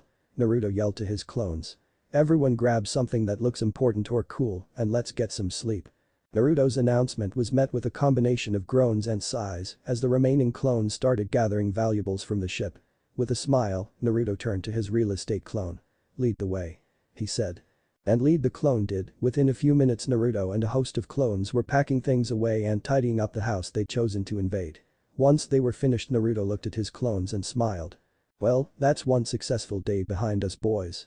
This is the start of a new life for us and we're gonna make the best of it. Can I get a Yahoo?" A few of the clones responded with lackluster energy, but the rest appeared to be far too tired to do anything more than mumble. Naruto rolled his eyes. "Oh, alright, the day's over. Let's get some rest," he said as he made a hand sign to dismiss all his clones. Naruto took about 3 steps towards the bed before the flood of memories hit him, his smile fading immediately. The crew, they hadn't just died, they'd been torn apart. There weren't so many bodies as there were pieces of bodies, some even had bite marks taken out of them from fisher sharks. The rowmaster, the man with the beautiful voice that had helped him keep pace with the others, they'd found his head. They'd seen his cold dead eyes staring back at them. Naruto stumbled forward, clutching his stomach as the memories forced their way into his mind. Why was he remembering this? The clones had taken specific care to not come to get him until after the beach was cleaned up. Naruto stumbled onto the bed and took deep slow breaths as he tried to consciously slow the heartbeat he could feel behind his eyes and inside his ears. Sleep. I need to get some sleep. I can worry about this tomorrow, he mumbled to himself as he took his jacket and shirt off, using them as a blanket. Naruto squeezed his eyes shut, hoping that his dreams would take him someplace where friends never died, regardless of how new they were. Sasuke's eye twitched slightly, it had been nearly 24 hours, and he'd followed his end of the bargain to the letter. He'd listened as Karen told him about how breakfast was the most important meal of the day. He'd sat outside as she forced him to have a picnic for lunch. He'd barely resisted the urge to tear his hair out while she sat and watched TV with him. He even ate a freaking slice of pie as a dessert after dinner. He didn't know what the opposite of a sweet tooth was, but that's certainly what he had. To top it all off though, Karen had to push him so close to breaking his word just near the end, with the most disgusting and obscene things he could imagine. She hugged him. Sasuke skillfully extracted himself from her hug as she said something about touch therapy or some type of nonsense. "Where is the light bulb?" he growled through his teeth. He'd never wanted to fail a test before, but at this exact moment, he was tempted to say that he wanted to fail more than he wanted to kill Itachi. Oh, here you go." Karen smiled, grabbing a bulb from the box and holding it out for him. Sasuke grabbed the bulb and pulled the goggles over his eyes as he started to pour his natural chakra into the bulb. The light flickered just as it normally did before it broke, rather than breaking though, the bulb softly hummed as it started to glow. Karen let out an excited gasp and clapped. "Sasuke-kun, you did it." She smiled up at him. "Bullshit," he mumbled, tossing the bulb aside and letting it break. "That's a fluke, there's something wrong with the bulb," he murmured as he grabbed another bulb from the box. Aren't you supposed to be happy?" Karen asked with a smirk as she cocked her head to the side. "Shut up," Sasuke said, pushing his chakra into the new bulb, this time pushing as hard as he could. After a second of glowing, the bulb finally popped. Well, you're still pushing too hard, but you're doing better." Karen smiled as she grabbed him another bulb. "Try again, remember, don't push, pour." "Shut up," Sasuke growled again as he pushed his chakra into the new bulb. Again it took him actively concentrating on breaking the bulb for it to burst. "What did you do?" Sasuke finally asked, scowling at her. Karen sighed and rolled her eyes. "Oh, Mr. Big and Brooding can't handle the fact that he was wrong for once. Means I must have cheated, huh?" She pouted, crossing her arms. "I'll tell you what I did, I helped you de-stress and act like a normal person for once." "You're welcome by the way." She huffed. Sasuke looked at the box of bulbs, going through bulb after bulb to ensure that they hadn't been tampered with, they all looked perfectly normal. Karen let out a sigh. "Well, if you're gonna go ahead and have a nervous breakdown and reverse all the work I've just done, help yourself. It's late and I'm going to bed. Good night, Sasuke-kun." "Good night," he mumbled as he continued to test the bulbs, sure that it must have been some sort of trick. Kakashi suddenly popped into view inside Tsunade's window frame. "Good morning, Hokage-sama," he said with a smile, stepping inside and sitting down in one of the chairs in her office. "Good morning, Kakashi-san, how did you sleep?" Tsunade smiled in return. "I'd hate for you to fall asleep in the middle of our conversation again." "Yeah, sorry about that." Kakashi rubbed the back of his head and laughed in embarrassment. "I slept great, don't worry, no narcolepsy from me today." Tsunade stood up and walked to the front of her desk before sitting on it. "So, pleasantries aside. Do you know why I called you here today?" "Honestly? No, Hokage-sama," Kakashi answered with dread. Tsunade reached over to grab the Hokage hat from off of her desk, holding it in front of him. Kakashi let out a sigh. Hokage-sama, I. Drop the formalities, you're not gonna get in trouble. Tsunade interrupted. Tsunade. I already told you, I have to continue training with Sakura-chan. I owe her. Yes, that's right, the pink-haired girl. But do you plan to continue training her every day even once she's made Chunin? Tsunade asked. Well. No, Kakashi started speaking, a bit confused as to where Tsunade was taking this, but she's still a long way off from being eligible for the Chunin exam. I haven't put any effort into finding replacement teammates for her yet. Tsunade nodded. Then we'll have to work on that too. We? Tsunade? Kakashi asked. Yes, we getting Sakura up to Chunin level in the next 5 months is going to be one hell of a feat. I expect you'll be needing some help. Rumor has it you've been teaching her medical techniques, I could most certainly aid in that endeavor. 5 months, Kakashi asked aghast Hokage-sama, there's no way that she'll be ready for the next exam. Not with that attitude, but it's not like we have much of a choice. Tsunade pouted. I've looked over all possible options and you're quite simply the best one I've got. You're also the only option I've got. If you refuse the position until your student has graduated from your care, then by the gods, I'm just gonna have to help you get that done as quickly as possible. Kakashi took a deep breath and let out a sigh. Slouching in his chair he asked, you're serious, aren't you? As I'll ever be, Tsunade replied, putting the hat back down. And I ask why? You were content to keep looking a few weeks ago. Tsunade stiffened only slightly. You can ask, but unfortunately I can't answer. I can inform you after you become Hokage if you're still curious after the fact. Kakashi nodded. Fine, I guess I have some work to do. Now would probably be a bad time to ask you if I can get a C-rank mission to take Kurenai's team, right? Tsunade thought and hummed to herself for a moment. You can take Kurenai's team on a mission, but while you're gone I get full reign over Sakura. Tsunade offered as her smile took on a slightly more evil presentation. Kakashi raised an eyebrow. Really? Okay. But remember, she needs to be alive and healthy if she's gonna make it to the exams. Ha. Oh Kakashi, Tsunade laughed and reached into her desk, grabbing one of the many mission dossiers that had been piling up and handing the folder to Kakashi. You underestimate how much the human body can withstand, particularly a child's. Tsunade patted Kakashi on the head and started walking out of her office. Training ground 3, right? Yes, Hokage-sama. Kakashi answered as he looked through the dossier. He had the sinking feeling in his stomach that he had just consigned Sakura to a fate worse than death. Naruto woke up slowly, his head hurt slightly, and he was more tired than he usually was when he woke up. Of course, that could be because of the nightmares. Dreams about Hyde-san and Rower-san, of all the other crew on the boat. They may have been strangers, but he was a ninja, it was his job to be a hero. Why hadn't he done something? There didn't seem to be any problem that 100 shadow clones couldn't fix. Whatever, it was in the past. He wasn't the type to mope about his dead parents, so he shouldn't be the type to mope about his dead co-workers. Was his bed this wet when he'd laid in it? Naruto sat up and opened his eyes before letting out a disgruntled sigh. He was in his mindscape. Again. He stood up and stretched out, the tugging in his navel drawing him down the hallways where he would find the Kyuubi. He started walking down the hallways to see why he was here this time. Actually. Fuck it. He didn't want to talk to the Kyuubi right now, and he was the one in charge around here, damn it. Naruto turned around and walked in the polar opposite direction that his navel was taking him, fighting up the flow of water. He didn't know how long he had been walking through the mucky sewer that was his mind, time tended to get all distorted and weird when he was in here. He kept trekking on and on down the featureless hallways of his mind, following the path of most resistance. He found a small door that appeared to only be about as tall as he was after a few hours. Or had it only been minutes? Reaching out, Naruto grabbed the handle and twisted it, immediately the door flung open, a torrent of water rushing out. Naruto held onto the handle for dear life, holding his breath as the water flooded past him and into the empty halls. Just as quickly as the water had come it stopped, supernaturally so. He had been holding onto the handle about to drown when abruptly he opened his eyes and looked around, there wasn't a sign of the rush of water from a mere second ago. His clothes weren't even wet. Man. The inside of my brain is weird, Naruto mumbled before walking into the mystery room. Inside was something that appeared to be out of a train's boiler room. Furnaces and boilers and steam vents filled the air with a scent he'd never particularly encountered before, and in the corner were 2 gigantic sets of bellows that appeared to be keeping the fires burning so hot. How had those fires burned if the room had been filled with water? Naruto walked deeper into the room, it didn't appear to have any sort of end in sight. Walking deeper and deeper until he forgot about the tug from his navel entirely.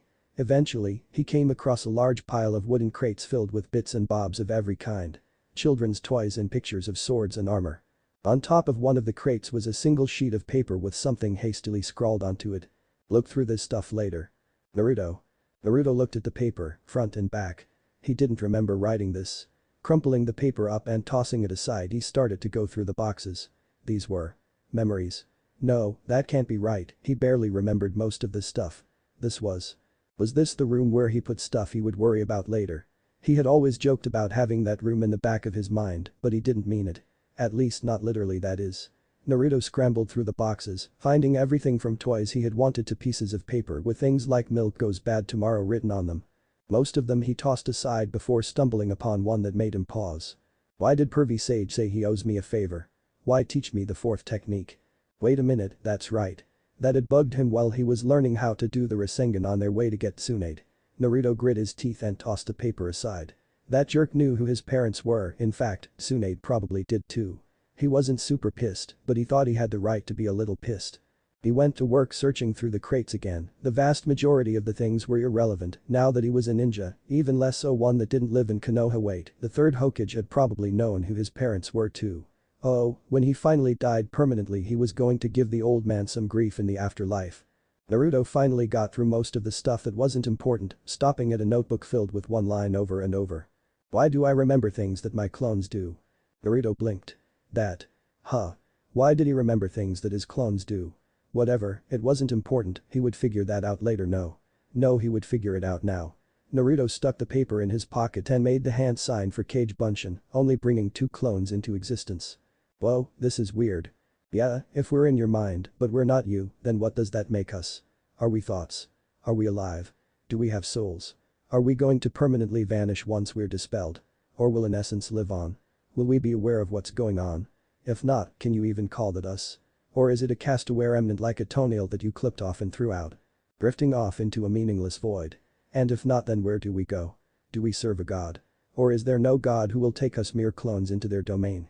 Can a being that doesn't know God truly know peace? Can a being without a god even have a purpose? Naruto and the first clone looked at the second clone for a moment. I was talking about the machines and stuff. Clone 1 said. Oh? Me too. I was too, yeah. Clone 2 replied.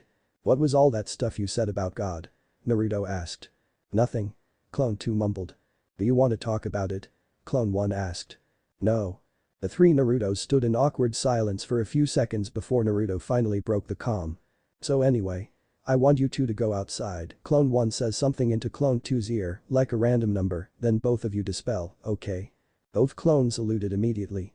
You got it, boss. They shouted in unison. Naruto waited for the 2 to walk out and then suddenly had the memory pop into his mind. After walking outside, Clone 1 had turned to Clone 2 and whispered 69 into his ear. That's stupid, pick a different number, Clone 2 had said. Fuck you, it is so cool. It's the sex number. Clone 1 growled before dispelling himself. Clone 2 with nothing left to do had dispelled himself as well. Naruto was simultaneously disappointed in Clone 1 for thinking of such a stupid number and disappointed in Clone 2 for not understanding how awesome picking 69 for a number had been. He had received both memories of the reaction. That meant. I learn everything my clones learn, Naruto mumbled to himself, staring at his hand silently. That would explain what happened yesterday with the memories of the bodies. That would explain why he started to learn Rasengan faster as soon as he started using clones to help. That explained a whole bunch of shit. The tugging at Naruto's navel began growing harder and harder. He had been so preoccupied that he hadn't been paying attention to it. Damn, it kind of hurts now. Suddenly, with one final tug, Naruto was physically pulled towards the sensation, as if he had a literal chain tied to his belly button. Naruto screamed in equal parts fear and pain as he flew down the hallways of his mind. Naruto shot up in bed, hand to his stomach, gasping for air. He looked around, he was back in Uzushiogakure. He was back in the real world. Holy shit. Naruto gasps, fighting the urge to vomit what little food remained in his stomach. Getting out of bed, he drew his hands together and summoned 2 more clones. Boss. Boss-sama. I live to serve. Naruto rolled his eyes. You two, go outside, and Clone 1 whispers a number into Clone 2's ear and dispel. Any number except 69. Naruto ordered. The 2 ran outside just as ordered. Naruto blinked as the memory flooded his mind. 72, Clone 1 had whispered. I'm gonna tell him you said 69, Clone 2 smiled. Dude, no. You'll get me in trouble. Clone 1 pleaded before Clone 2 dispelled, leaving Clone 1 with no choice but to dispel as well. Naruto rubbed his temples, his head didn't hurt, but the fact that learning what his clones knew was making his head spin. Naruto stood up and made his way underneath Uzukage Tower. Reaching the seal-covered wall, Naruto reached out and placed his hand on it. Suddenly he had a flashback to the time he had run away from Konoha to become a farmer, only to die when the Akatsuki came for him. Receiving that little memory hadn't been what Naruto would call a fun experience, but it was loads better than last time. Last time with all the clones. All the clones whose memories he gained when they burst. Naruto sighed, there was still the mystery as to why he was having these visions when he touched the wall, but that was one aspect solved for now. The wall must have been reading all of his clones and fried his brain from all the memories. Naruto stepped into the vault, summoning over 20 clones. "Alright guys, I want you to start reading everything," he ordered. "Boss, when you say everything." "Everything?" Naruto yelled before going back to his copy of seals. "What are they and how do they work?" "From last night." The clones hustled to start reading anything they could get their hands on. Sasuke sat down next to Karen in the cafeteria. Usually, he waited for her to bring him food in the training room, but felt the need to put in a slight bit of effort to show he was genuine in what he was about to say. "Sasuke, is something wrong? Or did you decide to change what you usually get?" Karen asked, genuinely confused as to why he was there. "No, but..." Sasuke let out a sigh, "I felt the need to apologize for yesterday." Karen raised a single eyebrow at that. "What's the catch?" "No catch," Sasuke said. "I'm sorry I accused you of tricking me." Karen relaxed a bit, partially at seeing Sasuke so tense. If he was trying to trick her he would have done a better job at coming off as speaking naturally. "So what finally convinced you?" She joked. "I took the bulb out of the light in my room and used that," Sasuke explained. "You don't have access to my room so there's no way you could have changed the bulb in there. Your little stunt yesterday actually worked." Karen blinked a little at that, she hadn't expected an answer to her question. At least not that answer. "Well. I know you hate crowds so let's continue breakfast in the training room Delta like always." She smiled, handing one tray to him. Sasuke took it and the two started walking out of the cafeteria. Karen placed a hand on Sasuke's shoulder as they walked and he stiffened. "Touch therapy," she reminded him. "Baby steps, Karen," he grumbled, although not angry he still wasn't pleased. The results spoke for themselves however, whatever she was doing was helping him channel his chakra more efficiently. Chapter 11. Don't it steal. Sakura yawned as she sat on her stump inside of training ground 3. She was rarely told ahead of time whether she would be learning from Kakashi or Kurenai and had started showing up on time, regardless of whether or not she had to wait for a half hour for Kakashi. She took a bite of a dumpling her mother had prepared for her. Her dad was on a mission and her mom had been taking fewer and fewer missions to keep an eye on her. She wasn't sure if she should be offended or touched by the sentiment. On the one hand, it implied that her mom thought she needed an eye kept on her. On the other hand, she'd handled Naruto's death pretty awfully and she couldn't exactly blame her mom for being worried about her. It had been a solid 45 minutes since training was supposed to start, definitely a Kakashi day. At least that was what she was thinking until she saw a figure approaching. A figure that wasn't Kakashi but also wasn't Kurenai. "Tsunade-sama." Sakura almost shouted as she half-jumped half-fell off of her stump and onto the ground, taking a knee for her cage. "That's Tsunade-sensei to you, young lady," Tsunade said before frowning. "Also no kneeling, I expect some formalities, but I'm not too strict, Sakuya-chan." Sakura stood up and gave a quick bow. "Why yes, ma'am. And my name is Sakura, not Sakuya." "Whatever," Tsunade said before changing the subject. "Judging by your reaction I'm guessing Kakashi forgot to inform you of the change of plans. I can't say I blame him, it was a bit short notice." "Change of plans Tsunade-sama?" Sakura asked curiously. "I told you, you will address me as Tsunade-sensei during our training sessions." "Training sessions?" Sakura asked. "Yes, if you're going to be ready for the Chunin exams in the land of hot springs in 5 months, you'll need all the help you can get." "Chunin exams?" Sakura almost screamed. "Yes, please stop repeating to me." Tsunade scowled. "You're wasting time, a resource we are both sparse on." Sakura blushed, she hadn't meant to react so foolishly, but… well this was a lot to take in, you know. "Why yes, Tsunade saw. Tsunade-sensei." Sakura said, taking a deep breath to calm herself. "I'm just a bit shocked by all this news." "I understand," Tsunade nodded, "but you're a ninja, being adaptable is part of the job. Now, why don't we start by telling you how far Kakashi has taken you in your medical training?" Sakura nodded and reached into her bag, grabbing the textbook and opening it to the chapter they were on. "Right here," she said, cauterization of wounds. Tsunade raised an eyebrow at that. "Really? You're that far already? Well, this may be more interesting than I thought. Let's get started then. To the pound." Sakura paled, "What? The pound?" "Yes. Tsunade looked at Sakura quizzically. How were you planning on testing this? Well, usually Kakashi-sensei has me practice on him. Sakura blushed, thinking she sounded foolish. Well, that's certainly one method of teaching medicine, Tsunade mused. Unfortunately for you, however, I do not like the idea of cutting myself on your behalf. A cat though? Well, Shizune is the animal lover, not me, and she's not here right now. Now, follow me.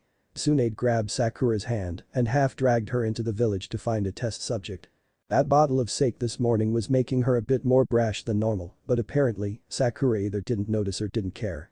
Kakashi walked with teammate along the dirt road towards the village where their mission was set.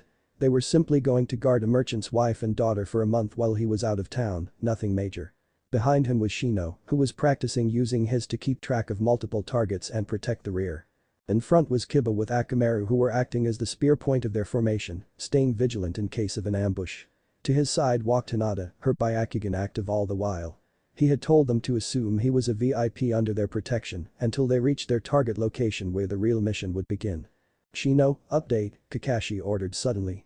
There are 5 rabbits, 13 squirrels, and over 50 mice within a 1-mile radius of our current position, along with a plethora of insect life in the forms of aphids, cicadas, crickets, and more.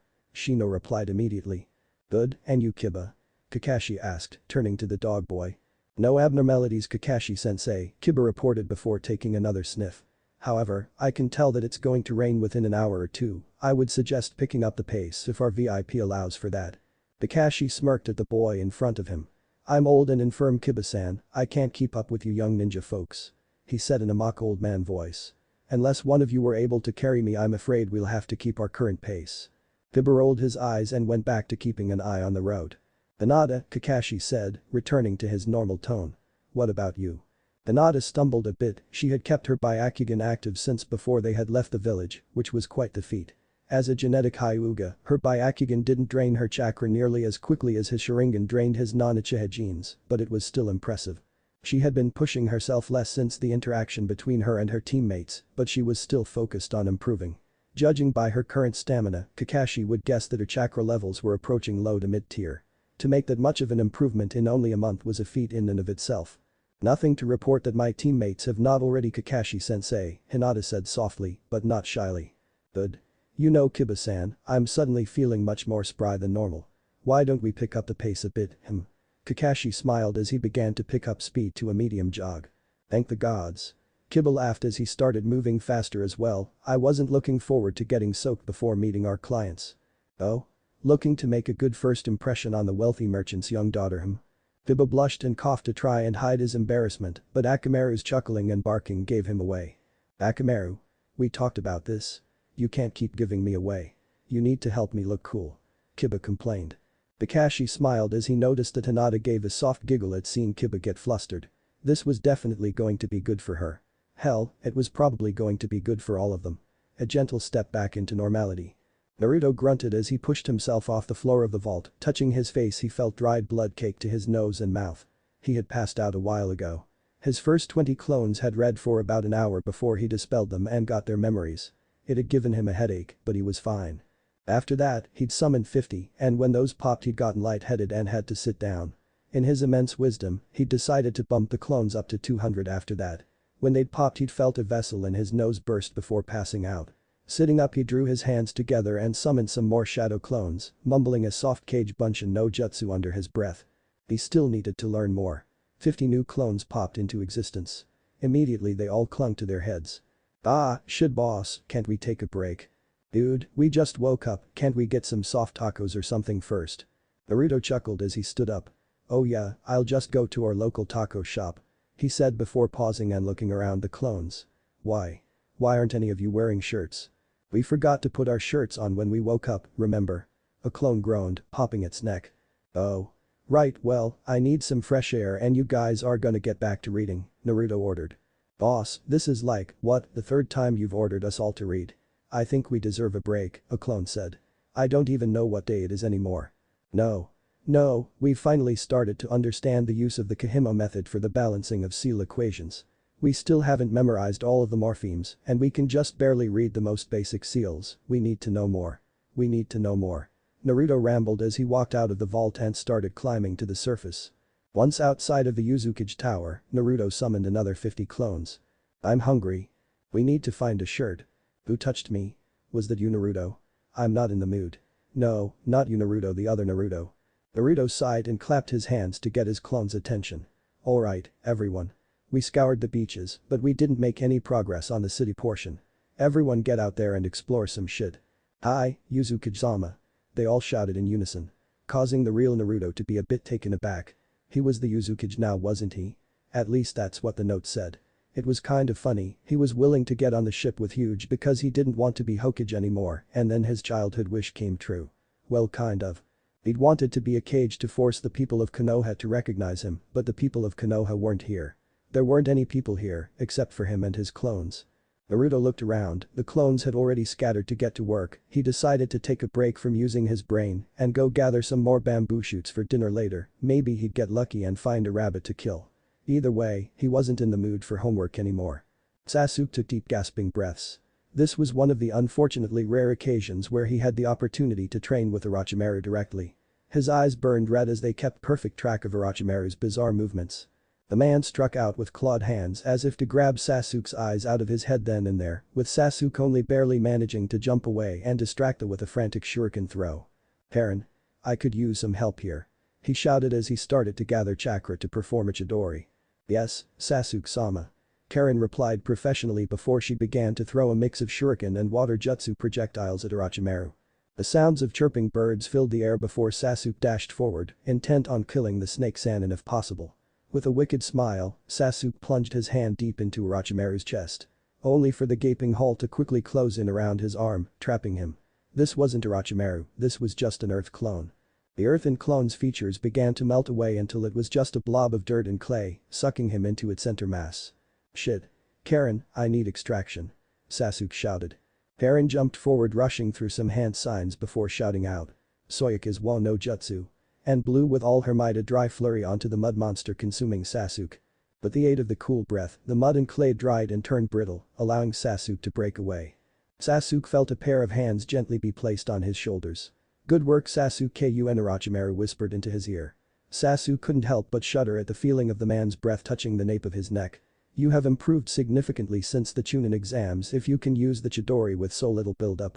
Thank you, Orochimaru-sama, Sasuke said, only a slight hint of disgust entering his voice. Orochimaru leaned back, patting Sasuke on the head. You have done well indeed. How does light bulb training go? Fine, Sasuke said shortly, stepping away from his sensei. Orochimaru looked to Karen for further explanation. Wordlessly giving her the order to expand on Sasuke's recounting. Sasuke-kun was finally able to light a normal bulb with nothing but his chakra the other day, and now he's working on stabilizing his levels, Karen said with a bow. What do you mean finally? Sasuke snapped at Karen. He grabbed the cursed mark on his shoulder. It always hurt worse when Orochimaru was near. I didn't mean to imply anything about Sasuke-sama. Karen bowed to him. I apologize. Sasuke huffed but nodded, accepting the apology from his partner in training. Well, Sasuke-kun, why don't you go get some rest? I have some things to discuss with Karen before I leave tomorrow, and I would like to perform some more for you to copy and add to your repertoire before I go. Orochimaru ordered subtly. Sasuke huffed but started walking away, his ego slightly bruised from having had to be rescued by Karen. Although it meant she was a far more helpful teammate than his previous teammates. Sasuke grit his teeth as he made his way to his quarters. He'd decided to take a nap before dinner. Even with all the training, using the Chidori was still draining. Bye, Sasuke-kun, Karen waved with a friendly smile. I'll bring you dinner like always. Sasuke paused, looking at Karen and nodding gently before walking out of the room. Naruto groaned in relief as he pissed on a tree. He'd been drinking nothing but rainwater since he'd landed on Uzushiogakure, and he wasn't sure if it was the all-vegetable diet or the rainwater, but his bathroom habits had been thrown off track since he'd gotten here. The worst part was that he didn't know which leaves were safe around her to use for toilet paper. Once he was done with his business, Naruto went back to gathering roots and shoots along the coastline on the eastern side of the island. He kind of enjoyed the feeling of the sun on his bare skin, so he didn't bother to find his misplaced shirt just yet. He would have to get it eventually or risk sunburn, but for now, he'd be fine. Naruto collected everything he had gathered into one large pile. He had found some fruit trees, but didn't know what kind of fruit it was, so he'd only picked one. He'd make a clone eat it later to make sure it was safe.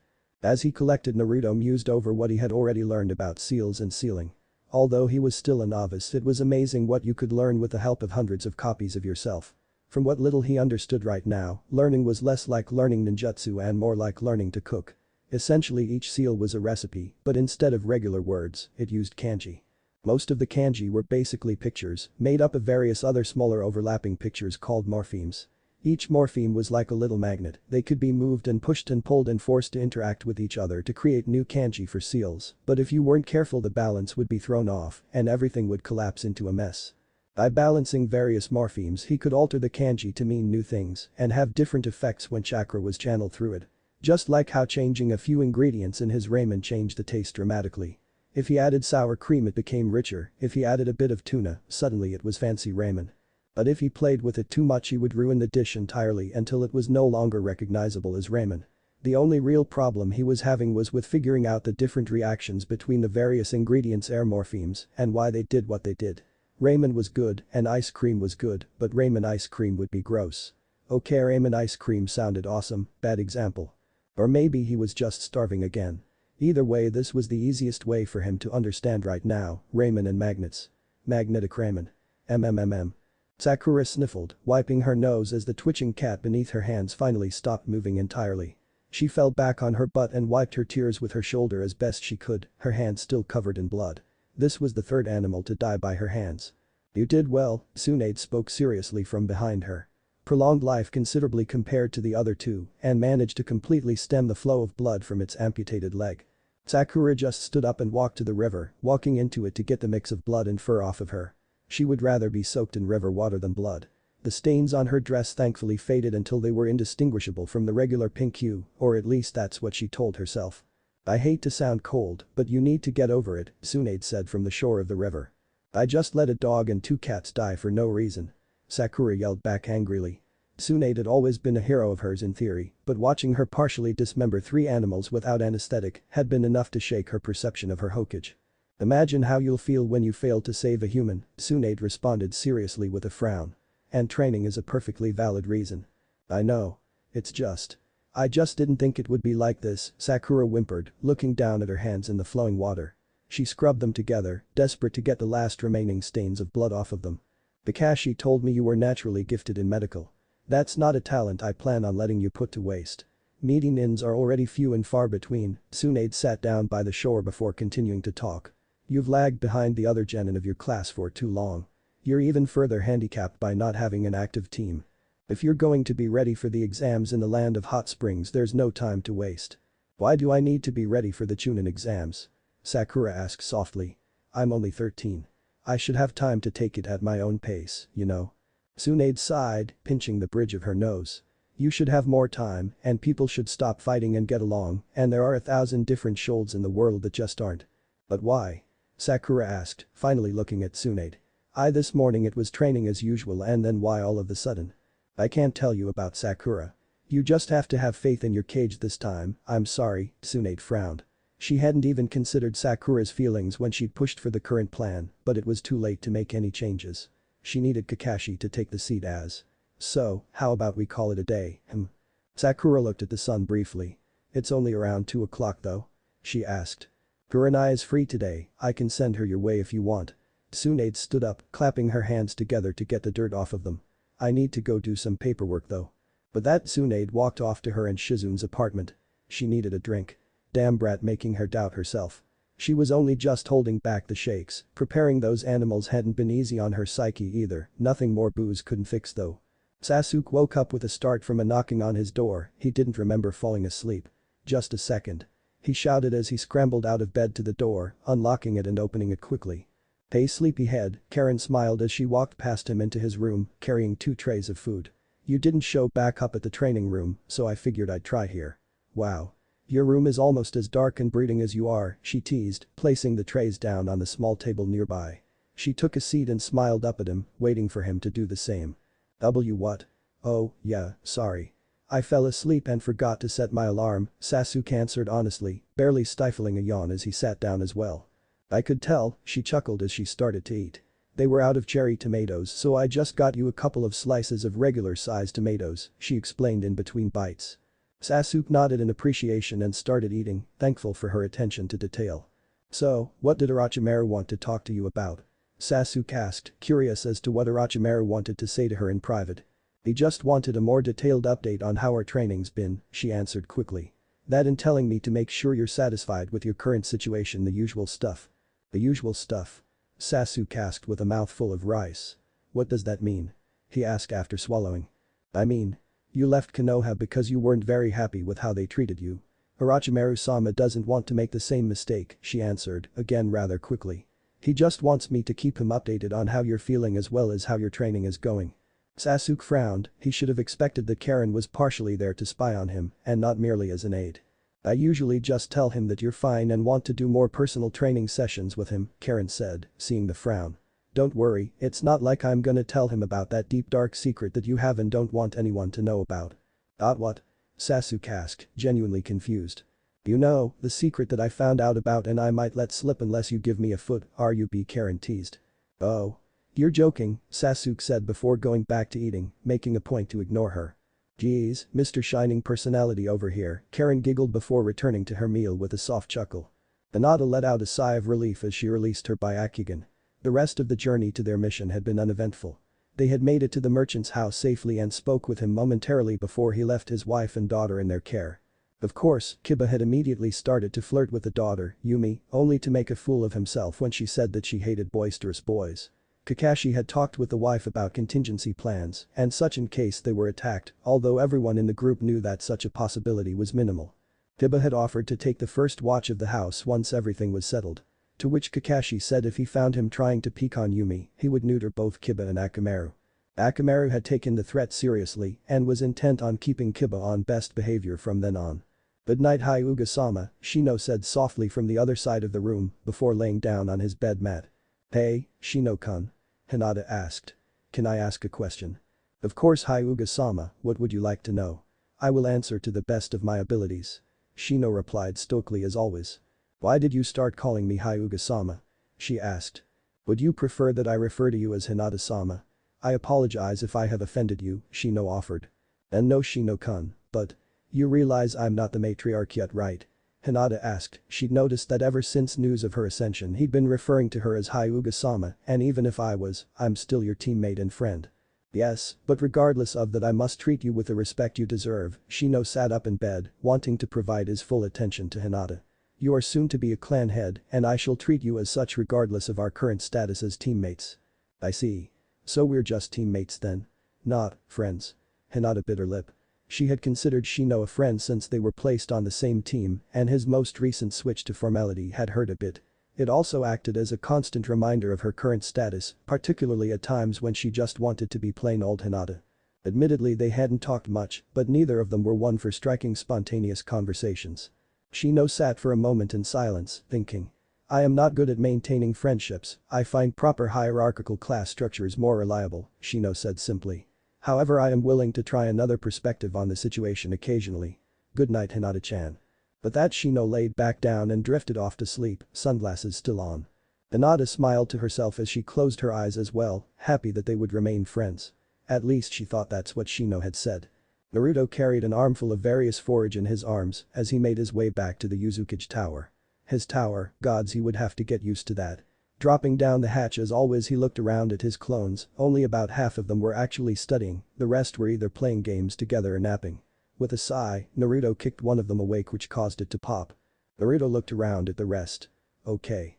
Everyone dispel," he ordered with a huff, his ears soon bombarded by the sounds of his clones popping. The flood of memories was painful but manageable. Naruto grit his teeth as more and more information about seals flooded his mind. Alongside the knowledge came other knowledge, it appeared that some of his clones had gotten sidetracked. Uzumaki family history, pre-destruction Yuzugakure politics, alongside a small trickle of various other subjects, topped off the flood of information he had to absorb. Naruto popped his neck and stretched his back, suddenly pained by a minor headache. He was tempted to create more clones to continue studying, but the headache made him second-guess that decision, he didn't want to pass out again. Climbing out of the vault, Naruto ignored the scraping and creaking the stone door made as it slid closed. Once outside he called out as loud as he could. "Hey, clones. Come back and report." A few moments later a plethora of his clones began to crawl out of the various streets and alleyways to present themselves. "So, what did you guys find out?" Naruto asked. This place isn't as bad as it looks. One of the clones piped up. Yeah. A second clone interjected.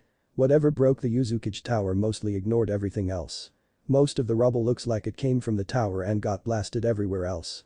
Naruto nodded at the information. He was tempted to pop his clones and gain the knowledge immediately, but didn't want to make his headache any worse.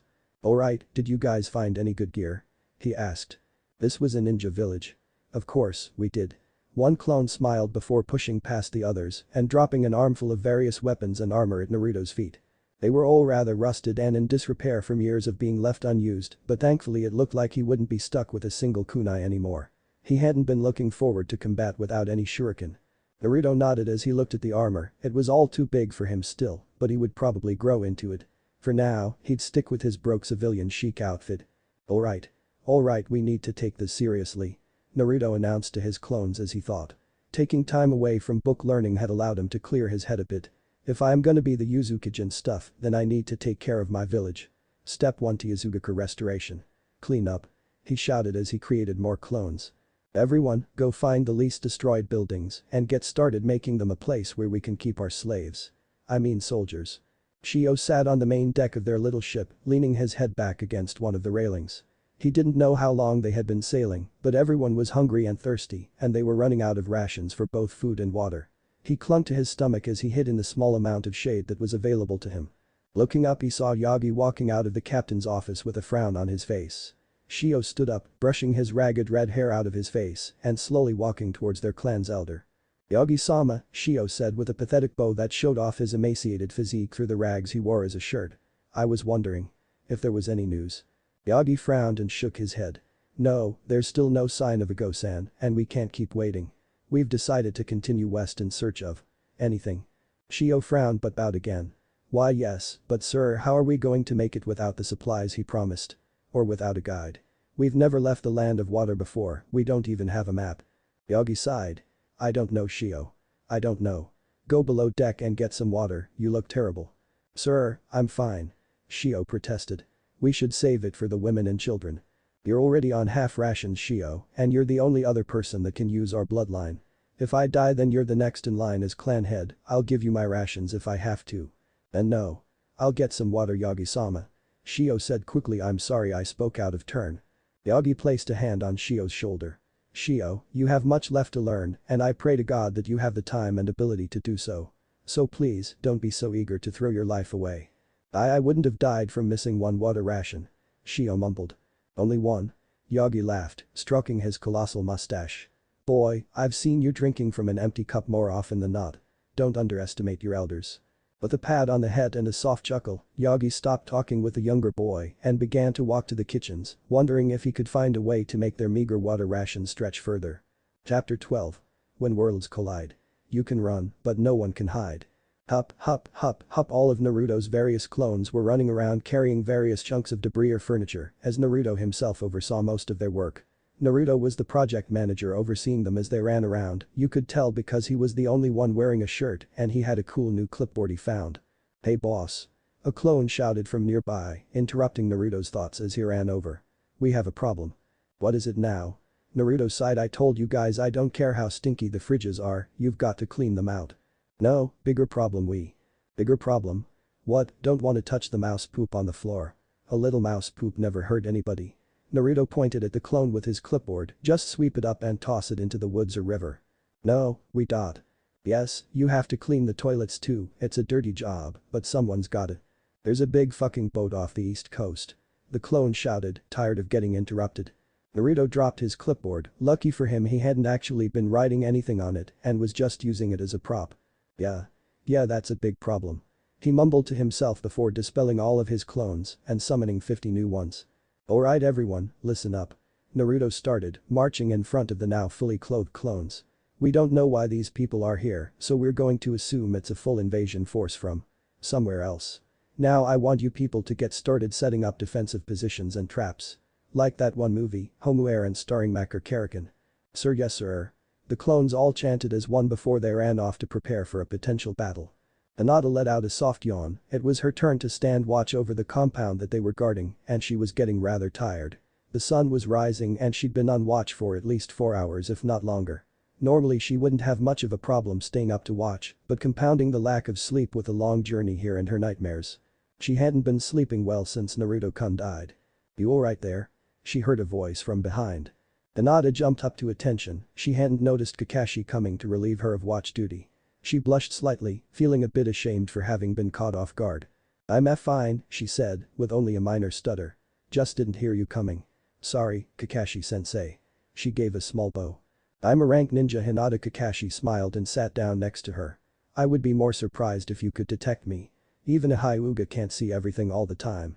Hinata just nodded solemnly and looked out into the woods that surrounded the back of their client's home. She let out a soft yawn before bowing again to Kakashi. "Well then, I'll be going back to sleep, then Kakashi-sensei," she said, but before she could make a move she was interrupted. "How are you doing, Hinata-chan?" Kakashi asked, still looking into the woods. What? "I'm fine, Kakashi-sensei, just a bit tired." Hinata answered, having been caught completely off guard by his sudden query. "That's not what I mean, Hinata-chan," Kakashi said, finally looking her way. "How are you doing? How are you feeling?"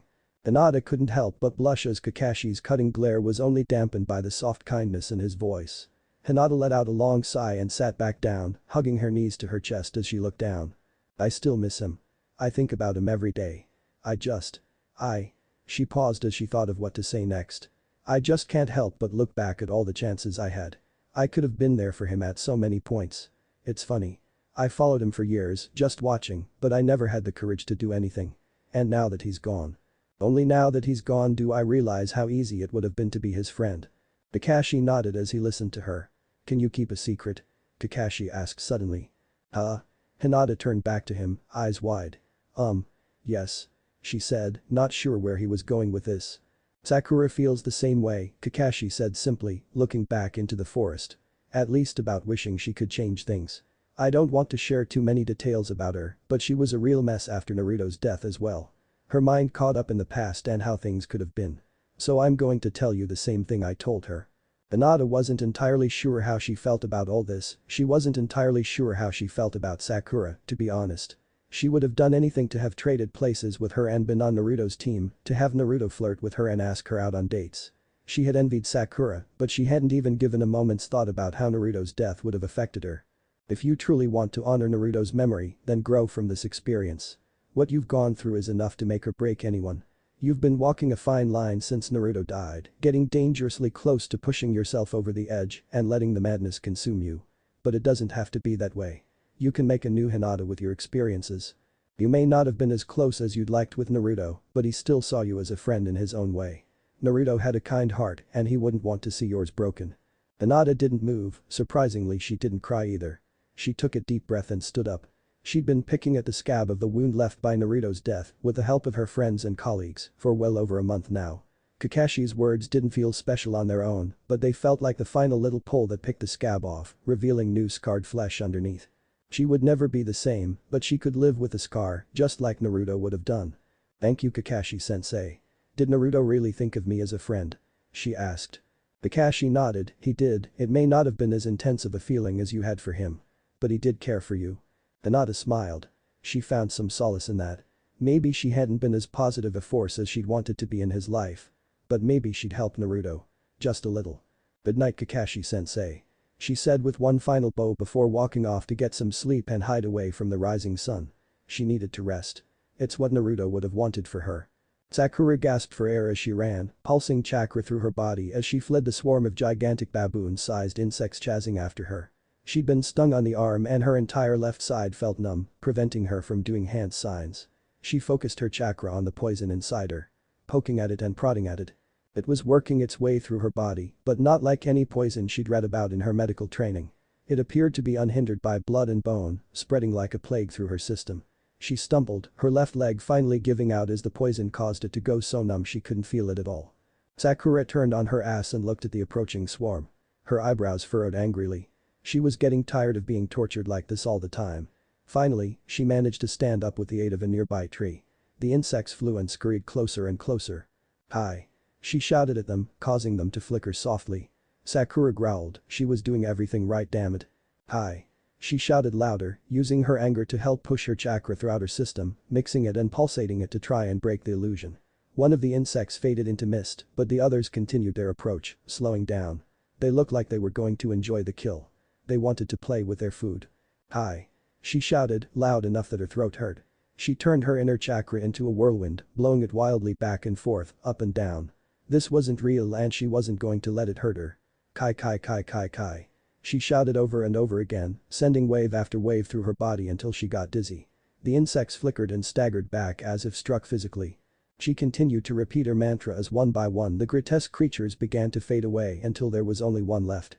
It stepped towards her, its long legs clattering as it approached and its large bulbous eyes darting back and forth. Kawaii. Sakura stood up and charged forward, the poison no longer affecting her. She moved to punch the giant bug in its ugly face, only for it to catch her punch with a chitinous hand. As it did though, it too started to fade away, only to be replaced by a smiling Kurenai that had blocked her punch. Kurenai reached forward and grabbed Sakura, pulling her into a tight hug and lifting her. You did it. You did it, Sakura-chan. You finally broke free of an illusion. She squealed happily as she swung her pseudo-student around in her arms. Sakura was trying to be happy and as excited as Kurenai was, but honestly, she just felt sick. It had taken every ounce of her strength to break and she didn't have much energy left for celebrations. Yay? Sakura mumbled tiredly as she leaned into her sensei for support. Kurenai couldn't help but laugh at Sakura's exhausted reaction, finally putting her down, but keeping a hand on her shoulder to help support her.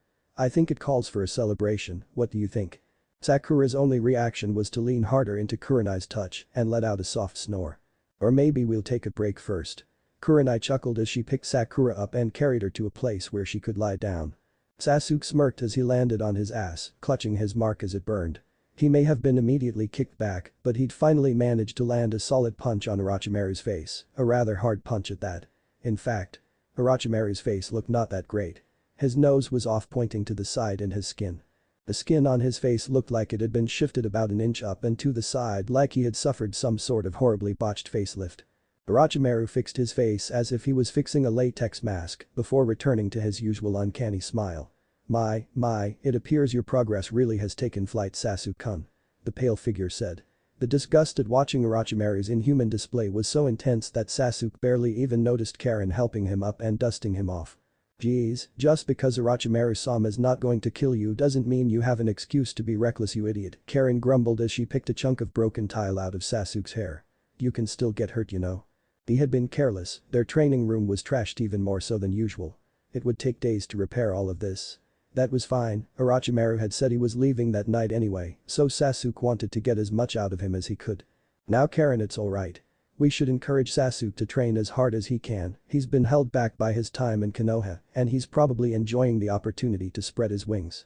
Orochimaru said, still maintaining direct eye contact with Sasuke the entire time. Karen huffed a little and gave Sasuke a quick hug before turning to Orochimaru.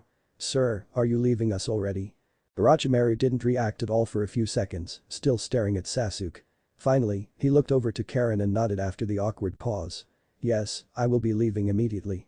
Karen, you will help me prepare my effects. Sasuke, go see the medics to ensure that you haven't come under any serious injury. You can never be too careful. Karen gave Sasuke one last hug before falling into step behind Orochimaru. Sasuke watched him leave for a moment before going to the medic as ordered. He felt fine, aside from the giant bruise on his ass. Once Sasuke was out of earshot and he and Karen were alone, Orochimaru's smile dissipated. How is your progress with Sasuke? He asked, his facade of politeness gone. He's doing well, as you saw, sir. His elemental chakra levels are evening out to the point I believe we can start introducing him to some lightning-based techniques and . How is your progress with Sasuke? Orochimaru asked, this time more forcefully. He wasn't in the mood to beat around the bush. Good, sir, slow but good. It's as difficult as you said it would be, if not more so. I've had to be very careful. He nearly found out about the light bulbs, but otherwise, I've mitigated risks. Karen looked down, avoiding eye contact. Slow is fine, we only have one shot at this, so we can't afford to take risks. So long as progress continues to be made, Orochimaru spoke. Now go to him, tell him another servant had already packed my bags or something. Keep an eye on him. Karen bowed quickly before running off to find Sasuke. Up. The clones chanted as they raised makeshift barricades and set traps. They had new orders to set traps in groups of 2 and then have one dispel. There had been a nasty accident where one clone had accidentally triggered a trap set by another. He was just glad that his clones poofed away once killed, otherwise that would have been one hell of a mess to clean up. The ship was getting closer, but it appeared to be fighting the wind and was making slow progress, good news for him he supposed. Naruto had returned, grabbed his spare shirt and fashioned it into a mask. Remembering how easily the sailor in Shiajiri had noticed his whisker marks, he didn't want to make the same mistake again. The only thing that could be seen were his eyes, as even his hair was hidden by the mask. Well, Mask Naruto was 99% sure he looked like an idiot, but it was better to look like an idiot than to actually be an idiot. With any luck, this was a lost merchant ship and Naruto could just tell them that he was Uzumaki Haku and this was his island and to get lost. Knowing his luck however he had to prepare for the worst, the ship was probably full of a mixture of angry Konohinin, vampires, and creepy old guys that wanted to give him candy. He was a genin, and all he had to fight off the incoming horde were some of those rusty weapons the clones had scavenged. But he was a ninja, damn it. He was gonna come out on top or go down swinging so hard that even the Shinigami would flinch. Naruto swallowed. The ship was getting closer now, they would be landing in just a few minutes. He stood on the beach, a kunai in each hand as he waited, hoping he looked menacing instead of like a kid playing ninja. Attention all clones. Naruto shouted as he tried to psyche himself up. We may need to take them by surprise. Fucking hide. Hinata woke with a gasp as the sound of combat and clashing metal filled the surrounding air. She jumped up and onto her feet, immediately activating her Byakugan. In less than a second, she had gotten a handle on the situation. Kiba and Shino were fighting what appeared to be a bandit in the courtyard, and Kakashi was nowhere to be seen. Had he been killed? She didn't see a body. Either way, 2 more bandits were moving in on their clients. Thankfully they had managed to make it into their panic room. How the heck had she not woken up earlier? She hadn't been that tired, had she? Hinata made a mad dash towards the 2 bandits, they had discovered the panic room and were trying to get inside. Kiba and Shino could manage the other on their own hopefully. Bursting into the room with the other 2 bandits, she immediately moved to attack one. He moved to punch her awkwardly, but she deflected, blocking multiple points up his arm until she struck his neck, causing him to go limp on the floor like a wet sack of rice. She turned to the second bandit, she wouldn't have the element of surprise this time, and he looked considerably stronger than the first. The bandit in front of her spit on the floor. His face was covered in a grey stubble, yet he had a handsome air about him. Fucking bastard, he hired more of you ninja brats, he swore as he drew a large curved blade from the scabbard on his belt, getting ready to square off. Hinata let out a deep breath, calming herself as she got ready for more combat. Leave now and we won't hurt you. We just want to protect our clients. She said in her attempt at a serious tone, fully aware that she sounded like a little girl. Hurt me? Hurt me, the man took a step forward, swinging his blade back and forth like he was preparing to chop down a tree with it. Tenka was a fool, Tonka is holding off your 2 friends, and he's also a fool. How do you think you're gonna fare against me, girly? I already know your trick, all I have to do is not let you poke me and I'll be fine. Let me have the girl and I'll let you keep the brat, sound fair? He threatened, pointing his blade at her. No, Hinata said, trying her hardest to sound firm. You will leave immediately. The man's mouth split into a horrible angry grin as he charged forward, leading with his blade in an attempt to keep her at a distance. Hinata dodged deftly, he was right that if she couldn't touch him, she wouldn't be able to disable him. She wasn't physically strong enough to tackle him down and didn't know any that would work from range. She just had to wait for an opening, he would drop his guard eventually until then she just had to stay close and dodge his blade. She danced as he swung his long curved sword, his movements were easy to predict and dodge. The piece of metal was large, almost as long as she was tall, but that meant it had a lot of mass. She noticed that he tended to use the momentum of his previous swings to lead into his next. Like a pendulum of a clock, his sword swung around her. Ducking and dodging, jumping and weaving. Moving with every tick of the clock. Tick. Tock. Jump. Tick. Tock. Weave. Tick. Tock. Roll. Tick. Tock. Dodge. Tick. Tock there.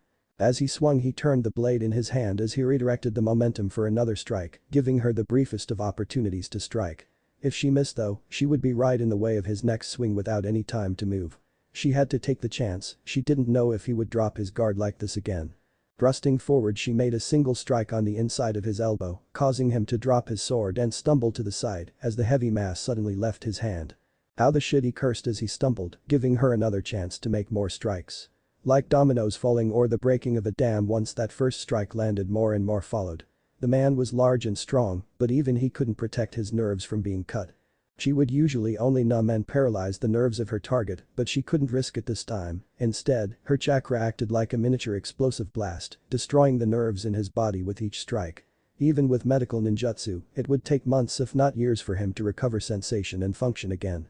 Finally, he too fell to the ground, grunting in pain as his body informed him of the damage that had been done. What? What did you do to me? He grunted as he numbly tried to stand back up. I'm sorry. She whispered before focusing elsewhere again. Kiba and Shino had just taken down the third bandit and she let out a sigh of relief. Just as she did though she felt the hair on the back of her neck stand on end. The primal instinct that something was wrong arrived just a moment too late as she heard a whistling in the air. Then, as if appearing from thin air, Kakashi reached a hand out and caught the kunai that had been flying directly for the back of her head. Good job Hinata-chan, but always remember to double tap, Kakashi said as he whipped the kunai back at the first bandit she had immobilized. There was a soft thud as it sank into his skull. Hinata had only paralyzed his right half, he had been biding his time waiting for a chance to strike. A good portion of snake bites happen after the snake's head has already been severed. Kakashi lectured while patting Hinata on the head. Hey Kakashi-sensei thank you I would have. Let's not focus on that Hinata-chan Kakashi interrupted. For now we have 3 incapacitated hostages and 2 very scared clients that are still in their panic room. Hinata nodded, still shaking slightly from her brush with death, all of the tiny hairs all over her body were standing on end like she had just been struck by lightning. She fell in line behind Kakashi as he made his way to the panic room. Part of her wanted to ask where he had been, but the majority was just glad she was still alive. Hanabi had already been branded as a branch house member and her mother was no longer alive to produce heirs. If she died it would throw the Hyuga clan into chaos. She had to be more careful from now on. Kakashi punched a long series of numbers into a control pad next to the large vault-like doors to the panic room. The loud screeching of metal gears sliding across each other filled the room as the door opened. Kakashi didn't make a move to step inside, instead lifting his hands in the air for everyone to see he was unarmed. Everything is okay, the house has been cleared and you are no longer in any danger. He said in a slow calm voice. I'm going to come inside now to ensure that you're okay. Kakashi made slow deliberate steps into the panic room, looking to the corner where the woman and her daughter had been cowering. He did his best attempt at a warm smile through his mask. Crouching down to be on their level he showed them his empty hands again. See? Everything's okay now. You're safe. He whispered. Immediately the mother jumped towards him, catching him in a hug. Thank you thank you thank you thank you she repeated, sobbing into his shoulder. The daughter stayed in the corner, more content to take her time getting out of her comfort zone. Kakashi chuckled awkwardly as he patted the woman on the back. Now, I was just doing my job. Besides, young Hinata-chan here is the one who took out the 2 bandits outside and Kiba and Shino disabled one in the courtyard. I was just here to clean up after the fact. Hinata blushed and looked down, thankful that Kakashi was brushing over her carelessness from earlier for the clients and her own sake. Kakashi did his best to usher the 2 girls out of their panic room and away from the bandits when the merchant's wife paused, catching sight of the one that Hinata had disabled. He had since fallen unconscious, the trauma to his system simply too much for his mind to bear. Tanaka-kun. She whispered to herself before blushing a bright red and looking away. It was obvious she hadn't meant to let that slip out. Did you know these people? Kakashi said, his kind voice gone, replaced with an authoritarian tone that was focused on business. The woman looked to her daughter, who was clinging to her dress like a girl half her age. Hana. Go to your room, I have to talk with Shinobi-san alone for a moment. What? But mom, what if there are more? Shinobi-san says that he and his team have taken care of the issue and I trust them, the woman said firmly but gently. Please go, I'll be there in a moment. The daughter whimpered softly before doing as she was told and running off. Can you keep a secret Shinobi-san? The woman asked. Of course ma'am, Kakashi answered. And call me Kakashi. Well Kakashi-san, I don't know the other man, but she pointed to the one that was still living. We were lovers. Hinata couldn't help but gasp, but Kakashi simply nodded as he continued to listen. We've been together off and on for well over a year now. She looked at Hinata before censoring herself slightly meeting whenever my husband goes out of town. I suspect my husband had grown suspicious and that was the real reason he hired you. Kakashi nodded in understanding. If that's so, why would he attack? He came with 2 others and was clearly ready to do combat. The woman looked down, tears welling up in her eyes. I told him I wanted to run away with him. But I was afraid of what my husband might do. Has your husband been abusive towards you or your daughter? Kakashi queried. No. She protested immediately. But, he's a very rich man and he loves me dearly, if I were to disappear, he would most likely hire someone to search for me. Tanka-kun was probably planning on she paused and wiped away some of her tears. I don't know what he was planning. Hinata was doing her best to bite her tongue, blood boiling beneath her skin. This woman had a loving husband, wealth, a beautiful daughter, and she had chosen to fool around, she was going to throw it all away. Because of her, people were dead. Tanka would never be the same again if he managed to live at all. And she could have been cut into bits. Kakashi could sense Hinata's rage and placed a hand on her shoulder. "Hinata, go check on Kiba and Shino. I'm sure they're fine, but I'll stay here and clean up this mess, alright? Once you make sure the others are okay, I want you to start packing immediately." Hinata couldn't talk, she only gave a curt nod to the woman and bowed to Kakashi before running off, tears now streaming down her cheeks as she bit her lip.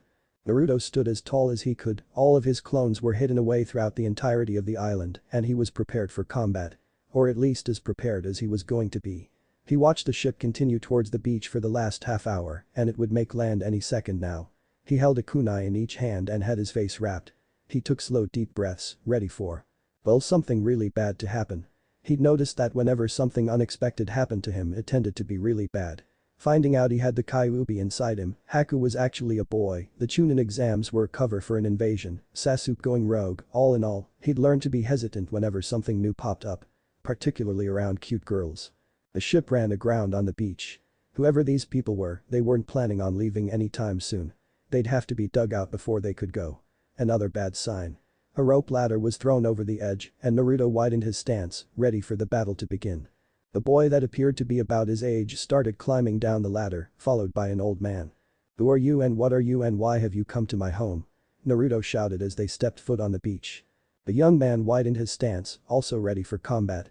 His bright red hair contrasted significantly with his paper white skin. Whoever these people were, they obviously possessed some kind of bloodline ability. Or were just really ugly. The older man took a step forward in front of the younger. And immediately fell to his knees. "Please, young master. We are refugees. We are out of food and water. We have no place to go. Please, your island appears to have plentiful natural resources. If you cannot bear us to stay here for long, then please allow us to restock before we must go." What? Naruto was at a complete loss. Going a bit limp as he stood. "Yagi-sama, no. You are the proud patriarch of the Takeshi clan. You bow to no one. He is just a boy. If he wants to kick us out, I could take him. I could kick his ass. I could ow." The older man struck the younger in the knees with his stick cane. What? Naruto continued to watch. "Shio. Would you have us be conquerors? Would you have us become what we have fled? To steal and burn so that we can take it for our own?" He scolded. The younger boy looked up from where he had fallen in the sand before nodding. "No sir, but your honor. My honor is not so important as to risk the lives of my people, Shio-kun. Honor that is not tempered by duty is nothing but pride." I'm still confused as to Naruto tried to speak. "You're right, Yagi-sama. I'm sorry." The younger boy, Shio, cried out before turning to Naruto and taking a knee. "I apologize, young master. My people and I are at your mercy, I beg of you to grant us asylum, at least until we are capable of moving on." Naruto looked down at the two pale-skinned red-headed people kneeling before him. He had been planning for a lot of different outcomes from meeting these people, but this definitely wasn't one of them. "I mean, you guys can stay for a bit, I guess." He finally mumbled, he didn't see a problem with letting these people stay for a bit. "Thank you, young master, may I ask your name?" The older man asked, he was Yagi, right? "Oh, I'm Uzumaki Haku. I'm Uzukage. But I thought the Uzumaki were destroyed." Shio mumbled. "They were, I'm a survivor, I want to rebuild my homeland." What about you guys?" "We are refugees from the east. They have started a civil war over a bloodline purge and we were blessed with foreknowledge and left before war erupted." Yagi nodded. "Oh. Cool. Or uncool, I guess. So yeah, you guys can stay, the place is still a wreck, but it's fine with me." Naruto looked up at the boat. "I'm gonna guess there's more than just you two though, right?"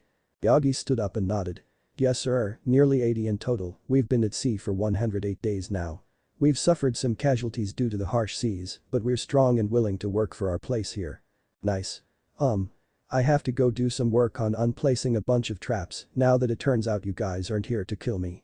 So go ahead and help everyone off the ship, find some places to stay and stuff and I'll also get to work on gathering some food and water for you. Hope you guys like kudzu roots." Chapter 13. Planting a seed. Guranai let out a long sigh as she took a sip of her beverage. She was technically on duty so, unfortunately, she couldn't have any alcohol, but just the act of having a drink helped to calm her down. Once she got the news that her team had returned earlier than expected, she cornered Kakashi and demanded he debrief her at the lounge. "So?" She started the lady was cheating on the client and her lover tried to kidnap her. Thereby resulting in Hinata almost dying while Shino and Kiba were distracted. Basically, yeah, Kakashi answered. And where were you during all of this? I was watching, don't worry. See, but I am worried because of the part where Hinata could have died. Kurenai frowned. She could have. But didn't. Kakashi smiled. You're welcome by the way. Kurenai let her face fall into her hands as she let out an even louder, longer sigh. In fairness, I did ditch the mission after the first sign of trouble like you asked. Kakashi defended himself. You're not making this next part any easier on me by the way. Next part. Is there more bad news? Well, no, not per se. Kakashi cleared his throat and did his best to appear professional. It's more of a request. Kakashi, I've been doing you an awful lot of favors lately. Kurenai scowled. Well, the good news is that you wouldn't have to do anything if you agreed to this. Kakashi retorted. With another sip and a sigh, Kurenai finally motioned for him to continue his request. You know that Sakura is being trained for the Chunin exams, right? Kakashi asked. Yes, why? Well, she needs a team. A team that I would like Hinata to be on. Kurenai gave Kakashi the type of look that one would give a small particularly stupid child. What? What in the name of all the gods would make you think that was a good idea? She asked. I saw her fight. Kakashi started. She's good, she's outpacing Kiba and Shino, her martial skills would complement Sakura's more support-oriented strengths, and it would simultaneously help her get stronger and distract her from Konoha and Hyuga politics. Just taking her out on the mission helped her immensely, I could tell. She managed to make it to the semi-finals in the previous exams, and the only reason she lost there was because she went up against Niji. As a Chunin, she would have more weight behind her views in her clan, and it would allow her more freedom to grow outside of the rigid scout-focused paradigm your current team operates under. Kurenai's eyes narrowed more and more as she listened to his explanation. You're a real asshole when you make sense, you know that. Kakashi smiled and nodded. I do, so I take it, you agree? No. At least not entirely. Kurenai hummed to herself. I wouldn't let you watch over Hinata during the Chunin exams after the last mission. Kakashi moved to speak, but Kurenai held up a hand, prematurely cutting him off. However, she continued. I may be persuaded to let Hinata join the exams with Sakura on the condition that I can go with you and keep an eye on her throughout. Makes sense, Kakashi nodded. But what about Kiba and Shino? I don't think we could get permission for a four-man cell. I'll talk to them, but I think they'll be fine watching over the home front. They both come from clans that have ample opportunities for personalized training. Besides, I don't think they would want to go anyway. With everything that's been going on, I think they're both longing for a vacation. Kakashi nodded. I thought you said they were getting restless. That was before they had to kill a man. Kurenai retorted with a raised eyebrow. Right, well, that's all well and good, but that still leaves us with the problem of finding a third member for our little Chunin exam team. I'm going to categorize that firmly as a you problem. I've already done my part in whatever the hell type of plan you've been working towards. My dear Kurenai, you're implying that I have a plan at all. Kakashi sighed before resting his head in his hands. If he hadn't been born with white hair, he'd be going gray by now. Naruto sat cross-legged in the vault under the Yuzukage Tower thinking. He had all of his now masked clones up top helping the Takeshi clan get settled in, with orders to pop should anything fishy happen. As it turned out, only Yagi and Ship had the fiery red hair and snow-white skin, the rest of the clan appeared like a much more normal version of those two. They were still a bit pale and tended to have reddish or light brown hair, but nothing like Yagi and Shio had. He assumed it had something to do with their bloodline. Yagi had promised a more in-depth discussion with Naruto once his people were fed and given water. Naruto's clones were busy catching small birds and digging up roots and shoots to help feed them while they drank from the river flowing down from the small mountain in the center of the island. Naruto had no idea what he was going to do going forward. He may be the Yuzukage now, but he was still a genin with zero leadership experience. Eventually, deciding that worrying was getting him nowhere, he had gone back to studying in an attempt to get his mind off of it. Judging from how ragged and worn the Takeshi people were, they didn't pose any threat and he could feel that only Yagi and Shio had any real training in chakra usage. Either that or they were all hyper-advanced at hiding their chakra signatures, in which case he would be screwed regardless. Naruto started looking further into the Kumihimo method of balancing seals. He was finally starting to memorize some of the most common morphemes in seals and figuring out how to balance them to create a seal. Essentially every seal was a sentence that he would have to write. When someone pushed chakra into the seal, it would flow with the ink and change its nature depending on the characters used.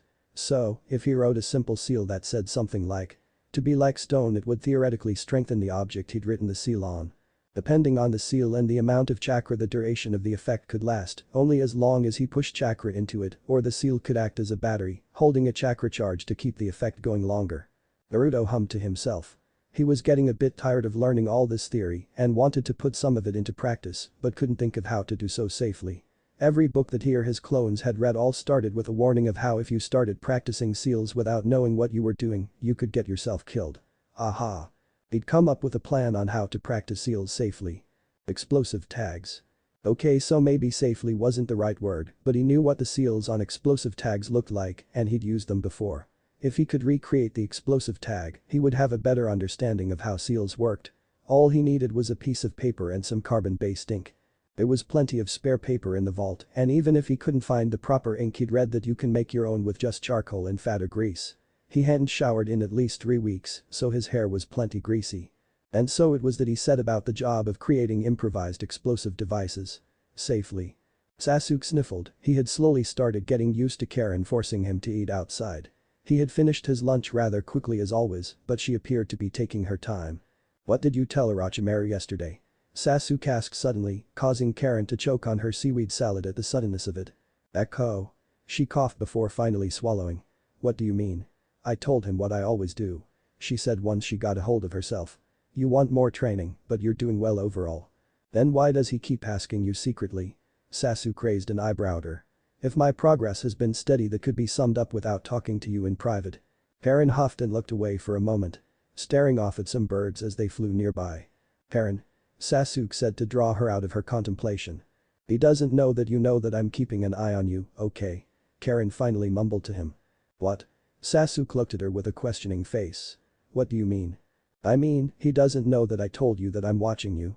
He's afraid that if you knew you'd get angry and run off." She huffed. Sasuke blinked at her for a moment. "You weren't supposed to let me know?" he asked her. "No, you're supposed to think I'm just a training partner," Karen said. "He's really paranoid about making the same mistakes Konoha did and pissing you off."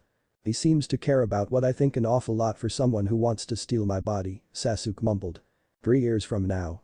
Karen shrugged as she finished eating, laying back. "Besides, he doesn't want your body so much as he wants your eyes.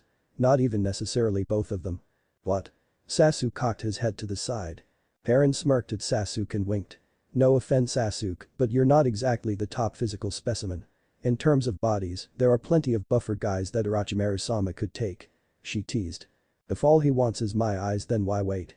he asked, ignoring her jab. "I'm almost completely at his mercy, he could probably take them now if he wanted." "Heck if I know. All I know is I'm assigned to train with you for the next 3 years, so nothing's happening for a while." She shrugged before laying her head on his lap and closing her eyes. "Have you ever heard the phrase "don't look a gift horse in the mouth"? Because for someone who doesn't want his eyes or body stolen, you're complaining about them not getting stolen a lot. I'd rather know more about my enemy's motives than not." Sasuke frowned down at her and scooted back so her head fell off his lap. "Oof," Karen grunted as her head fell onto the blanket and looked up at Sasuke with a glare. "Rude," she mumbled before sitting up. She took Sasuke's face in her hands and looked directly into his eyes. "Then know this.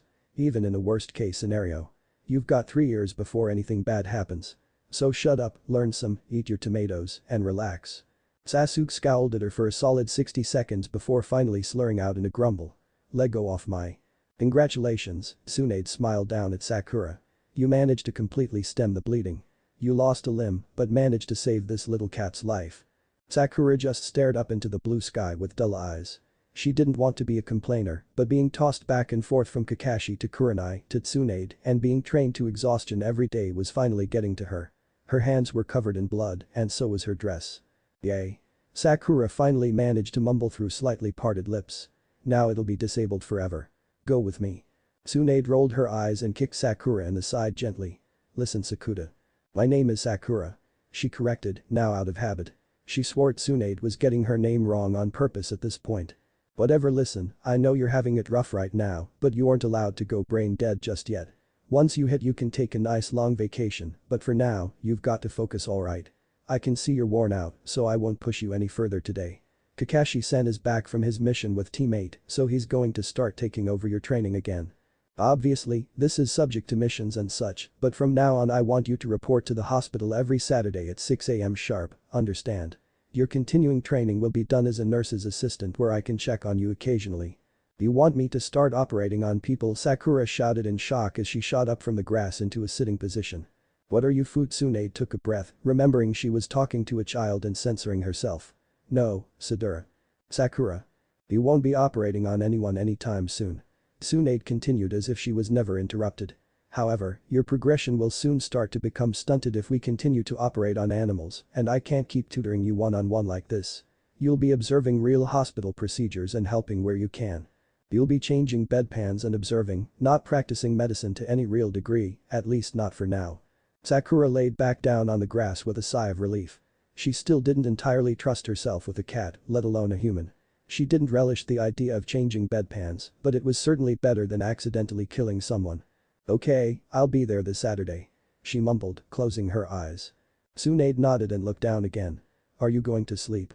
No, just resting my eyes a bit, Sakura said, barely above a whisper. Do you want me to take you somewhere or leave you here? I'm fine, Kakashi-sensei will find me eventually and nobody else comes out here. You know. Tsunade just nodded. I let Kakashi know. Sleep tight. But that Tsunade walked off, but not before sneaking a sip from her hip flask. Naruto bit his lip as he carefully wrote the kanji or bakura burst in the center of a scrap of paper. He wasn't entirely sure what the stroke order was, but hoped that it didn't matter too much, so long as he was careful with his handwriting. Slowly tearing a piece of dried skin off his top lip with his teeth to help him focus, he spit it aside before holding the paper out at arm's length. There. I think that's it. He mumbled to himself. He thankfully found some dried out ink in the vault that he just spit in to rehydrate it, so he didn't have to make his own. Naruto stood up and walked out of the vault, letting the stone walls slide shut behind him like they always did. As he climbed up to the surface, he received a flood of memories from a popped clone. It appeared that the Takeshi clan had all been fed, and Yagi was finally willing to sit with Haku and have a real talk about some long-term solutions to the situation. Blowing on the ink until it dried, Naruto folded the paper and stuck it in his pocket before running off to find the old man. Pulling his mask into place, he jumped from rooftop to rooftop and swung from bamboo shafts like a monkey until he eventually landed in front of the pale patriarch. Howdy, he said, standing up from the crouch he'd landed in. I'm the original. I had a clone tell me you're ready to talk. The old man did his best to perform a low bow, using his walking stick to help him keep balance. Yes, Yuzuki-sama, my people have been taken care of and I can now direct my attention to less immediate needs.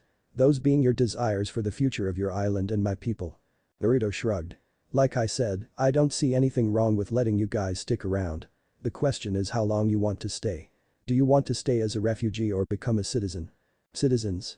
Yagi asked, popping his back as he stood back up straight. Is that an option? You've already given so much to my people, so much, of course, we would love to make this place our permanent residence, but he paused. Well, what would the duties of a citizen entail? Again, Naruto shrugged, taking a seat on a nearby stone. I dunno, pay taxes and stuff. Swear loyalty to Yuzu? I don't know much about Yuzugakure politics or justice systems yet, so I'm just rolling with the punches until I can do more homework. Yuzugakure? You mean Yuzushiogakure? Yagi tilted his head to the side. You have no idea what you're doing, do you? He chuckled with the type of kind grandpa smile that only an old person could pull off. Naruto leaned back on the stone, raising his hands. You caught me, he chuckled. I'm not gonna lie. All I know is that I'm in Uzumaki and this land is mine. Other than that, I'm open to suggestions. Yagi nodded. Well, I do have leadership experience. I could offer my services as an advisor in exchange for your offering of shelter to my people. Naruto leaned forward, placing a finger to his masked lips and hummed as he thought. That could work, couldn't it? If the Takeshi had wanted to be hostile they would have acted by now, and the idea of learning by doing sounded much more appealing than even more homework to him.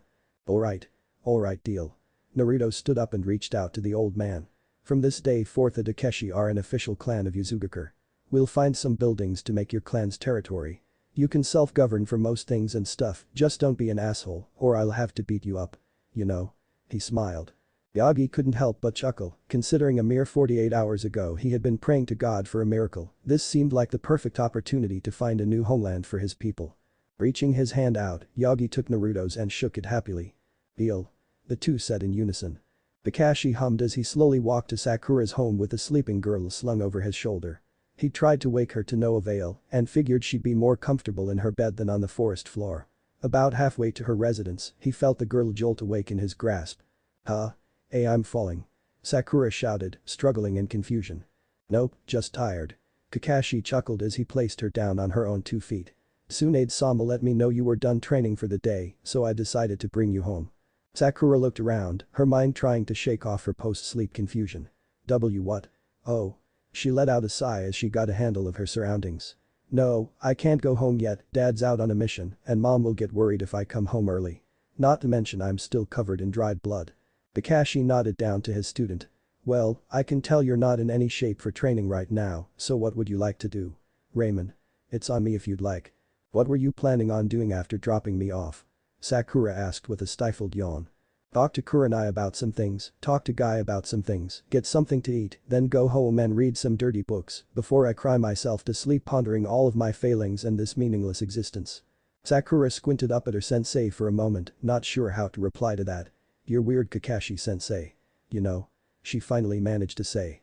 Kakashi just laughed and patted her head. You're just figuring this out now. He teased me. So, I take it you want to run errands with me until you're done for the day. Sakura shrugged. I mean, I've got nothing else to do. Ino is busy and I can't go home or mom will freak out. I should probably change too. Kakashi nodded as he started walking away, Sakura falling in step behind him. We'll stop by the river for you to wash off once we get you something to eat. That'll have to do unless you have some spare clothes hidden somewhere. I don't, but that's a good idea. Sakura mumbled, I should start doing that, you know. Kakashi chuckled and soon they would be a teammate's training ground. Hinata was kicking her feet as she sat on her favorite tree stump, taking a bite of some of the ice cream that Kurenai had gotten for her. She should have known that Kurenai would freak out after hearing about what happened on her mission with Kakashi. Kurenai sat next to her, arm wrapped around Hinata's shoulders lovingly, almost motherly in nature. The two had a long talk after Kurenai managed to get Hinata alone, making sure everything was okay. Much to Kurenai's shock, Hinata was doing extraordinarily well, all things considered. Hinata had debriefed Kurenai in her own words and now the two were simply enjoying the rest of the evening. Can I ask a question, sensei? Hinata mumbled softly, finishing the last bite of her ice cream cone. Of course, what is Hinata-chan? Kurenai smiled down at her, rubbing her shoulder softly. Why did she do it? Hinata asked simply after a short pause. What do you? Why would she cheat on her husband like that? Hinata clarified, the question had been bothering her since the woman had revealed her infidelity. She had a beautiful daughter, she had a loving husband, she had everything someone could want, but she chose to throw it all away. Why? Kurenai sighed and thought in silence for a minute before responding. Well, Hinata, you said that she brought up her husband's wealth, right? Yeah, but what does that have to do with it? Well, some girls don't marry for love. They marry for money. They treat their love and their bodies like a business. Kurenai tried to explain in the most PG terms she could think of. I think that's why the woman married her husband. And then she fell in love, real love, with another man. Hinata looked down. But still, her daughter. Her husband. They must be heartbroken right now. Kurenai just nodded again. I'm sure they are. She had a duty to her husband and daughter, but as I said, she fell in love. And when there's a conflict between love and duty, well, duty rarely wins. Hinata hummed to herself, thinking about what her sensei had said. A conflict between love and duty. Now, Kurenai said, interrupting Hinata's train of thought. It's my turn to ask a question. Hinata looked up to her sensei, waiting patiently for the question to be asked. What did you think of your time spent with Kakashi-san? Kurenai asked. Huh? Hinata hummed and looked down. I liked it. It was fun. Well, except for the last bit, but that wasn't his fault. Kurenai just nodded. I see, and would you like the idea of extended training with him again sometime? Yeah, that could be fun, I guess. Hinata shrugged. Why do you need to help Sakura-san out some more? Well, something like that. Kurenai smiled. I'm more worried about helping you at the moment. Speaking of Sakura, what do you think of her? Hinata hummed and shrugged again. I don't know much about her. I know that I was jealous of her being on a team with Naruto-kun and that she had a crush on Sasuke, but other than that I'm not sure. Kakashi talked about her a bit, he told me that she was having a hard time dealing with Naruto-kun's death as well. I haven't talked to her though. Kurenai nodded. Well, I have a proposition for you. One that you can say no to if you want, alright. Hinata just nodded again, wondering where her sensei was taking this conversation. Sakura-san is planning on going to the Chunin exams in the land of hot springs in a few months, but she needs 2 more teammates. Hinata nodded.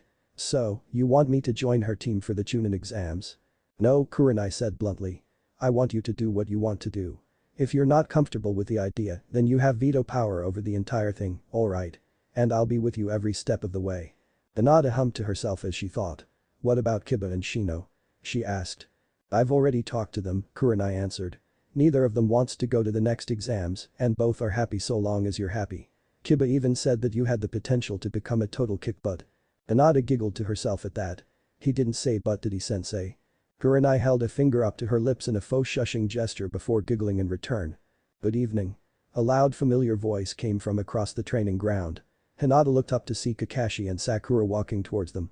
Kakashi appeared like his usual self, while she hadn't seen Sakura in a while, but she assumed the bags under her eyes and blood-stained hands weren't normal for the 13-year-old girl. Kakashi-san? Kurenai asked, a bit upset.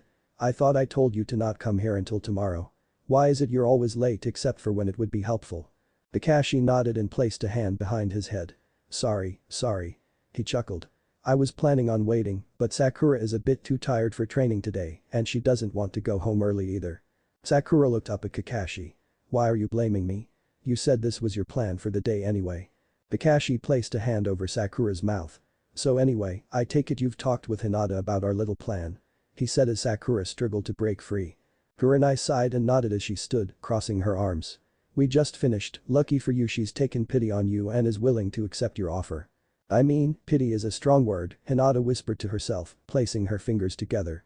Besides, could be fun. And this way I'll be able to get stronger.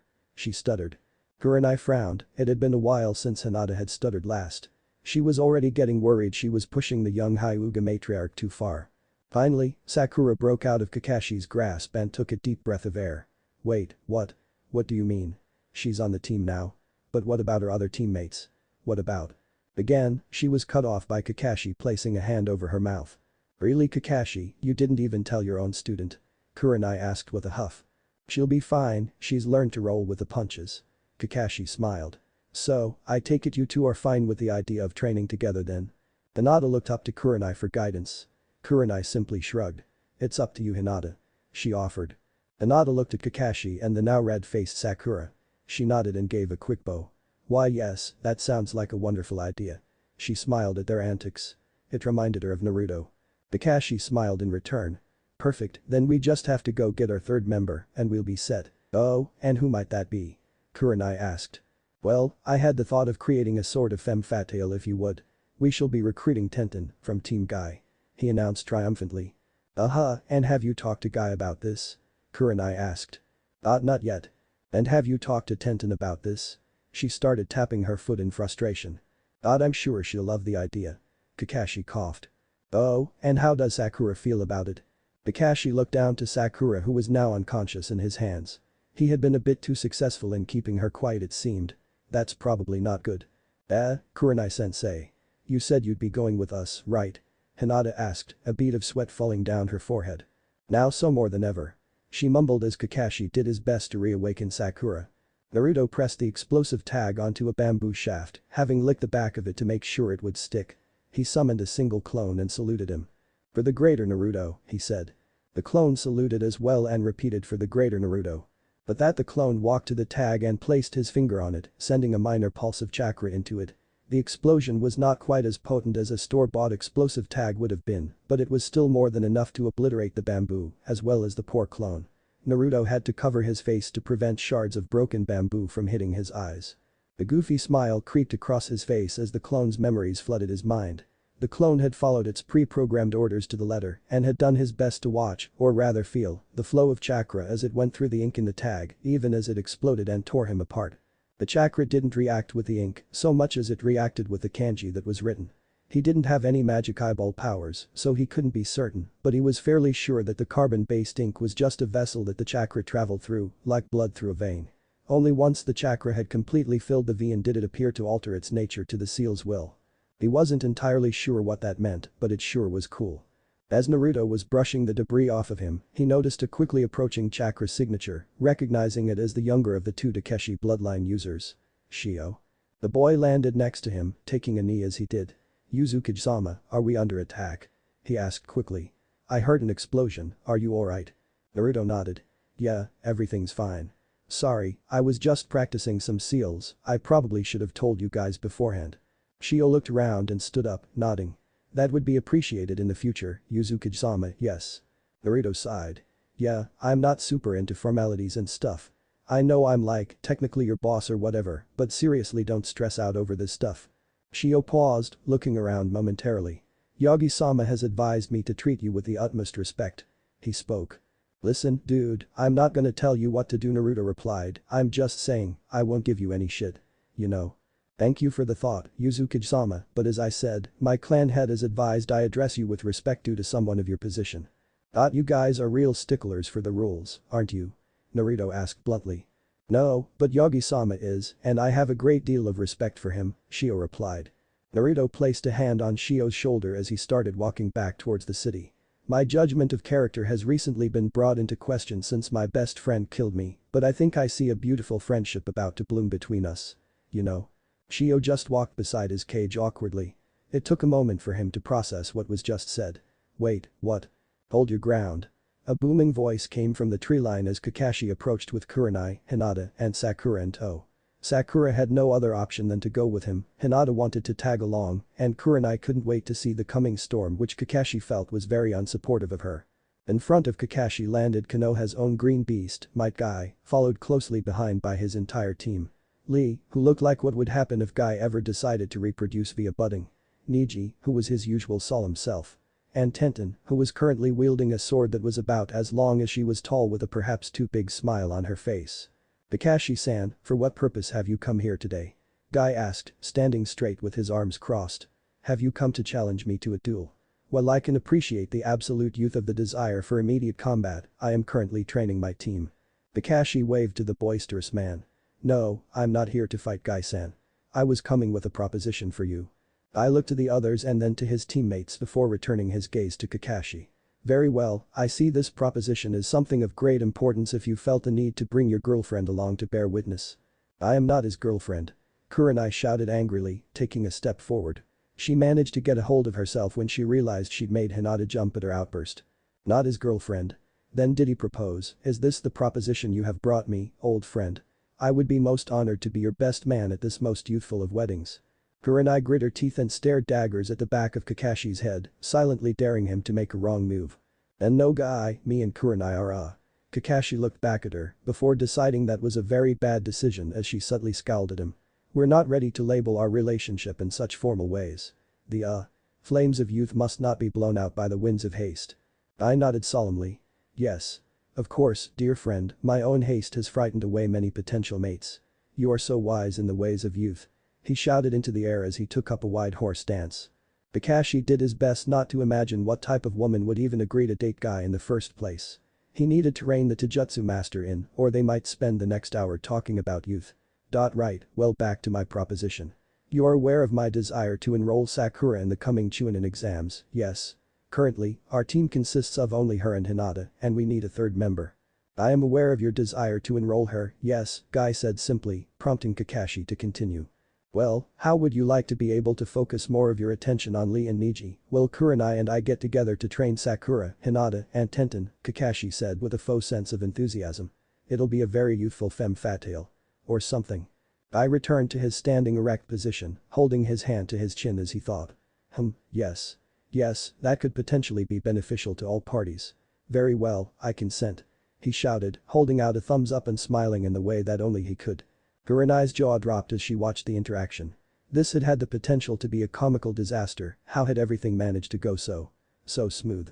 Great, Kakashi smiled behind his mask at Guy and returned the thumbs up, albeit less enthusiastically. Tenten, would you like to join me and my team? Tenten hummed and looked at her teammates. It's true, they were nice, but… Well, with Lee-kun and Guy-sensei's antics, she rarely got any proper training in. But Niji had been in a deep funk since Naruto's death, and she was apparently the only one that understood that constant training was not the answer to everything. Biting her lip, Tenten cleared her throat to speak. No, I think I'm good here, she smiled. The sound of leaves ruffling as a stiff breeze blew was all that could be heard for a few moments, as everyone looked at the smiling girl, as she laid her sword against her shoulder. Kurenai couldn't help but let a smug grin cross her face as she looked at the wilting figure of Kakashi as he processed what he'd just heard. Oh, are you sure? It would be a chance to show off your girl power and could be very youthful. Kakashi asked in an almost begging tone. Yep, I'm sure. Tenten smiled. I'll stay here, I don't want to go to the next exam.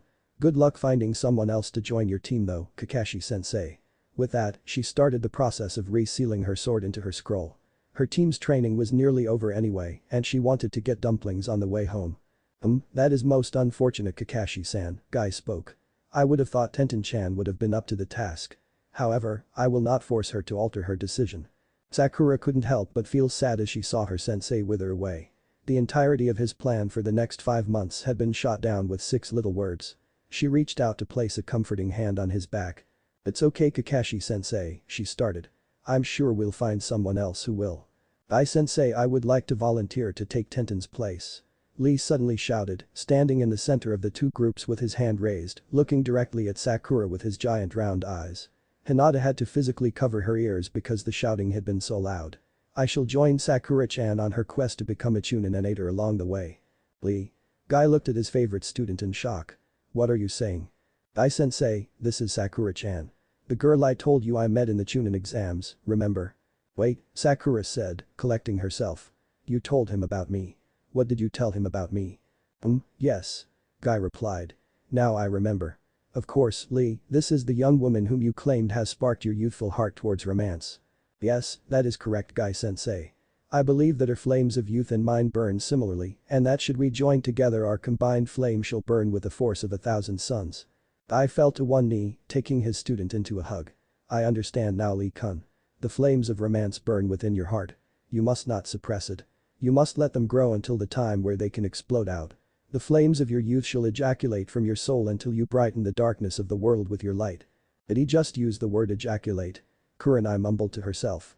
Hinata still had her ears covered, but it was clear from the blush on her face that she had heard it as well. "Well, good. I'm not sure how we'll fit you into the team dynamic Lee, but beggars can't be choosers," Kakashi said, finally interrupting the two. "Welcome to the team." "Yes Kakashi-sensei, I shall do my best." Lee replied, either he didn't notice or didn't care about the subtle slight. Probably the former. Naruto hummed as the Takeshi leader walked the streets with him, helping the old man pick out a few buildings to make the Takeshi district official. Seeing as there were 80 of them they would need a sizable chunk, but nothing too extreme. Finally settling on a couple of apartment complexes and a decrepit gym that could be remodeled into a clan headquarters. "Say, Yagi-san, do you have any plans for that boat of yours?" Naruto asked, thinking of all the things they would need to get Yuzu back on its feet. Living on roots and shoots wasn't sustainable in the long term and he had yet to find any farming equipment. With a boat, they could do some fishing and even some trading. "No, not really, Hakusama," Yagi answered, taking a seat on what used to be a bench press. "But, we're a peaceful people, a people of God. I'd rather it not be used for raiding." "Raiding?" Naruto cocked his head to the side, the thought hadn't even occurred to him. "No, I was thinking about a little port town back west. It's called Shiakiri, ever heard of it?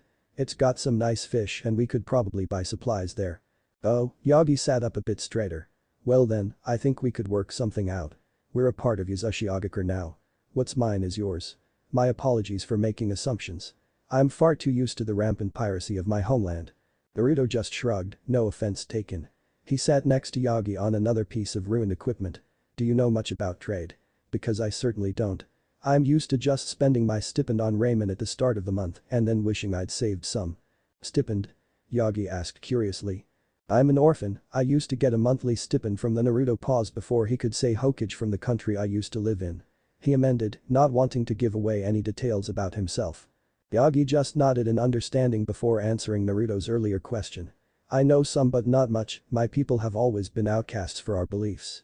What little trade we could secure was usually overpriced." Naruto nodded, thankfully he'd found a few grocers back in Konoha that would offer good prices, but there were always the few that tried to swindle him. "Can I ask why they treated you badly?" Naruto asked. Yagi hummed. "I suppose there's no use hiding it, it's such a part of who we are that if it's going to cause a problem, it's best to know that now." "What, do you guys eat babies or something?" Naruto laughed, suddenly a bit nervous at the serious tone Yagi had taken. Yagi laughed and shook his head. "No, Hakusama, we don't eat babies. However, many in the East consider our sin to be much worse." Naruto swallowed, waiting for Yagi to continue. "But the sigh," Yagi spoke. "We only believe in the one God, Hakusama." That's it?" Naruto asked, a weight lifting off his shoulders. "I mean, I knew plenty of ninjas that only worshipped the Shinigami. Actually, that's the only god that I really know about. I know there are more, but I never really paid attention." Yagi shook his head. "No, Hakusama. We do not simply worship one god over the others. We only believe in one true god." "What?" Naruto queried. "But, there are lots of gods. Like, at least 10 or 12. That is your belief and, while I vehemently disagree, I shall respect it. This is your land after all." But, Naruto continued, the fourth Hokage summoned the Shinigami 13 years ago. And the third Hokage summoned him just a few months ago. How can you not believe he exists at all? I did not say that I don't believe the entities you worship exist, Haku-sama. I simply said I do not recognize them as gods. Yagi said, emphasizing the word gods. Just as the tailed beasts exist and various other lesser demons and spirits exist, so too do those beings that you worship exist, Yagi explained. But they are not gods, at least my people, and I do not believe so. Well. Naruto paused for a moment to think. That's weird, but not a big deal. He finally answered. Yagi breathed out a sigh of relief before standing. I am grateful for your tolerance, Haku-sama. Now, about that trading you wanted to do. Why stop there? I believe we could bring Uzashigakure back to its former glory in no time. Naruto chuckled as he stood up with the old man. You're suddenly chipper. Any reason for the newfound energy? Haku-sama, you've given me and my people a home that will accept us and all our oddities. If there is only one God, then you're certainly one of his angels. He laughed. I may be old, but I'm not one to pass up an opportunity like this. If Yuzu is going to be the Takeshi's new home, I want it to be as strong as possible. Sounds good to me, but where do we start? Naruto asked. First, we need to rebuild, but then, we need to get the other nations to recognize us. And in this world, that means we need to build a military. And how do you propose we do that? Naruto asked. All we have is me, you, and Shio. No offense, but unless your bloodline is crazy powerful, that's not enough people to form a military. And I don't know how to turn civilians into ninjas. Remember why Takeshi came here, Haku-sama? Yagi asked. Something about some wars and stuff, right? He answered with a query. Yagi nodded. A bloodline purge and eventually all-out war are about to erupt in the east. There are going to be plenty of refugees as things continue to deteriorate. Now imagine telling them all that there is a safe harbor from the storm. Naruto's eyes lit up in understanding. We could get hundreds, maybe thousands of shinobi joining our ranks in the next few months, couldn't we? Yagi nodded again. Haku-sama, I think the story of Uzashigakure is only just beginning. He said with a smile. All the grown-ups were talking off to the side and Niji and Hinata had returned to the Hyuga compound for the day. Lee was currently attempting to do 3981 push-ups with just his left thumb, so Tenten took this opportunity to pull Sakura aside for a private conversation. What's up? Sakura asked, stumbling in shock at the sudden tug on her dress. Listen here, Bubbles, Tenten started, poking a finger into Sakura's chest. Bubbles? I don't care what Lee says, that boy is mine, do you understand? She growled angrily to assert her dominance. He just doesn't know it yet. I think you've got the wrong idea here. If you so much as think about his tight spandex-covered ass. Tenten's eyes went slightly unfocused as she continued. Or his thick luscious eyebrows. Or the way his bowl cut sways in the wind when he runs. Or the cute way he pumps his fist when he's excited. Sakura slowly detached herself from the clearly unwell girl. Right. I can promise you I won't be thinking about any of those things, Tenten. She said as she started walking away. What the hell was that about? She mumbled to herself before getting hit in the head with a sandal. Ow. No swearing. Kakashi ordered from a distance. Chapter 14. Soras or no Saikai. Adakai Joki sighed, pinching the bridge of his nose between his eyes. Last year he had agreed to hold the Chunin exams in Yugakure, the hidden village of the land of hot springs. Considering the minor war that had erupted over the last exam, he figured that it was the perfect opportunity to help smooth over tensions while simultaneously solidifying his regime as daimyo. However, had he known of the absolute shit show that would start occurring in the South Elemental Sea, he would have reconsidered. A madman named Uzumaki Yagi had declared himself Uzukage of the defunct land of whirlpools. What had started as a harmless old man's delusions of grandeur had quickly devolved into an actual nation and a potential threat. Well, New Uzashigakure, or simply Nuzu as some had begun referring to it, was forming. All-out war had broken out in the lands to the east. Not only had the land of water begun a genocide against all clans with bloodline abilities, but some unknown land even further to the east had also started sending invasion detachments into Mizu territory. The detachment simply claimed to be following the orders of God and belonging to a village called Omegakure. At least that's what the reports he'd received had said. Fortunately, the alliance between the land of hot springs, the land of fire, and now the land of wind was only strengthened as peace deteriorated in the east. The land of sound had also gone quiet as the situation unfolded, ironic as that may be. Unfortunately, Yuzu had taken the opportunity to offer refuge and full political asylum to any and all refugees displaced by the wars, both civil and otherwise. This meant that as the east continued to eat itself, Uzashigakure had only grown stronger. In a mere 3 months since their emergence, they had seen an over 1000% increase in their population, and their military had swollen to an estimated 100 shinobi. While 100 shinobi might not sound like a lot, considering that a large percentage of those were known bloodline users from the attempted genocide in the Land of Water, it was enough to get them onto the global stage as a real player in ongoing power struggles throughout the elemental nations.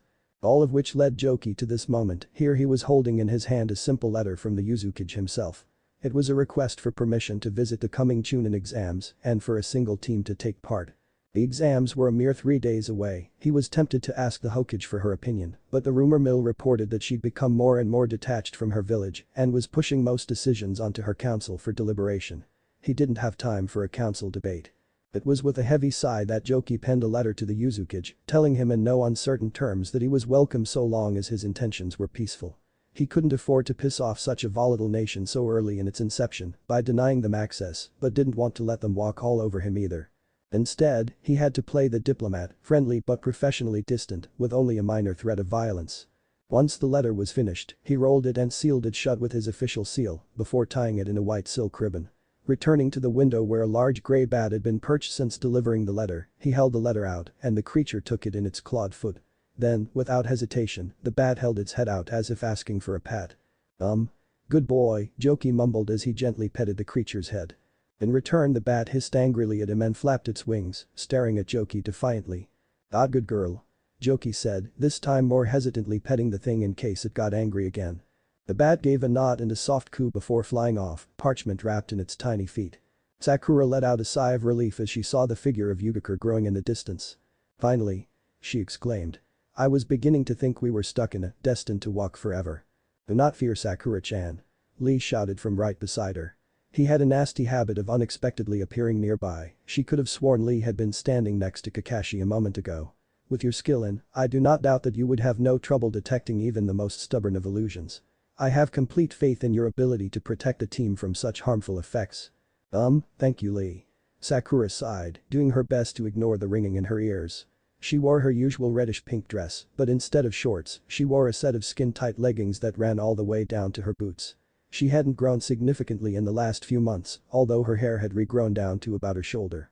She now wore her aide around her forehead with her hair pulled back in a ponytail. She was a much more competent meeting in and user now, Tsunade even let her aid in some minor operations in the last month. Her progress was slow and steady, and she was still regulated to mostly theory when it came to human subjects. The same could not be said of her skills. Once she managed to reliably detect and break, her training in the skill had taken flight, with Kurenai saying she had been a hidden prodigy in the field. Hinata only giggled, as she often did whenever the two of her teammates participated in their antics. Her Byakugan was now almost constantly active. Despite her taking point on the journey to Yugikure, she had a perfect view of everything happening behind her. Like Sakura, she had grown only slightly taller in the last 5 months and was still rather petite. On was her mesh undershirt though, replaced by a semi-formal top similar to what Tenten would often wear. Her father had insisted it was more fitting of someone of her station, now that she was the matriarch, even if it was in name only. Of course, she would still often wear her favorite coat over her new top whenever she wasn't in the presence of her father, such as now. Her hair had grown to be a longer version of her usual haircut, with the sides that framed her face now hanging down to her collarbone and the back now resembling Sakura's old hairstyle. She had become close friends with Sakura and Lee, while also doing her best to maintain her friendships with Kiba and Shino. The professional distance made that more difficult, but she felt happy knowing she was doing her best. "Lee-kun," Hinata started. "I don't think Sakura-chan was actually nervous, she was simply using an expression to show her relief that our journey is nearly over." "Ah, yes, I see," Lee said loudly with a vigorous nod. "Thank you, Hinata-chan, for your continued aid in my attempts to woo Sakura-chan." "That's not what Hinata started to explain but was cut off by Lee, as was the norm for the two. "Sakura-chan, I too am most happy that we are approaching Yugikure," Lee said. "Soon our months of training together will meet fruition, and we can see if our flames of romance will be enough to best our foes." Unlike his female teammates, Lee had hit a growth spurt and grown about 6 inches, or 15 centimeters. With the growth spurt he had outgrown his old dark green jumpsuit. And then immediately replaced it with an identical dark green jumpsuit. Lee's hair also grew at what he assumed was a normal rate, but given that he still followed his regular bi-weekly haircutting schedule, he wasn't entirely sure. "Please don't call our technique that, I preferred super sneaky tricky punch," she moaned, referring to his first name for their technique. And we still have to think of a name for our technique, Lee-kun, Hinata spoke politely, hoping to give Sakura a break from their green-clad teammate. As the three youths continued to chatter away amicably, their two teachers walked behind them, shoulder to shoulder. They really are advancing, Kurenai spoke softly. Both martially and mentally. I haven't seen Hinata this happy since well ever. It's almost like some of my ideas are actually good, Kakashi chuckled, looking up from his most recent pornographic novel to address her. I wouldn't go that far, Kurenai chuckled, bumping her shoulder against his teasingly. With a renewed vigor from the side of their destination, the five march onward to Yugakure. They had been cutting things a bit close, arriving only 2 days before the Chunin exams would take place. Something that Kurenai said sounded typical of a team led by Kakashi. With a stretch and a pop of his back, Kakashi bought the attention of the group as they approached the gate. Well, he spoke. Once we get inside, I'll leave you three in the care of Kurenai to find the hotel while I make contact with the event organizers and get you three signed up. I'll handle the paperwork, so you guys just focus on getting ready. Unlike last time, this is hopefully going to be a completely normal, non-invasion Chunin exam. You need to focus on passing if possible, one of you in particular. Kakashi made a not-so-subtle glance at Sakura and pointed at his one eye before pointing at hers. Why are you acting like I would throw this intentionally? Sakura huffed. If I don't pass, I'm stuck with you for another 6 months. Sakura-chan. Kakashi gasped, clutching his chest in mock pain. Are you implying that you have better things to do than to spend 6 months with me in intense one-on-one training sessions? I'm saying, Sakura scowled, you're lucky that I have Kurenai-sensei to vent to while you're distracted by Hinata and Lee.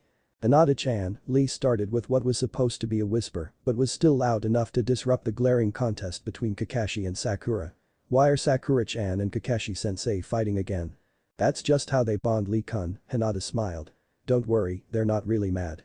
I see, Lee nodded. Thank you again for your continued aid in my efforts to woo Sakura-chan. That's not what Hinata started before changing her approach. Have you considered not constantly? Don't bother, Sakura interrupted with only a small blush. If he hasn't given up by now, nothing will stop him. We just gotta live with it, you know. Kakashi chuckled as he walked away, using the interruption to leave the three in the care of Kurenai. Naruto ran for his life, a strange purple four-legged creature chasing after him. His breath hitched as he tripped and fell on his face. Rolling onto his back to look, he realized he was too late as the giant entity brought its hoof down on him, crushing him into a fine paste. When he opened his eyes again, he was on his knees in front of the large stone doors as they slid open to reveal his library. The purpose of the visions given to him whenever he opened the walls continued to elude him. With the help of his clones, he advanced in the field at an exponential rate. He was hesitant to call himself a master of the art, but considering how rare users were, he may very well be. Even with all of his newfound expertise in the field, the seals on the wall were still far too complicated for him to decipher. Like trying to untangle the world's most complicated knot. He would pull and tug, but whenever he made progress in one area, it was like he lost it in another. Walking into the vault, Naruto went to the section pertaining to economics and a bunch of legal bullshit. Yagi's humble amount of knowledge in the field had been sufficient at first when they focused on just fishing and selling their catch back to anyone willing to buy it in Shiagiri. But now that they were opening official relations with some of the companies and needed to start signing contracts, he wanted to know more.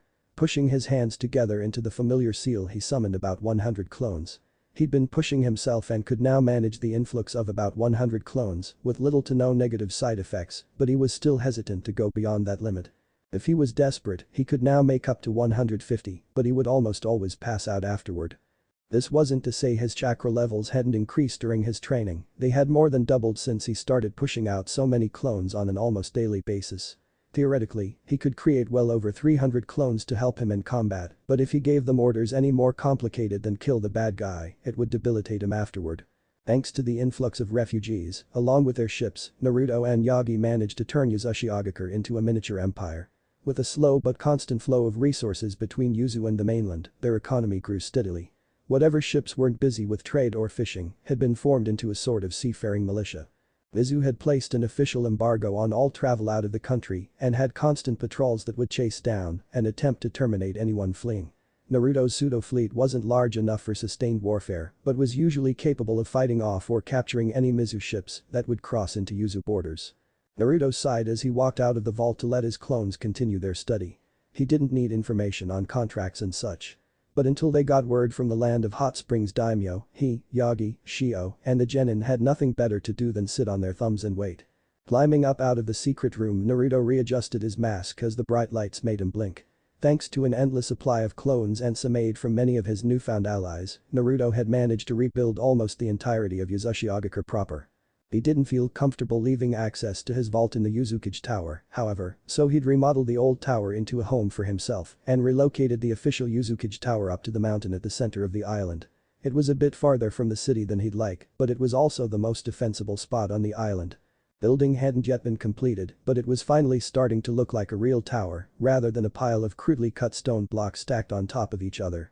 Naruto stepped out of his home and into the now bustling city center. It was a far cry from the metropolis that Konohagakure had been, but it was making progress. Unfortunately, the vast majority of refugees had been civilians and not shinobi. Contrary to his predictions, most of the shinobi had chosen to stay in Mizu to cover their families' escapes and continue the fight. Naruto was fine with that, it just meant they didn't have as many soldiers as he'd hoped for. Still, the amount of progress that had been made was astronomical. There was just a single problem still. There wasn't a fucking ramen shop. You'd think with the power of a small nation behind him, he'd find a way to get a ramen shop set up, but he was stuck with a cheap instant ramen that they could buy from Shiakiri. Admittedly, he was happy for any ramen at all after going months living on fish and roots, but still. He was the goddamned Yuzukage. How hard was it to find a single? "Nah, you're Hakusama, aren't you?" A small voice piped up from nearby. Naruto turned at hearing the name, he had more than grown used to going by the moniker. Just beside him was a little girl, about 5 years old, holding a rag doll and looking up at him. Naruto got down on one knee and did his best to smile through his mask at her. "That's right," he said. "And what's your name?" "Mommy said to not give my name to strangers," she said, sounding sad. "I understand, sweetie," Naruto patted her head gently, causing her to giggle. "What did you need?" "Oh, a ninja man was looking for you earlier," she answered. "But you didn't answer your door. He asked me to wait here and tell you that you were summon Mom Sundom, that you were supposed to go to the big tower on the mountain." She finally finished getting flustered at the long word. "Wow, that was really brave of you to wait here all by yourself," Naruto chuckled at her. "Does your mommy know you're out here?" The little girl shook her head. "Nope. She thinks I'm napping, but I like to sneak out and do stuff," she declared. How old were you again?" "I'm this many." She held up a single hand with 4 fingers up. "Well then," Naruto chuckled.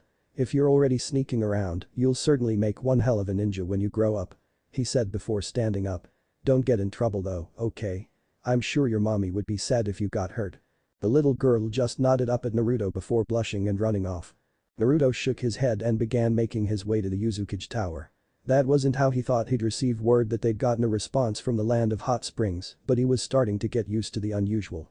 Besides, there were worse ways to receive news. Like waking up in a casket, for example. Naruto shook his head, he needed to get over that already. Dying was no good excuse to not go on living. But the thud, Naruto landed inside the official Yuzukage's office.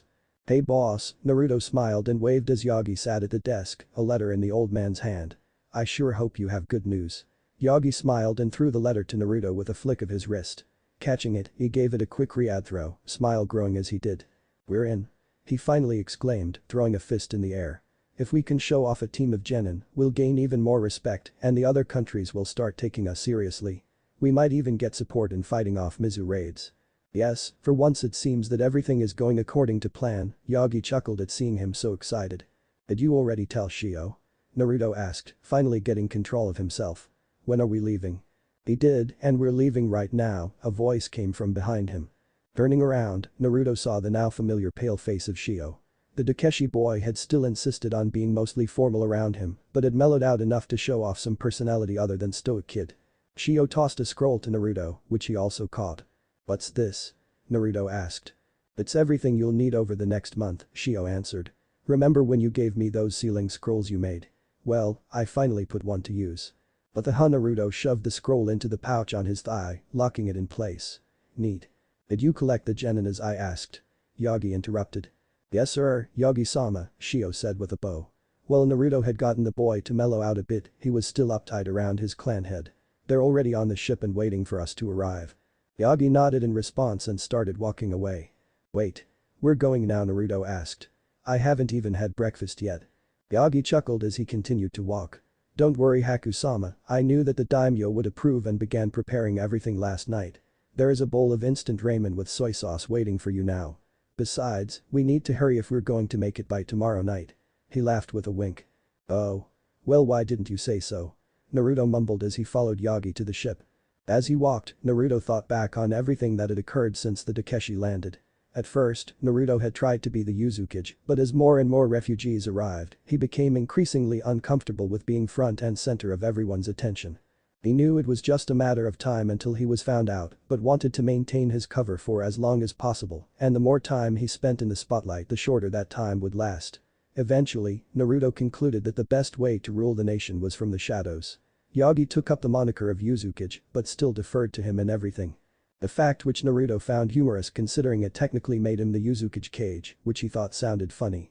To even further throw off the trail, Naruto had adopted the old man into the Uzumaki clan until further notice. While this gave Yagi the unfortunate burden of having to manage the Takeshi clan as well as the day-to-day of Yuzashigakure, it meant that Naruto had more time for his studies and training. It also meant he didn't have to do any paperwork, which he was more than alright with. Naruto followed Yagi and Shio onto the ship as the crew prepared to launch. Yagi was wearing a replica of the Uzukage's robes and hat. Naruto liked the guy, but there was no way in hell he'd let him wear the real thing. And Shio wore what was now standard uniform for Yuzu forces. A simple black pair of canvas pants and a black skin-tight shirt with a red Yuzu swirl in the center of his chest. With a little help from Ms. Mizuhana and her menagerie of miscellaneous material, they had managed to get a standardized uniform, as well as repair the equipment that they did have. Shio had customized his uniform a bit, as most shinobi do. Adding a belt around his waist and wearing an armband with the Takeshi clan symbol on it, 3 red balls laid out in the shape of a triangle. He wore his 8 around his neck like a scarf. Naruto had made only minor changes to his attire, doing his best to go unseen in the sea of faces, despite how famous he was getting locally. He wore the same general outfit as before, with the only addition being an Uzue tied to his forehead, simultaneously showing his allegiance and helping to keep his mask in place. Of course, Shio had tried to get him to wear a standard uniform, but that hadn't ended well for Shio. That had been the day that Naruto had learned that living people could in fact fit inside ceiling scrolls. With their short walk over, Naruto sat down in the captain's quarters, a bowl of hot ramen in front of him. Wanting to start his feast, he grabbed his chopsticks and began to eat, not paying too much attention to his surroundings. He could tell that the ship had left port almost immediately when he sat down, but ramen was more important. With a hearty burp and leaning back, sighing in satisfaction, Naruto looked at Yagi and frowned. "Something wrong?" he asked the old man. "You look kind of sad." "It's just that. Well, after 108 days lost at sea you can never quite look at a ship the same way," he answered. "Don't worry so much, old man," Naruto smiled as he stood up. "This ship is way faster than your old one. We'll be in Yugakure in no time and now you have a home to go back to." Yagi smiled as well after hearing Yuzashigakure referred to as his home. "Thank you, Haku-sama. You always know just what to say." "Yeah, I'm pretty awesome like that." Naruto laughed, trying to hide a burp. He had eaten a bit too fast again. Sasuke panted heavily, sweat dripping down his brow. His legs were bent into a sort of sideways horse stance, and his hand was pointed out with 2 fingers pointing at a simple metal target. With a weary smile, he dropped out of stance to stand more casually. He'd finally managed to direct his Inazumaya or lightning arrow to the target about 15 yards away, without it arsing to make ground with the ground. A soft clapping reached his ears from farther away. "Yay, Sasuke-kun," Karen shouted from far off, holding a basket full of food with the crook of her elbow as she walked closer. One step closer to killing Itachi. Sasuke rolled his eyes but started walking towards her. "You're here early." He spoke bluntly. "I had faith that you would adequately perform your tasks in a hasty manner," Karen replied, pushing her glasses up as she tried to sound smart. "Also, I was hungry and didn't want to eat alone. So, there's that." Sasuke couldn't help but roll his eyes again to suppress a chuckle. He and Karen had gotten much closer over the last 6 months, so close in fact that. Karen said after planting a kiss on his lips. "What are you looking at, dummy? Help me with this blanket." Sasuke shook his head before giving her a sour look. They may be close now, but she knew he didn't like displays of affection, especially where there was a chance they could be seen. Still, his progress had accelerated leaps and bounds since he'd started getting closer with her. He wasn't consciously aware of when his apathy became feelings of friendship or when his feelings of friendship became more romantic, but he was aware that it had happened. Sasuke finished helping Karen with the blanket and sat with her on it, taking a sandwich out of the basket he started eating without another word. He frowned as he ate. The food here still tastes off, he had figured he was just not used to it at first, but after 6 months that wasn't an excuse anymore. Oh well, at least the tomatoes were good. Eren just sighed and started eating her seaweed salad as well. Whenever Sasuke was like this, it was best to let him smolder away until he felt like participating. She scooted over and sat next to him, although not close enough to touch. Despite her best efforts, he still wasn't the biggest fan of prolonged physical contact. She'd have to work on that. Still, regardless of his uniqueness, Karen thought her transformation of Sasuke had been fantastic. Sure, he still liked to brood quietly, answered questions with sat away from others, did nothing but train for the day he could kill his brother, and sneered at anyone who talked to him. But it was about progress, not perfection. Eren finished her food quickly, she had been rather hungry. She laid back on the blanket and looked up at the sky as Sasuke continued to eat. She bit her lip and hummed softly to herself as she waited, knowing better than to interrupt Sasuke while he ate. "What are you thinking?" Sasuke asked suddenly, having finished his food without her noticing. Oh, just about what Orochimaru-sama will want next week," she answered. "He's only visiting for a day. That's not long enough to instruct you, but is too much effort for a simple report that I could have sent to him back in Atogakure." Sasuke mumbled in response, causing Karen to roll her eyes at him. Such a way with words. She teased before going back to relaxing. Hinata kept her Byakugan active as she did her best to not see what was happening in the other rooms of the hotel. She and the others were waiting for Kakashi to return from signing them up. Lee was in the corner of the room, currently on sit-up 5,986 of his second set of 10,000. Sakura and Kurenai were both sitting cross-legged on one of the beds holding each other's hands. Both of their heads were bowed as they participated in some sort of mental duel that only the two of them could perceive. A knock at the door interrupted the four, along with the words, "Housekeeping," being shouted in a high-pitched voice. Hinata just focused her Byakugan to look through the door and see Kakashi. "You can come in, Kakashi-sensei," she said with a smile. "The door isn't locked." Kakashi walked in, a pout on his face so sour that it could be seen through his mask. "You guys are no fun," he said. Lee didn't even pause in his sit-ups. "My apologies, Kakashi-sensei," Lee answered, still doing his sit-ups. He was now at 7,328. "But, seeing as the Chunin exams are imminent, I must be at peak physical condition at all times. Once I am done with my sit-ups, if you would like to pretend to be a maid once again, I will also pretend that I do not realize that it is you." No thanks Lee, that's okay." Kakashi sighed as he sat on the same bed as Hinata. He looked over to Sakura and Kurenai. "How long have they been at it this time?" "Only about 30 minutes, Hinata answered, finally turning her Byakugan off and letting out a sigh as she suffered through the tensed muscles in and around her eyes, spasming in their attempt to relax.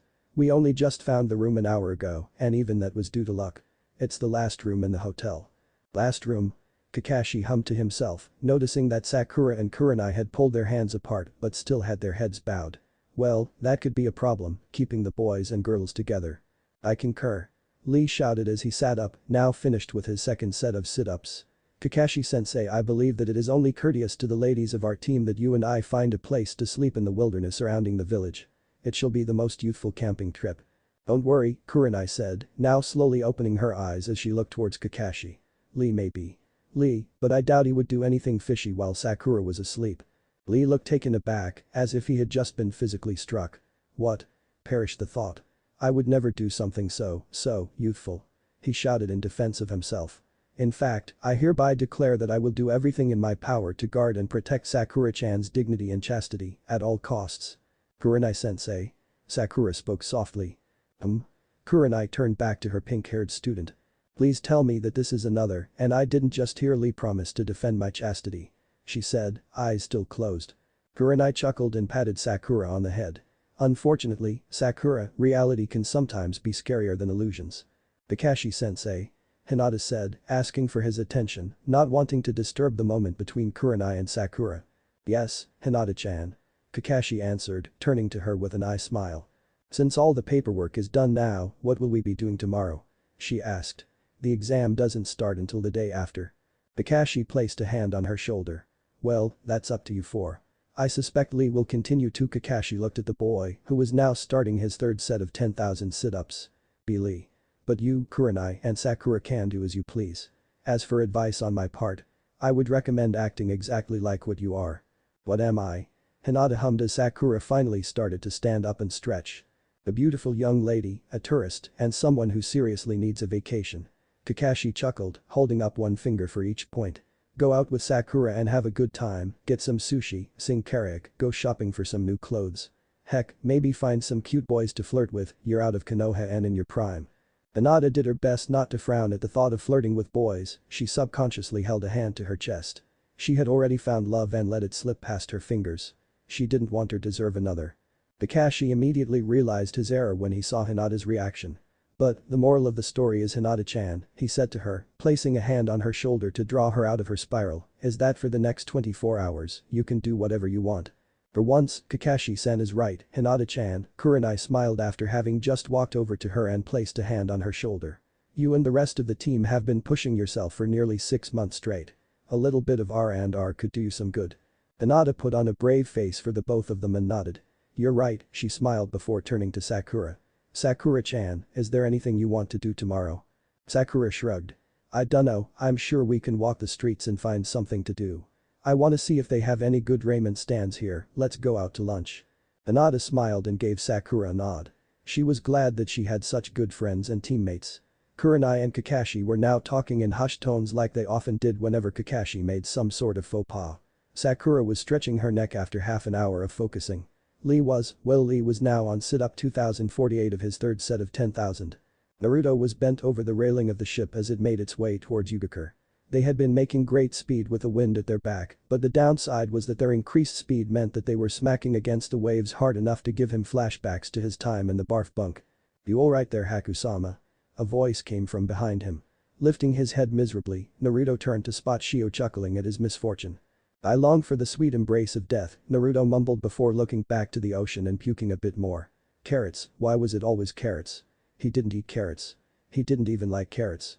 How he had managed to vomit without getting any on his still unmoved mask was a mystery to Ship. Don't be so dramatic, you'll be fine, Shio said comfortingly. At this rate, we'll be in Yugakure by tomorrow morning. Why don't you go lay down and try to sleep through the worst of it, Naruto stood up straight, taking deep slow breaths through his nose. Honestly, I'm halfway tempted to just run the rest of the way on top of the water. But you're probably right. Tell Yagi-san that I'm in our quarters. Naruto had opted to share a room with Yagi. For this little detour into Hagakure, he'd decided to masquerade as Yagi's bodyguard.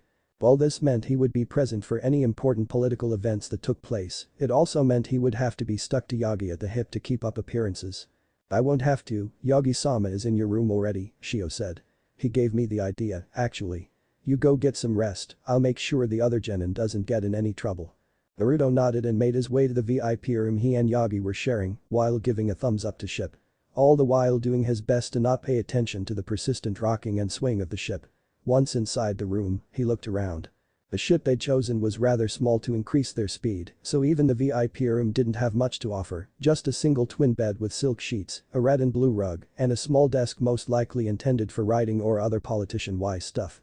Taking a step inside, Naruto felt his foot bump into something. He looked down to find Yagi laying on the floor, he had fallen asleep on the rug. Yagi-san. What are you doing? Naruto asked with a long pause as the older man slowly sat up. By Hakusama, Yagi yawned. I didn't know if you were coming or not, so I decided to go to sleep without you. Okay. Naruto sighed. But why are you on the floor? I may be playing the role of Yuzukage, Hakusama, the pale old man started. But I wouldn't dream of attempting to place myself above you when it's not necessary to maintain our cover. But you're like old and shit, Naruto retorted eloquently. Won't that mess with your back or your new hip or something? Yagi chuckled softly, still sitting on the floor. Hakusama, never underestimate your elders. I have suffered through much worse in my life, this barely registers as an inconvenience to me. Okay, Naruto hummed to himself as he carefully tiptoed around Yagi. You're sure you're okay with this? I can sleep on the floor, it's not a big deal. Yagi just laid back down, rubbing his now clean-shaven upper lip where his mustache had once been. I'll be fine, Hakusama, really. Go to sleep, tomorrow we'll reach Yugakure, and then we'll have a team participating in the Chunin exams, he explained as he closed his eyes. We'll have plenty of excitement up ahead, so get some rest. Besides, I'm not the one who's been seasick for the last 8 hours. Naruto rolled his eyes. Yagi had failed to suppress a note of humor in his tone when he'd brought up Naruto's seasickness. He didn't feel so bad about letting the old man sleep on the floor anymore. Snuffing out the light, Naruto laid down on the bed and closed his eyes. Breathing through his nose and focusing on that, he slowly drifted off to sleep. The next morning, Hinata and Sakura had chosen to sleep in, not getting up until almost noon. The two had taken turns getting showered and ready for the day in an otherwise empty room. A simple note on one of the nightstands read. Kurenai and I are out for the rest of the day. Lee has sworn to run 300 laps around the village and do a bunch of other stuff. There's 10,000 from mission funds for you two to split for the day in Sakura's left shoe. Don't spend it all in one place and try not to get yourselves killed or imprisoned. Bakashi. Well, that's one way for a legal guardian to act. Sakura chuckled as she finished getting ready while Hinata got out of the shower. Sakura took her left shoe off and sure enough, there were 5 2,000 bills in there. Hinata got dressed quickly so that the two could head out, they had both missed breakfast and were rather hungry and eager to get lunch soon. Ready Sakura-chan? Hinata asked once she was finished. It was still a shock to her that Sakura didn't have to dye her hair for it to stay pink. She was a little jealous. Sakura smiled and nodded. She was still in shock that Hinata didn't have to put on any makeup to have such perfect and pale skin. She was a little jealous. Girls' night out, girls' night out, girls' night out. Dadabeo. Sakura chanted happily as she and Hinata walked out. As soon as they left their room, Hinata activated her Byakugan, causing Sakura to turn on her heel and face the slightly taller girl. I don't think so, Sakura said in a fake authoritative tone. What? Hinata asked, genuinely confused. This is our last day off before the Chunin exam. No Byakugan, Sakura stated. We're in a friendly village surrounded by whose sole job is to keep the contestants safe until the exams start. If there's one day that you don't need your Byakugan active, it's today. Turn it off and relax. You can't relax if you're keeping an eye on literally everything all the time. Hinata pouted softly but did as she was told, deactivating her Byakugan. You're right Sakura-chan, I'm sorry. Sakura just rolled her eyes and grabbed Hinata by the hand before leading her out of the hotel and out into the streets. You don't need to be sorry Hinata. It's not like I'm actually in charge of you or anything, I just want my friend to relax for once. Hinata blushed at Sakura, explicitly calling her a friend.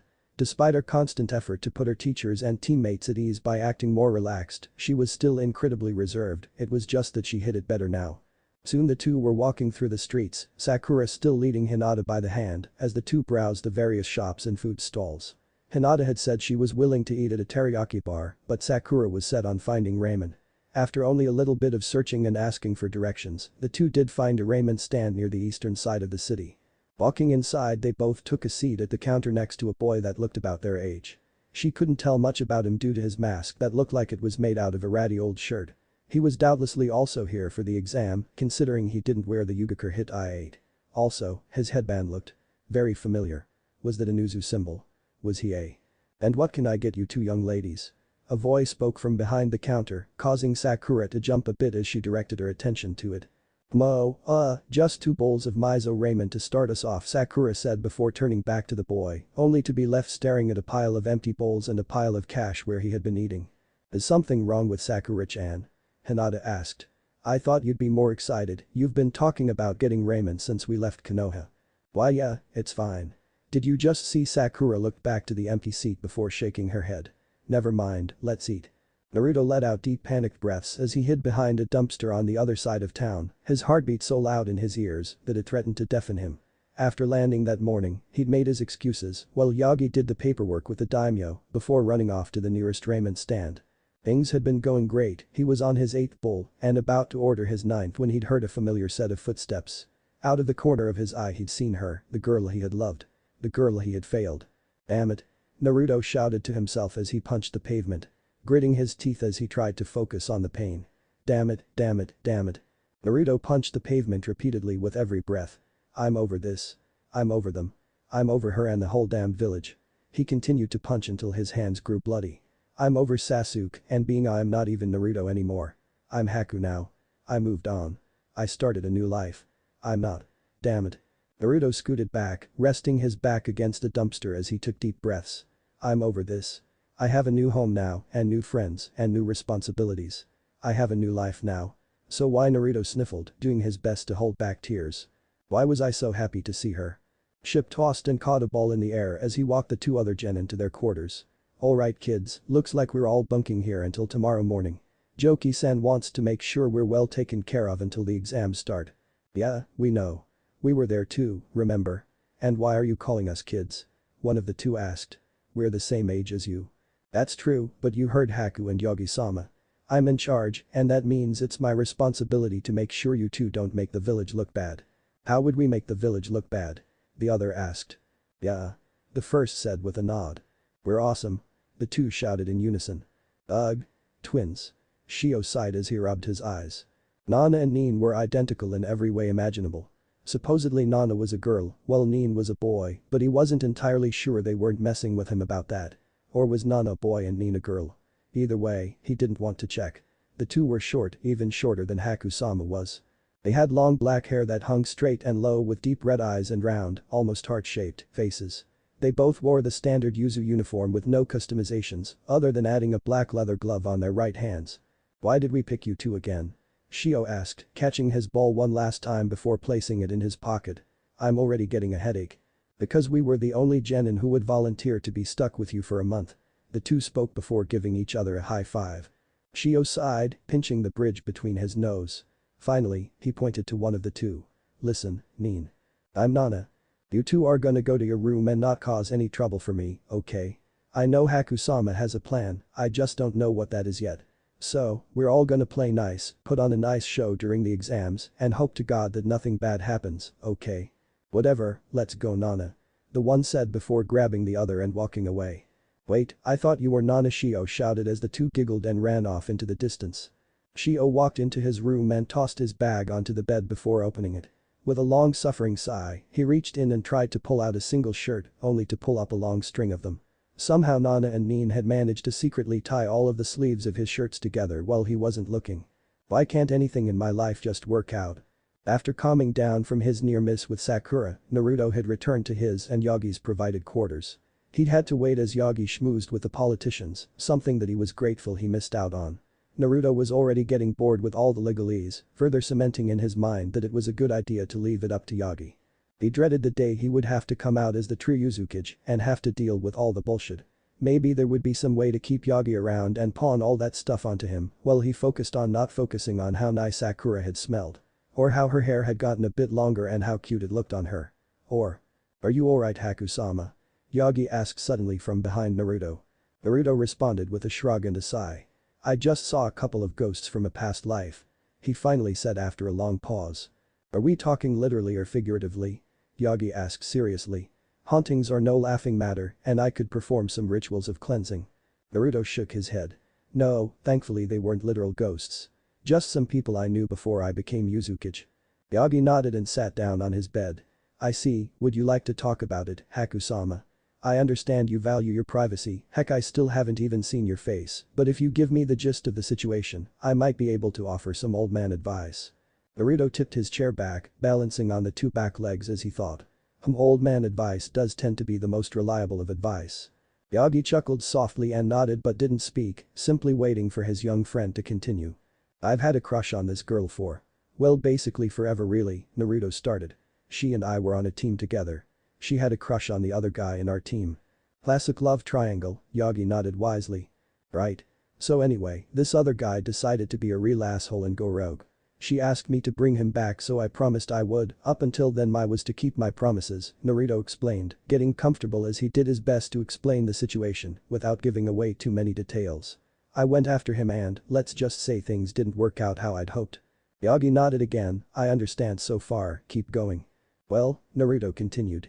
"The next thing I know, things have gotten way more complicated, I'm running away from home with nothing but the clothes on my back. After a strangely not so long series of events, I wound up on Yuzu and had just started rebuilding when you guys showed up." "Well, that doesn't sound too bad. Stranger things have happened in this world. I'm assuming this isn't the whole story?" Yagi asked. "Not by a long shot," Naruto replied. "So, what does this have to do with why you're so down at the moment?" Yagi asked, getting to the heart of the matter. "You know how I ran off to scout the town and get a lay of the land just in case things went south?" "You mean how you ran to the nearest ramen shop the second you thought of an excuse?" Yagi chuckled with a nod. "Yes, I remember. Well, I was out scouting." "You mean eating?" Naruto gave the smiling old man the evil eye for a moment before returning to his story. "While I was out, I ran into the girl I had a crush on," he explained.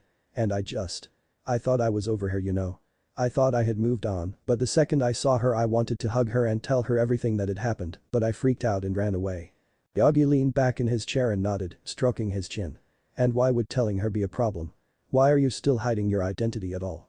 Naruto sighed. That was a good question. He had started using the Haku persona with Hyde-san as a gut reaction. I think it's because I don't know how people would react. Not to brag, but I'm kind of a big deal in my old village. Well, I wasn't when I was alive, but after I died, I sort of became a big deal." Again, it's complicated. I'm just scared of what they'll do if they know I'm me. Before that a lot of people hated me. Yagi looked at him with a look of barely suppressed shock. I'm sorry, but did you just say after you died? Oh yeah, I guess I left that part out. I died and got buried and stuff before having to crawl my way out of my grave. Did I mention it's complicated? Have you told anyone else about this? Yagi asked seriously. Only Shio, but I'm pretty sure he thought I was joking, Naruto answered. Okay. Okay, well, let's put that on the back burner for a second.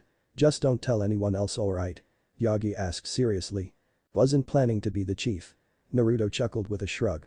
So anyway, back to the important part. This girl never really liked me before, in fact, she basically hated me. So, now that people like me, I don't know if she like me or just the idea of me, because I'm the son of a famous guy. Also, I've been pretending to be dead for half a year and that's kinda fucked up on my part. It's just so complicated. Yeah, I get that, Yagi said as he let out a sigh.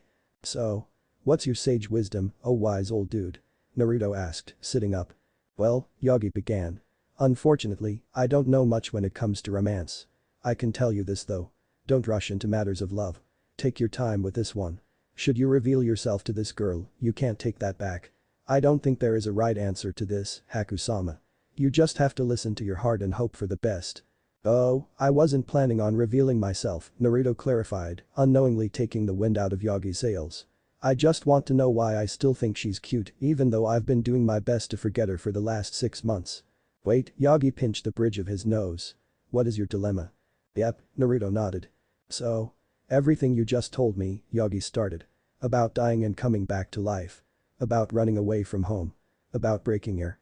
About realizing who your father was. About being betrayed by your friend. About founding an entire nation. All of that, and your only concern is why you still have a crush on her. Yeah, Naruto said with another nod as though it were obvious. Yagi let out a long-suffering groan as he relaxed back into his seat. Haku-sama. There are these things called hormones. They're what make you like girls. They don't make sense, they just kinda happen. Don't worry about it. Naruto smiled and gave a thumbs up to Yagi. That's brilliant. I'll just stop worrying about it. See? I knew old man advice always helped. Thank you for watching this video, I hope you enjoyed it. If you want to see the next part, don't forget to turn on notifications by hitting that bell icon. Please like, subscribe, and comment below to let me know your thoughts. Check out my other videos for more content you might enjoy. Until next time, take care.